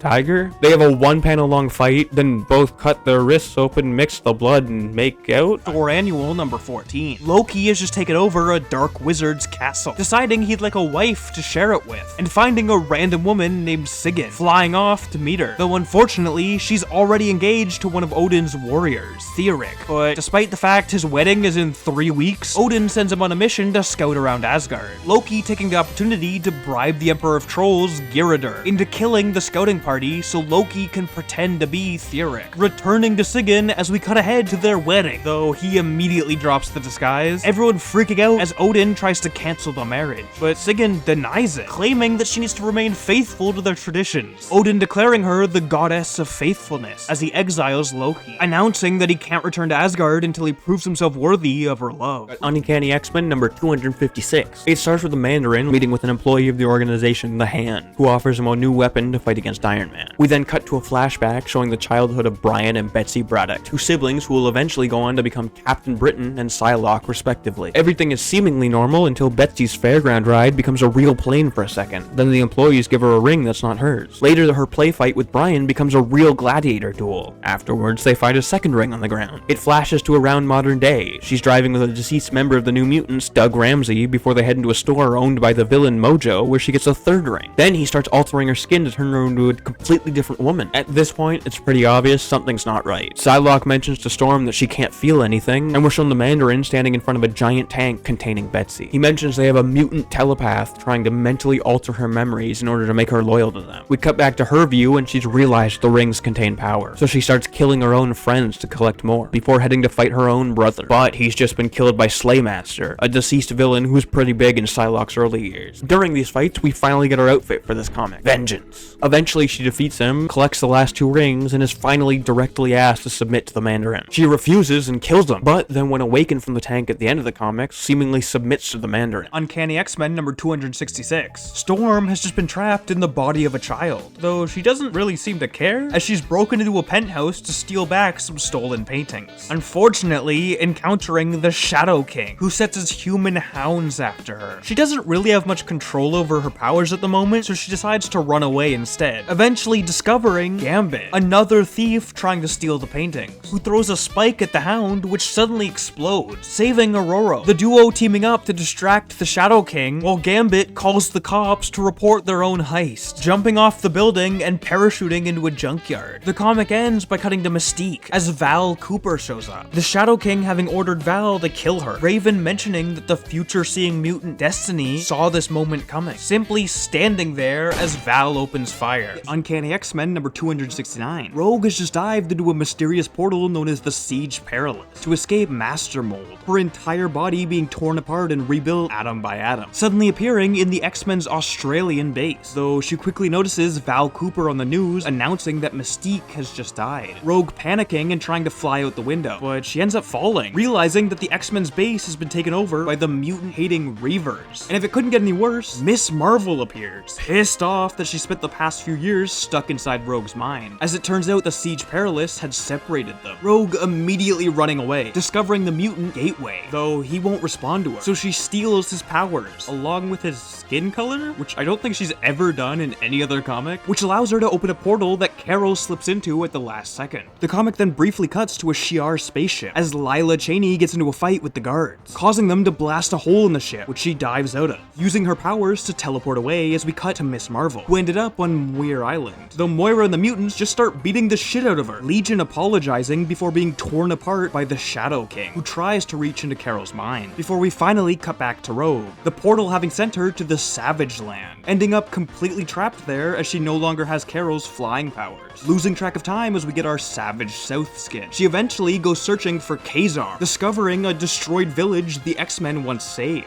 as she's randomly attacked by a dying Miss Marvel, trying to absorb Rogue, as apparently the Siege Perilous only created enough life force for one of them, nearly succeeding until she's suddenly shot in the back. The comic ends by cutting to Sauron's old citadel, as Rogue wakes up chained to a machine, noticing Magneto. New Mutants number 98, kicking it off with the mutant Gideon training against a horde of robots, easily destroying them all before asking his assistant if they've sent someone to deal with Emmanuel DaCosta, as the comic cuts to Cable trying to train Cannonball to keep his powers silent, though he isn't quite able to do it, getting into a brief argument with Cable about how most of the team is either gone or dead. We then cut again to Emmanuel DaCosta, his assistant delivering a coffee, which turns out to be poison. Cutting back to the New Mutants HQ, where Boom Boom and Richter are arguing about whether they need to go save their teammate Wolfsbane from Genosha, as Cable is suddenly attacked by Deadpool, mentioning that someone named Mr. Tolliver has hired him to kill Cable, though it turns out Cannonball's training came in handy, silently using his powers to sucker punch Deadpool in the back. Unfortunately for the kid, he came prepared, launching a Netic Cannonball before throwing a knife into Cable's leg, as the rest of the team shows up, Deadpool also being prepared for them, throwing a rope around Richter's neck before anticipating Sunspot's reckless attack. But suddenly, he just falls over, as Domino had stabbed him in the back, mentioning that Cable had called her. The duo then check out former New Mutants members they could recruit, as Richter decides to go save Wolfsbane alone, the comic ending with Gideon telling Sunspot his father Emmanuel is dead. Fantastic Four number 347. A rogue Skrull has just infiltrated the Fantastic Four's headquarters, using their shapeshifting abilities to distract each member of the group before knocking them all out. We quickly cut to space as some other Skrulls have tracked her down. Well, they got the location slightly wrong, as they end up on Monster Isle, where a bunch of kaijus are fighting. But they decide to use this detour to their advantage, mind controlling the monsters and setting them loose across the world to find the rogue Skrull. Back in New York, Spider-Man's spidey senses start directing him to the Fantastic Four's building, where he runs into Hulk and Wolverine, who've also been mysteriously led there. Out of nowhere, Danny Ketch Ghost Rider appears, driving straight up the wall to reach Sue Storm, who's clearly still the Skrull in disguise. She announces the Fantastic Four have all died, and she used one of Reed's inventions to summon them here, deeming them the new Fantastic Four, and setting them off to fight the Skrull's monsters. Uncanny X-Men number 273. This era of X-Men was where they started to get pretty cluttered. There's like 4 different teams at this point, and this comic perfectly shows it, having the X-Men, the New Mutants, and X-Factor all living in one building together. There's not much story though, as most of this issue is just showing the different members of each team interacting with each other. The only real plot elements are Jean getting attacked by the Shadow King while using Cerebro, and the ending having some mutants show up to say, Professor X is in danger! Oh, right, there was supposed to be an outfit in this comic. Genuinely, I missed it on my first read through. It's right here. Sorry, zoom a little bit more. There you go. Psylocke wearing the Retro X uniform. Uncanny X-Men number 274. A SHIELD ship has just crashed in the Savage Land next to Magneto, Rogue, and Kazar, who discuss how the villain Zaladane has set up EMPs around the entire island, as they're suddenly attacked by a bunch of mutated creatures that Magneto had created and then abandoned here years ago. Rogue attempting to kiss one of them, but her powers aren't working, so Magneto creates a bubble allowing them to escape into the earth. We then cut ahead as they arrive at Magneto's citadel, him going on a monologue about how Zaladane has very similar powers to him, and questioning if his fear to fight her blind confidence is what the X-Men felt every time they fought him, claiming it's like looking in a mirror as he reminisces on his family's death, before Rogue shows up, the duo nearly kissing, but Kazar interrupts them as Zaladane is headed towards the citadel, causing Magneto to try and face her one-on-one, though she instantly kicks his ass, throwing him straight into the earth as we cut to Rogue and Kazar fighting her army, them also getting their asses whooped until luckily Nick Fury and a bunch of soldiers appear, scaring off the mutated creatures as he reveals they survived the crash, wanting to leave the island, but a colonel he's with claims they need to keep fighting. We then see Magneto stumble out of the forest, which pisses the colonel Kornilov, as his son died on the submarine Leningrad, which Magneto had sunk, deciding to leave as Rogue runs after him, convincing him that they need to help in the fight as everyone climbs onto some helicopters. The comic ends by cutting to the X-Men, who've just been teleported by Lila Cheney to a distress call she got from Charles Xavier. Them all being confused where he is as the walls start to attack them. The final panel revealing that Deathbird has captured them, claiming that they're going to kill Professor X. Marvel Comics presents number 79, which instantly gives us our Weapon X outfit, as Wolverine is wandering a forest while being tracked by some cameras. Suddenly he's attacked by a bear, but easily slices its head clean off. We cut to the men that are tracking him, and it's revealed the suit he's wearing allows them to control him, but they're not happy with the downsides like reduced vision and extra weight, so they call Weapon X back to base, and make the very wise decision to take off the only thing allowing them to control what is basically a rabid animal. It goes about as well as you expect. Sleepwalker number 1, which starts with, you guessed it, Sleepwalker appearing in front of Rick Sheridan as he plays a game of basketball. He starts freaking out and suddenly wakes up, revealing it was all a dream, going about his day and hanging out with his girlfriend before going back to bed the next night. He's dreaming of them on the beach when suddenly Sleepwalker appears again, turning the sand under him into quicksand. But Rick realizes that Sleepwalker is wearing a medallion that seems to be the source of his powers, ripping it off, which causes Sleepwalker to vanish. The next night, he sleeps perfectly fine with no weird dreams, but when he wakes up, he sees Sleepwalker on the news. Later on, he falls asleep on a boat ride with his girlfriend, and Sleepwalker appears above him until she screams and wakes him up. He's now terrified of the creature, so he does everything he can to stay awake, until he ends up in the middle of a robbery where he gets knocked unconscious, causing Sleepwalker to fully manifest, chasing the thieves down and using his matter manipulation powers to twist their surroundings and catch them, before the comic ends with Rick waking up and Sleepwalker vanishing again. Uncanny X-Men number 278. The story starts at WHO headquarters in England, as they suddenly notice an armored figure attempting to steal the X-Men spin-off Excalibur's Blackbird. The mystery person using some psychic abilities to easily beat the guards as the airfield suddenly gets foggy. The Blackbird still managing to take off as it's revealed it's being flown by Professor X, flying the jet to meet up with the rest of the X-Men who've just recently returned from space, the team including Gambit. It turns out Banshee had contacted Xavier, mentioning that he thinks something is wrong with Moira McTaggart, as the comic cuts to Moira's mutant safe haven, Muir Island, where there's currently a training match between Rogue and Guido, which Rogue easily ends up winning, though the fight ends up being way more violent than she expected, questioning if Moira approves of it, as we cut ahead to her taking a shower, trying to decide whether she's okay with what happened, as suddenly the mirror starts talking to her, a creature crawling out and kissing her. We then cut back to the X-Men as they glide into Muir Island. Unfortunately, before they even get to the main base, Storm is caught by Legion, who briefly begs for help before knocking her out, which ends up also knocking out Psylocke because she was mentally connected to Storm. Banshee then also gets knocked out by his own daughter, as a few members like Gambit, Jubilee, and Wolverine finally make it into the base, though Gambit is caught by Multiple Man, while Rogue takes out Wolverine. We then cut to Professor X, who's flown back to his mansion, or at least what's left of it, as suddenly a car comes zooming up, crashing into the rubble as Xavier gets a vision from the Shadow King of all his students dead, Colossus emerging from the burning car as the comic ends, with Adventures of Captain America number 1. Steve Rogers is in a theater watching some clips of World War II, which ends up pissing him off as nobody else around him seems to care. His roommate's questioning what he could possibly do about it, as he decides to go on a walk alone, eventually reaching an army recruitment office, where he tries to apply, noticing that a scientist keeps looking at him, before he's rejected for having too many ailments. The scientist and a general suddenly walking up and offering him another way to serve his country. We then cut to him packing his stuff. His roommates think he's crazy for doing this, but asking him to write to them, as he takes a plane for the first time to an undercover government lab known as Project Rebirth. One of the other subjects, Gilmore Hodge, immediately insulting Steve, before Colonel James Fletcher goes on a massive rant about the horrors of war, just as Steve recognizes him as the World War I hero, American Eagle. James then mentioning he knows all about the men there, pointing out their histories. Steve's backstory about being a broke orphan painter being by far the saddest, as Hodge says something racist, causing James to retort that he has no friends. We then flash through the weeks as the scientists perform a massive variety of tests on the subjects, Hodge being a bitch the entire time, while each subject is slowly removed from the running, as Erskine decides they wouldn't survive Project Rebirth, eventually arriving at Christmas where the top-ranking subject gets kicked out for being a hemophiliac, causing Hodge to insult him, which kicks off a huge fight, severely injuring the remaining subjects, leaving only Hodge and Steve. James instantly deciding they cannot use Hodge, which leads to Steve automatically being selected. We then get even more tests as Steve draws his own version of the American Eagle costume, before Erskine tells James that he's scared the project has been compromised, revealing that he's told each of his assistants only a small piece of the formula, trusting the information about the most important part, the Vita rays, to James. As we cut ahead to the day of the experiment, the machine successfully turning Steve into a super soldier, just as a man in the crowd fires at Erskine, Steve grabbing the spy before tossing him into the Vita ray machine, destroying it, which also kills the spy. We then cut to Germany as the Red Skull sends some of his own failed super soldiers after Erskine's assistants to learn how to recreate the experiment. The assistants each dying one by one, as Steve is told he has to hide at Camp Lehigh, undercover as just a normal dumb soldier, as we cut ahead to them finding an assistant dead, realizing that he was tortured, which probably means the Skull got the information he wanted. Cutting to Steve as he draws a new hero named Mr. America, James showing up and asking how he's doing as Steve starts yelling about how people keep dying to protect him, which is the opposite of what he signed up for. James telling him that some lives are expendable, but Steve doesn't believe he's that important, as he spots some men stealing army supplies, deciding that this is the time for action as he dons a makeshift disguise, before stealing a motorbike, chasing them down before announcing that they're all under arrest. The final panel of the comic showing an axe swinging towards his head. Guardians of the Galaxy number 17. Vance Astro is pissed off as their fellow member Starhawk recently screwed up a major battle, absorbing a fellow member Alita just to save himself. The team deciding to vote on whether to kick him out of the Guardians, which everyone agrees to, except the leader Martinex, who goes on a long inner monologue debate about how Starhawk has saved him in the past, before eventually deciding to agree with the team, briefly focusing on some of the Guardians' enemies as they stalk them, before we cut ahead to them arriving back at Earth for the first time in 4 years, explaining to their newest member how they'd spent years helping save Earth from the Badoon, but after winning, they quickly realized they didn't fit in with normal society. Starhawk offering to take them into space to become the Guardians of the Galaxy. They then realize that the bridges into New York have all been broken, landing there to investigate as they're suddenly attacked by the Commandeers, getting into a brief fight until their leader Tarn recognizes the Guardians, as she had actually helped them during an old Avengers crossover, her mentioning that the entire city is currently in a massive turf war, taking the team to the Commandeers base, which turns out to be the basement of Avengers Mansion, which Astro claims doesn't seem right. One of the Commandeers mentioning that it's an odd thing to say for someone who carries around the long-dead Captain America's shield. Tarn then introduces them to the Commandeers, the man who spoke to Astro turning out to be named Hollywood, which is eventually revealed to actually be a future version of Simon Williams, who had survived all these centuries thanks to his immortal ionic body. Tarn then explains that after the Guardians left Earth, there was a new invention called reality TV, which is so immersive that the population is literally starving to death as they watch it, except for the new generation, who've decided to take over the city, calling themselves the Punishers. Astro questioning how they could even know about Frank Castle, until he realizes that they probably found his docu-chips about 20th century heroes that he left on Earth, which makes him decide that he has to stay there to undo the damage he's caused. The rest of the team agreeing, except Martinex this time, him explaining that the Guardians are meant to protect the entire galaxy, yet there's only 5 of them and they want to stay on one planet, announcing that he wants to expand the team, having different members for different quadrants, offering to let Vance lead the Guardians if he can leave Earth to form the bigger team. Vance realizing he won't be able to talk him out of it, as everyone says goodbye to their former leader. The comic ends with the remaining Guardians and Commandeers stepping out of the base, Astro mentioning that they won't even have to find the Punishers, they'll just let the Punishers find them. X-Men number 1. Storm immediately wearing her new Ivory Breeze outfit from the very beginning. The first half of this comic is just the X-Men training together, then it cuts to Magneto, who at this point in the story is basically retired and is just chilling in space. Some mutants trying to reach him hijack a human space shuttle and use it to find his home, Asteroid M. At the start, Magneto refuses their support, but then one of the surviving human pilots shoots a mutant right in front of him. He returns to Earth and threatens to commit a tragedy he's already done before. The X-Men show up and a huge fight commences between them, Magneto, and the US Army. Magneto gets overpowered and begins to leave, but with a bunch of stolen missiles. Rogue tries to talk him out of it, but he says he's tried peace before and it never works. His point instantly being proven by a jet shooting rockets at them, hitting Rogue first. He decides to save her before returning to his asteroid severely injured. Fabian Cortez, one of the mutants who flew to space, decides it's his duty to take Magneto's place while he recovers, sending a team to Earth to fight the X-Men before the comic ends.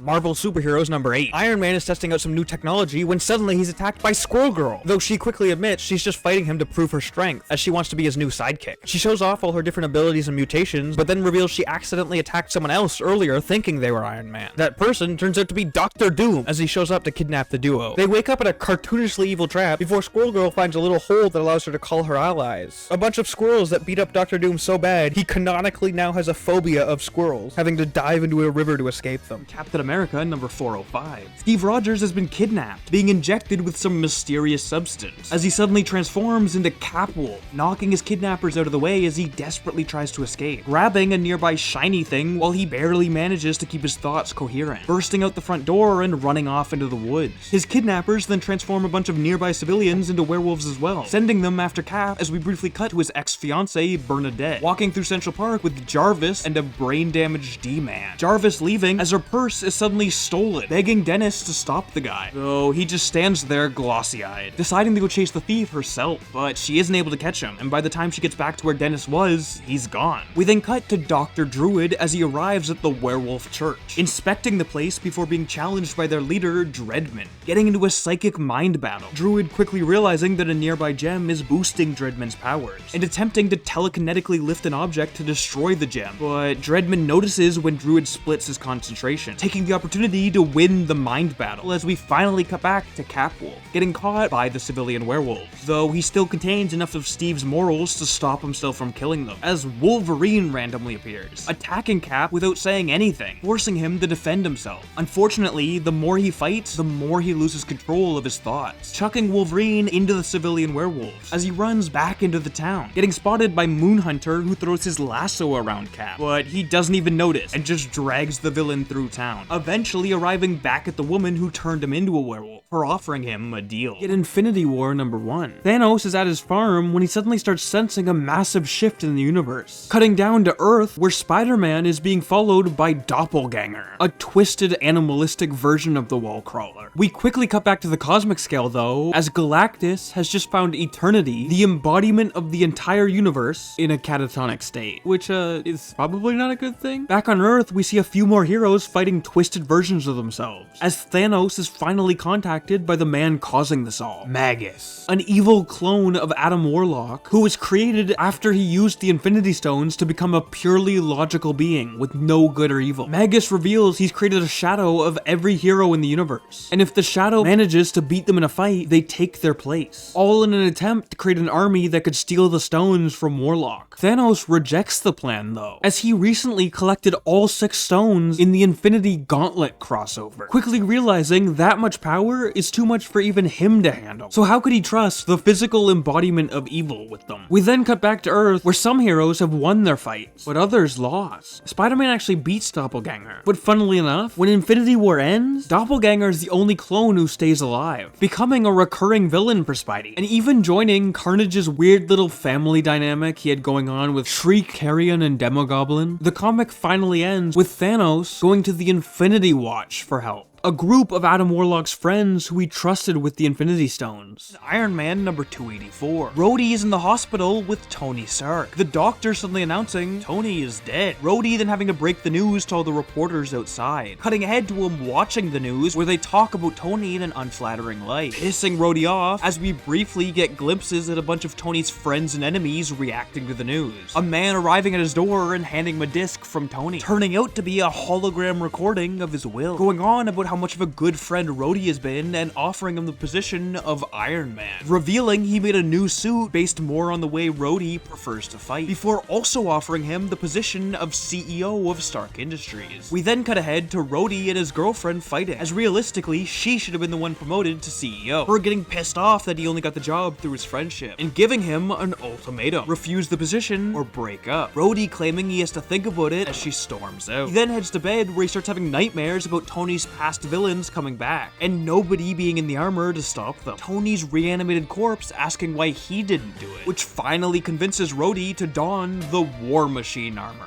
Well, technically he calls himself Iron Man still. It's not until a while later in the West Coast Avengers that he actually calls himself War Machine, but this is the War Machine armor, so I say it counts. He then calls his girlfriend to tell her that she's fired, as the comic ends with Tony in a tube. As some scientists mention, the cryogenic suspension was successful. Silver Surfer number 70. Galactus is starving, but Nova tells him there's no suitable planets nearby, which he immediately calls out as a lie, as there is a planet he could eat. It's just got millions of people on it. He decides he's sick of Frankie's humanity, so he fires her as Herald, and heads down to the planet to consume it. Though while he's making his big speech, one of the citizens, Morg the Executioner, steps out, demanding to fight Galactus. Not to save his planet or anything, just to save himself. Galactus admires the courage and lack of compassion, so he eats the planet and then transforms Morg the Executioner into his Herald. Frankie flies off into space, right as the Silver Surfer shows up at Galactus' ship looking for her. Unfortunately, he's not greeted with a warm welcome, as the comic ends with Morg attacking the Surfer. Spider-Man 2099 #1. Miguel O'Hara is a top scientist at Alchemax, but he doesn't agree with the human experiments they've been doing. So his boss, Tyler Stone, does the logical thing of altering Miguel's DNA to become addicted to a drug that he can only get from Alchemax. So now he can't quit. Miguel is a little pissed off by this and rushes home,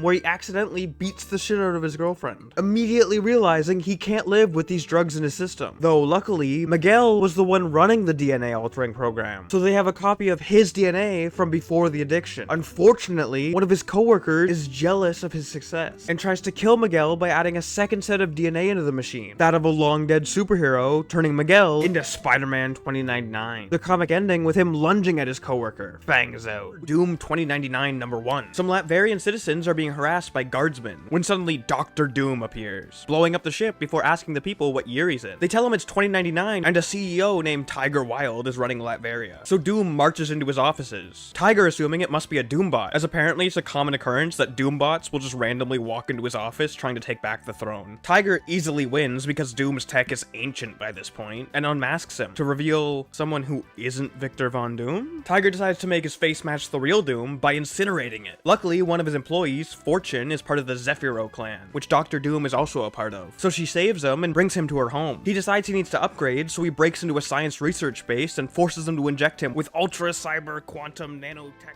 The fuck am I saying? He ends the comic by declaring that Dr. Doom is dead, but also Dr. Doom lives as he dons his Doom 2099 armor. Punisher 2099 #1. Jake Gallows is a happy man. He's a devoted member of the Church of Thor, he's a high-ranking cop, and his family has just been gunned down in broad daylight. The guy even got away with it since he's a black card holder, an elite group of the richest people in 2099, who are basically allowed to do whatever they want. The whole police system is actually money-based. Cops straight up won't protect you if you don't pay your monthly fees, which Jake has decided he's sick of. Perfectly in time for him to discover Frank Castle's secret stash, containing a bunch of gear along with a notebook asking Jake to continue his legacy. The comic ends with him donning the Punisher 2099 suit, which contains Jake's new technology like a camera blocker, along with Frank's old technology, like the last revolver to ever be made. Hulk Future Imperfect #1. It's 50 years in the future and the world has been destroyed by a nuclear war. Though luckily, a powerful man immune to the radiation was able to rebuild a medieval form of civilization and become their king. This story kicking off as some peasants race through the streets, being chased down by the Gravity Police. Two of their members being shot down before they're eventually saved by the Hulk. And not like some future version of him. This is actual modern day Hulk, destroying the cops' vehicles before they send in a dog of war, which he also takes out incredibly easily. The remaining survivors then take Hulk to their secret underground base, which contains a massive museum to all the dead heroes. As suddenly, Professor X's chair rolls up, though it actually turns out to be piloted by the future Rick Jones. We then cut to the palace as news of Hulk's fight has reached their king, Maestro. And luckily for him, one of the peasants who was shot survived, allowing them to do some future interrogation on him, revealing a memory of his group using Doom's time machine to travel to the past and speak to the modern day Rick Jones. Unfortunately, before they're able to get more information, the guy's brain gets overloaded and he dies. But what little they did manage to get contained the secret location of his group's hideout. Maestro digging straight down into the earth to find it, though it turns out the base was booby-trapped, killing Maestro's entire army of soldiers. Not that it really seems to bother him though, stepping through their corpses to reach the Hulk. The comic ending with the two of them staring each other down, both saying Dr. Banner, I presume. Spawn #9 from Image Comics. A medieval era Hellspawn is roaming around a forest when he suddenly finds a woman in tattered clothing, screaming about her missing sister. So the Hellspawn decides to help her. But once they make it to the cave, the woman reveals herself as Angela, the Hellspawn hunter, who through a series of complicated rights issues would eventually end up belonging to Marvel. And I will cover her first Marvel comic too. They get into a battle with Angela easily winning before we cut to the modern day where she's obtained a hunting license to kill Spawn, tracking him down and beating him even easier than the last one, sending him into the pocket dimension within his cloak. So he drags her down, causing her to freak the fuck out, flying away and allowing him to live.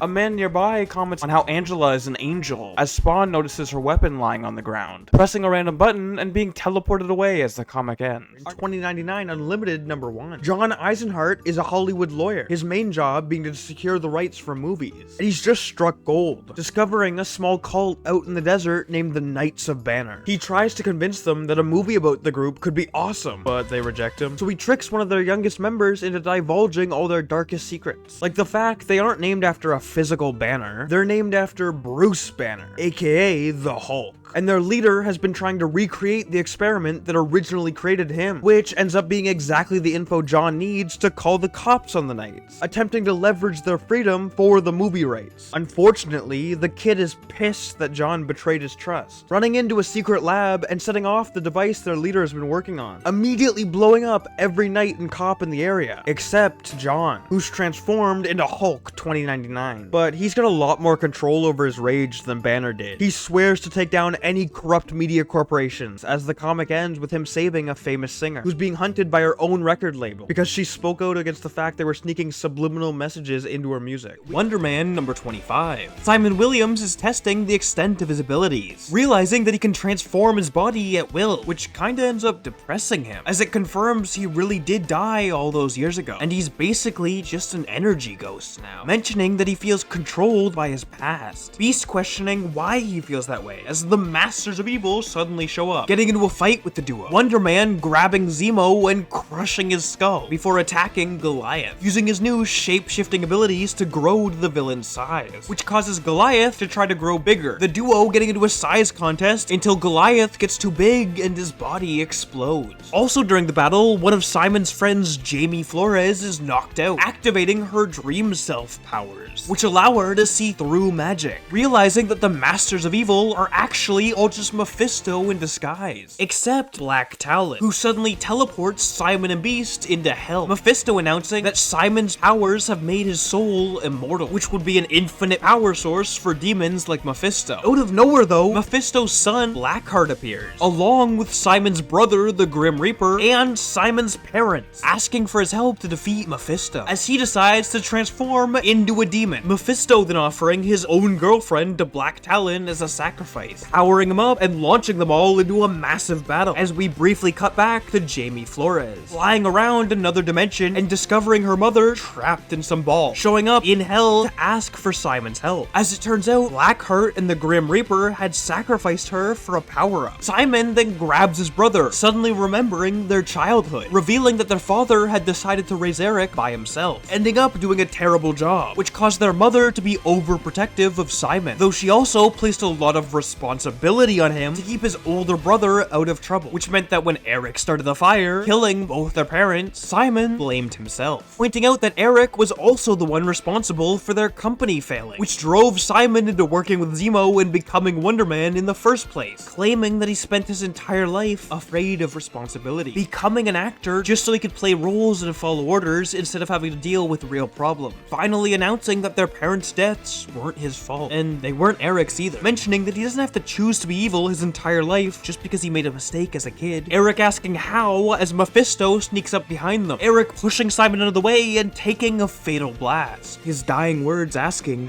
how he can choose, Simon claiming he just did, announcing that he's done waiting for other people to lead him. His parents then start begging for his help, though he mentions that they aren't his parents, they're just parodies, finally allowing their souls to rest as they fade away, making a deal to help Blackheart fight Mephisto if he revives Jamie's mother, Alex, which he does, as suddenly Hela shows up, distracting Mephisto and allowing Simon to free Beast, gathering everyone up. As it turns out, Hela wasn't actually there, it was just Alex using her mental projection powers. The gang teleporting back to Earth as as the comic ends with Simon flying off with his brother's corpse, donning a new suit for a new era. Daredevil number 321. A bunch of science facilities have recently had their supplies stolen by Matt Murdock to create his new armored suit, as he's decided he can't leave himself open to any weaknesses anymore, like a giant hole in the mask or something. Running around the city as we cut to a heroin smuggler suddenly being attacked by Daredevil. Oh, sorry, my mistake. He's actually attacked by Venom? As we cut back to Matt tracking down a homeless man named Eddie, getting into a brief fight with him before getting a random vision of a dead woman. Matt explaining that he's just trying to help, as Eddie has some telepathic abilities he isn't able to control. Matt then notices there's been another fight in the room they're in, attempting to piece the clues together and realizing that Elektra was involved.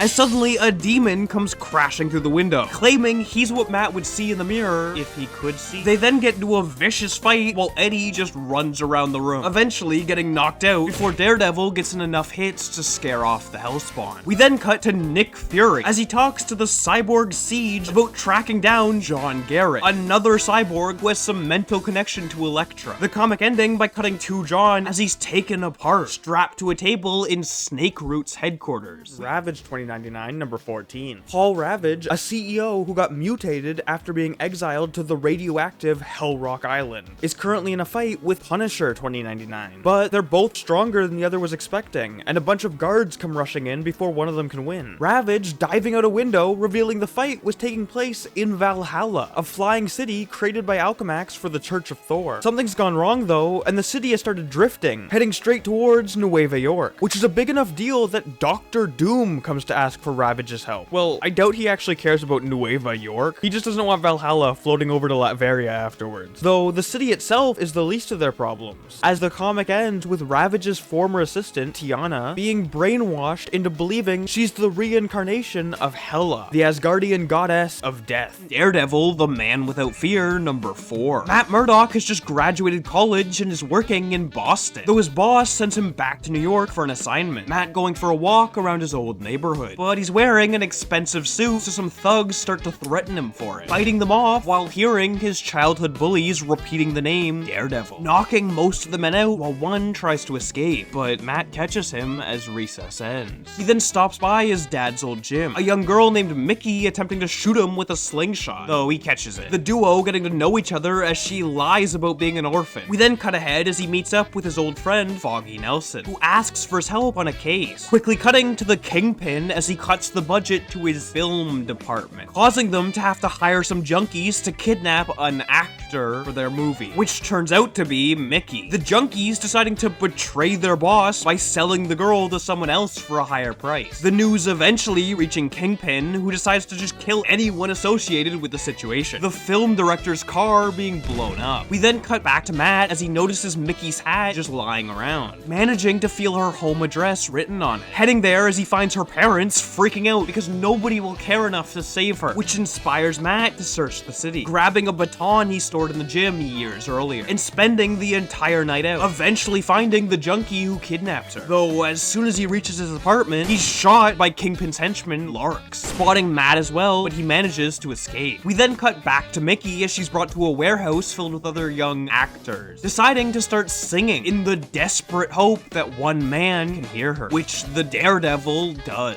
The other kids joining in as he finds the warehouse, sneakily taking out the entire rooftop of guards while one of them listens to music, knocking him out as the comic ends with Matt entering the building. Spider-Man 2099, number 16. The flying city of Valhalla has just appeared over Nueva York. Thor 2099 stepping out and announcing he's taking over the city, so everyone has to leave, except Miguel O'Hara's girlfriend, because he thinks she's hot. Miguel tries to stop Thor, but gets launched through a building, taking the opportunity to put on his Spidey outfit so he can sneak into Valhalla, though he's caught pretty quickly and ends up in a fight with Heimdall 2099, beating him before taking his sword and challenging Thor, actually managing to get a few good hits in, even drawing blood. But Thor gets sick of the battle and launches Miguel out the window with his hammer. It's definitely not the real Mjolnir though, as Spider-Man is able to just push it away, and Miguel O'Hara couldn't possibly be worthy, right? The comic ends with him landing in some rubble and being discovered by Punisher 2099. X-Men 2099, number 5. Kicking it off in the middle of a full-blown war between the Church of Thor and basically every 2099 hero. They're all separated though, so most of them are getting their asses handed to them by the false god. gods. The X-Men's speedster Mean Streak is even knocked unconscious, eventually waking up in front of a wolf that suddenly shapeshifts into Loki 2099, who, just like the real Loki, is playing both sides of the conflict, revealing that he's actually Mean Streak's old friend, Boone, and he's managed to resist the church's brainwashing, giving him a device that can disrupt Heimdall's infinite sight, causing him to go blind, which makes the fight way easier. Though the comic ends with Thor 2099 crashing into the city, declaring there will be no more mercy. Night Stalkers number 16. The Night Stalkers, a group that includes Blade, have just been attacked by a Hydra dreadnought. It lights their home on fire before stealing a powerful gun called the Exorcist and running off. We follow it to the Hydra base, where Doctor Strange is floating around in his astral form. But the dreadnought manages to sense him and starts attacking, so Strange flies away to ask the Night Stalkers for help. Suddenly, out of nowhere, sensing that a large vampiric threat is about to awaken, we cut back to the Hydra base, and a giant test tube is smashed open, revealing a newly created clone of Dracula, Bloodstorm 1. He kills the majority of the Hydra scientists as the comic ends with the wife of Dracula showing up, asking Blade for help. Fantastic Four number 384. Most of the team is returned, but Reed Richards has gone missing, assumed to be dead. So they've decided they need someone to fill Reed's place as the smart guy on the team. Now it's time to play a little game. Who did they get? Is it Ant-Man, Ant-Man, Ant-Man, or Ant-Man?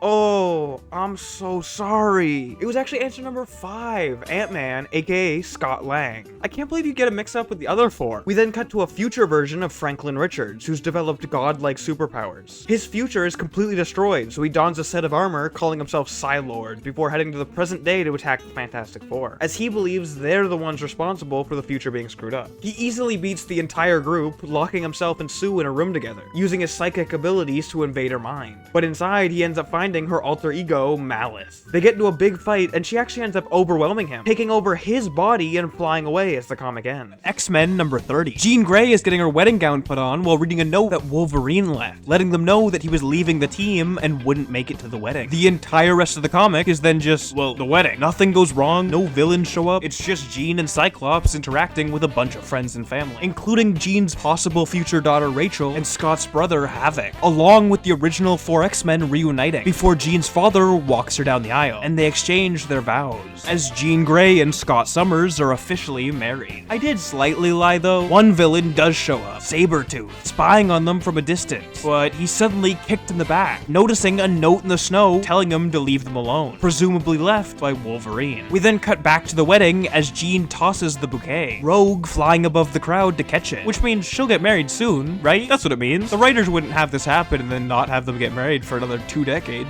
right? Anyways, during the festivities, Professor X drops a note from Wolverine, which Rachel notices, him mentioning that he just hasn't found the right time to read it, as Jean telekinetically lifts him out of his chair, allowing them to dance. As we cut ahead to the end of the night, Scott going on a monologue about how much Xavier has meant to him, before heading off on his honeymoon. Xavier finally deciding to open Logan's note, which simply tells him to lighten up, laughing at it as the comic ends. Galactic Guardians number 1. Starting with the newly formed Galactic Guardians rushing into their AI mainframe's room, mentioning that something seems to be attacking his system, and he senses that a blackout could be coming very soon, which scares the Guardians as Mainframe runs the entirety of Earth, though he claims one of their members, the current host of the Phoenix Force, can power it in his place, as he checks out what's causing it. The rest of the team heading out to keep an eye on the planet, except for Martinex, who orders the Skrull replica to shrink down and head into their computer systems, discovering some weird fleshy mass. Martinex telling her to take a sample. We then cut to a bar as an alien talks about how they set up the man known as Hollywood, but he's suddenly thrown through a window by Hollywood in his new suit, as his last one had been destroyed in the setup, threatening the alien to get information on the people he worked with. Though before the guy can talk, Simon disappears, randomly popping up in front of Mainframe, who turns out to actually be the Vision. Simon gets pissed off seeing him though, Vision allowing himself to be hit, as Simon screams about how he'd united the team to fight off the Martian invasion of the early 21st century. But in the middle of the battle, he was teleported to another planet by Vision, who decided Earth wasn't gonna beat the Martians, Simon forcing him to teleport him back, though unfortunately Vision's teleporter takes 30 hours both ways, so by the time he ended up back on Earth, the war had already been lost. Simon yelling that he might have been able to save the planet if Vision hadn't tried to save him, claiming he'll never forgive him, but Vision says he doesn't give a shit about his forgiveness. The comic ends with a Silverback hanging out on the Bifrost, Heimdall showing up to question why he's there, getting into a brief fight until he's blasted by Woden, the son of Thor. Forceworks number 1. The Kree Empire was recently destroyed by a massive bomb, one of the final surviving ships starting to orbit around Earth. As we cut to Wonder Man in his new outfit, as he arrives to the West Coast Avengers base, which has recently been forced to disband by the East Coast Avengers, quickly finding Scarlet Witch and Spider-Woman, who are already there, as Tony Stark has called a meeting. The four of them waiting until John Walker finally shows up, allowing Tony to announce he wants to recruit his former West Coast Avengers teammates to join his new team that will be focused on preventing threats before they happen. Unfortunately, Scarlet Witch and US Agent aren't ready to join a new team, though Simon instantly says yes, along with Spider-Woman, who asks where their new base will be. Tony taking them to the Works, a giant smart building housing every project he's ever claimed was in the works, introducing them to the building's AI, Plato, as John jokes that Tony is creating his own private Avengers, who will assemble whenever he snaps his fingers. But he reveals he actually won't be leading the team, offering the position to Wanda, but she claims she's still not decided on if she'll join, as Simon reiterates that he is very excited to be part of the team. Tony then shows Spider-Woman around the bedrooms, mentioning that she can bring her daughter, which causes Jessica to agree to join, as she's sick of being away from her child to do superhero stuff. Tony then talking to Wanda, who finally decides to agree to lead the team, him mentioning that she's already got her first duty, convincing John to become a superhero again, as he claims he's just a bad knockoff of Captain America. Though Wanda says that when they were Avengers together, he made her train every day, making sure there was no weak links in the chain, and that's exactly how she wants to run her new team, causing him to agree to join. They then head back to the old West Coast Avengers base to retrieve their belongings, running into Vision and the Black Widow, which pisses Wonder Man off. Though before they're able to start a conversation, they're suddenly blown up by the Kree ship, getting into a brief fight with the soldiers before they're bombarded with ionic rays, supercharging Simon as he notices a Kree recorder robot documenting the battle, questioning why he's there, as he mentions that the Kree have blamed the bombing of their planet on Wonder Man and Vision, deciding to get their revenge by blowing up Earth. The rest of the team then continues fighting the soldiers, as Simon flies off into space with the recorder, disabling the weapon that the ship was using to shoot the ionic rays. Though suddenly, some pod-like objects come crashing into the ship, damaging the weapon, as the recorder mentions that it will blow up in 12 seconds, Simon carrying it off into the void before it explodes. The rest of the team watching the pods land on Earth as the Kree soldiers recognize them as the Scatter, teaming up with Forceworks to fight them off. But the creatures manage to grab everyone except Tony, suddenly vanishing as the recorder arrives back on Earth, announcing that Simon Williams has died. Web of Spider-Man number 119. Ben Reilly has been severely injured in a battle with Venom, passing out in front of his apartment and being brought to a hospital, though there's a reporter trying to track him down, so Ben tries to escape via the roof, ending up right in front of Scream, who's desperately searching for Venom in the hopes that he can teach her how to control her symbiote, but he decides he doesn't care and just runs away. Our focus cutting across the city to a group of mobsters discussing a territory dispute, deciding to send their top hitman out to kill a rival boss, though he denies the job, and then kills them with a chandelier, including incinerating one guy's face with nothing but his hand. The hitman's identity stays a mystery for a while, but he's eventually revealed to be Kane, another clone of Peter created by the Jackal. We cut back to Ben though, as he's remembered his uncle's final speech, deciding to create some new impact webs before heading out as Scream is rampaging through Times Square, trying to get Venom's attention, which works, and they get into a brief fight before Ben shows up and the comic ends. Web of Spider-Man number 122. Ben Reilly is swinging around New York when he suddenly gets a vision of the Jackal, following his spidey senses off into a snowy forest, where the Jackal suddenly jumps out. Or wait, no, this is actually Jack, a clone of Peter whose cells are degrading, so he wears a Jackal costume to hide it. He's not alone though, calling out his friend, the Guardian, another clone of Peter, though this one is in constant torturous pain, immediately attacking Ben as we cut to Peter, who's hanging out with his pregnant wife, MJ, quickly getting a vision of her transforming into Gwen, before also getting a vision of the Jackal, running off towards the same forest where Ben is currently getting his ass whooped. Jack and Guardian just leaving him injured in the snow, while Kane watches from afar. This Spectacular Spider-Man number 222. It turns out Jack and Guardian were protecting a secret lab run by a clone of the Jackal, though they got into a massive fight and now Kane is searching through the rubble, trying to find evidence that shows which one of them is the original Peter Parker. Unfortunately, all they end up finding is another Peter clone, this one named Spider-Side, briefly cutting to Jack, begging the Jackal to fix his cellular degradation instead of just screwing with Peter, and being swiftly backhanded in return. We then cut back to the three Petes as they go off on their own. Spider-Side hitchhiking with a random trucker, Ben stalking Flash Thompson before being jumped by the Jackal, and finally Peter is given a letter by Kane, supposedly proving that Peter is the original and Ben is the clone, though he actually doesn't trust Kane. In Spider-Man 2099, number 32, Miguel O'Hara is attending the Day of the Dead festival, which, fun fact, is actually where he originally got his Spider-Man outfit. Unfortunately, not everyone is in a partying mood, as Nando Morguez has tracked down an ancient amulet so he can perform a ritual to revive his sister, which ends up working. Well, not quite. It revives every dead body in the city, except his sister. Zombies start to roam the streets, but luckily, someone new is headed to town. Strange 2099, who flies down to ask for Spider-Man's help to save the city, though he doesn't quite trust her, so she jokes about how the other guy's doctor title probably helped a lot with introductions as the comic ends. Amazing Spider-Man number 404. Remember how Kane just said Peter was the original? Well, Jackal has just revealed that Ben was actually the original, crushing Peter's world, getting into a brief emotional fight before Spider-Side shows up, telling Ben he doesn't belong here with the clones. Spider-Side is a little unique though, having full control over his molecules, being ripped apart by Ben and then reforming his entire body. We then cut to Kane, who's beating the shit out of Jackal, pissed that he seems to be just fucking with Peter for fun, though Kane also agrees that Ben doesn't belong here, helping to restrain him while Jackal knocks him out. Spider-Side also wanders off and runs into this dude named the Scryer, before we cut back to Ben, who wakes up in a room filled with clones. That's not right. There we go. Doom 2099, number 33. America is officially a